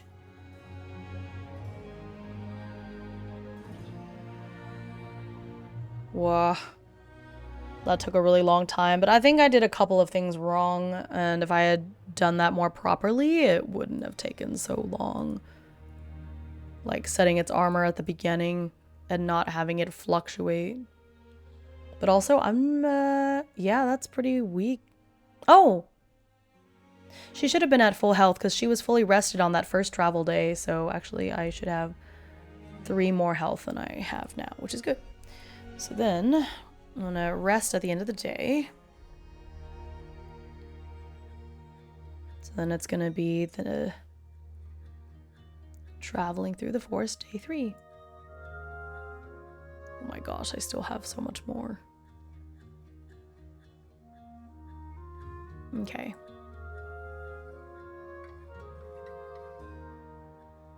So let's save that. Then we can close this out. Okay. Well, it's gonna be the next day. Would be really great if you could do like markdown for this. Or I guess I can at least bold these parts.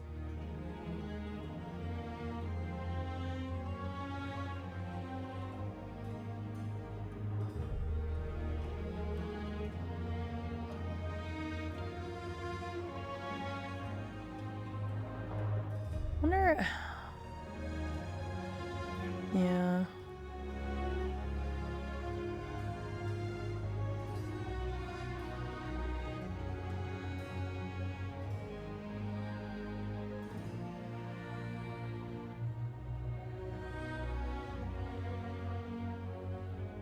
That is nice. Yeah. Wish the little extra text wouldn't go.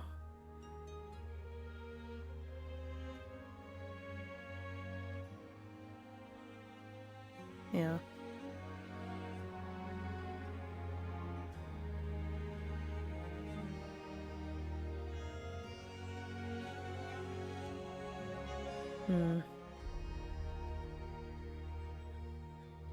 Lapse time. It should be more than, because it's like 10 seconds per turn. That's the tough part. I think I might have messed that up in the little turn sequence. I mean, not that it really, really matters, but...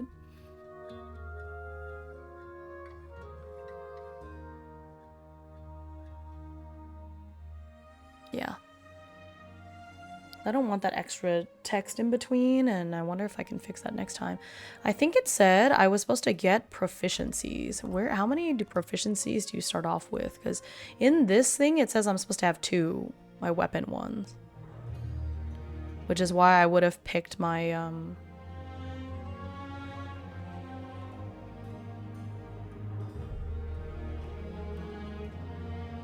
choose 2 weapon proficiencies and 1 armor proficiency, see?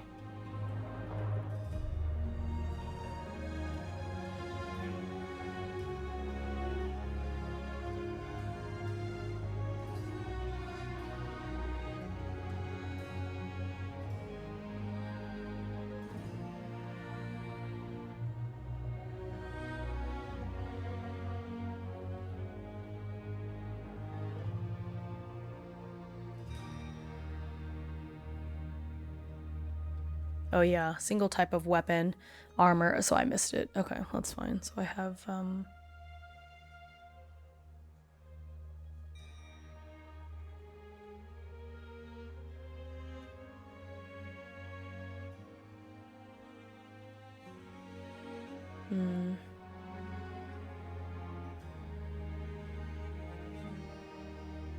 type of armor. Okay, let me just use the ones that I have now, because that makes sense. Which thing's the short sword? Yeah, heavy clothing armor.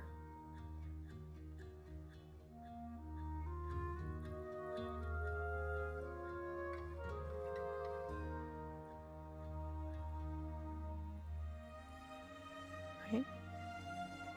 Okay. Okay, so I think that's where we're going to call it a night.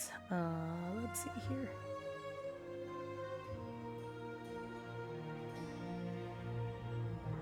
Okay, so So I think that's a good place to call it a night for tonight. I did not mean for this to go on quite so long, but I got sucked into that last battle. This game is so fun. I definitely want to keep streaming this tomorrow. Probably before I stream, there's a couple more things I want to check up on as far as the app, and like a couple lingering questions I have about the battle system. Or really, I might just go ahead and subscribe to that Patreon. It's only $5 a month, and then see if that helps, because the 2E, I feel like that'll fix some things, because there's, I know this game has so much potential and I love the MMO aspect, but definitely they need to touch up on some of the rules. Yes. Just because they're a little unclear for big rule followers like me. But yeah, thanks so much for hanging out with me tonight. I know it's been a while. It's good to be back. My voice is still not 100%. I don't know if you can tell. It still sounds a little funny to me, and my throat feels so dry when I talk, but I just really wanted to stream and play games again, so really wanted to get on today, and I will tomorrow. I have something in the evening, so I'll try to get on. I'll have a good night's sleep, and I will get on in the afternoon and continue this. I love this game already, and I'm really excited to see where my character goes on her adventures. Yeah, I gotta finish this patrol and get back in one piece. Might be tough. I don't know. But yeah, I feel like the grind is real. That was somebody complaining, because you need like a whole bunch of points to get to the next rank, and it seems a little unreasonable. I don't know. So I'll work on that. This isn't going to be a very strong story. It's very running around shooting things, and you could see even from my journaling that it was pretty basic. So now that I'm in this section where it's like, well, there's no really story anymore, I'm taking job quests and running around, you know, that's the part. I'm just playing for fun, and we'll see where we go from there. But this is not meant to be like a story heavy game. It's something that I want to play when I just feel like crunching numbers, you know. And sometimes I just really need to do that. Sometimes I don't want to do a lot of narrative heavy lifting, so this is quite nice. All right, and on that note, I'm going to go ahead and head to bed now, and wish you all a wonderful evening or rest of your day, because I know for you Europeans and Asians and whatnot, it's a very different time of day there. So hope you have a great rest of your day, and I will catch y'all in the next stream. Bye!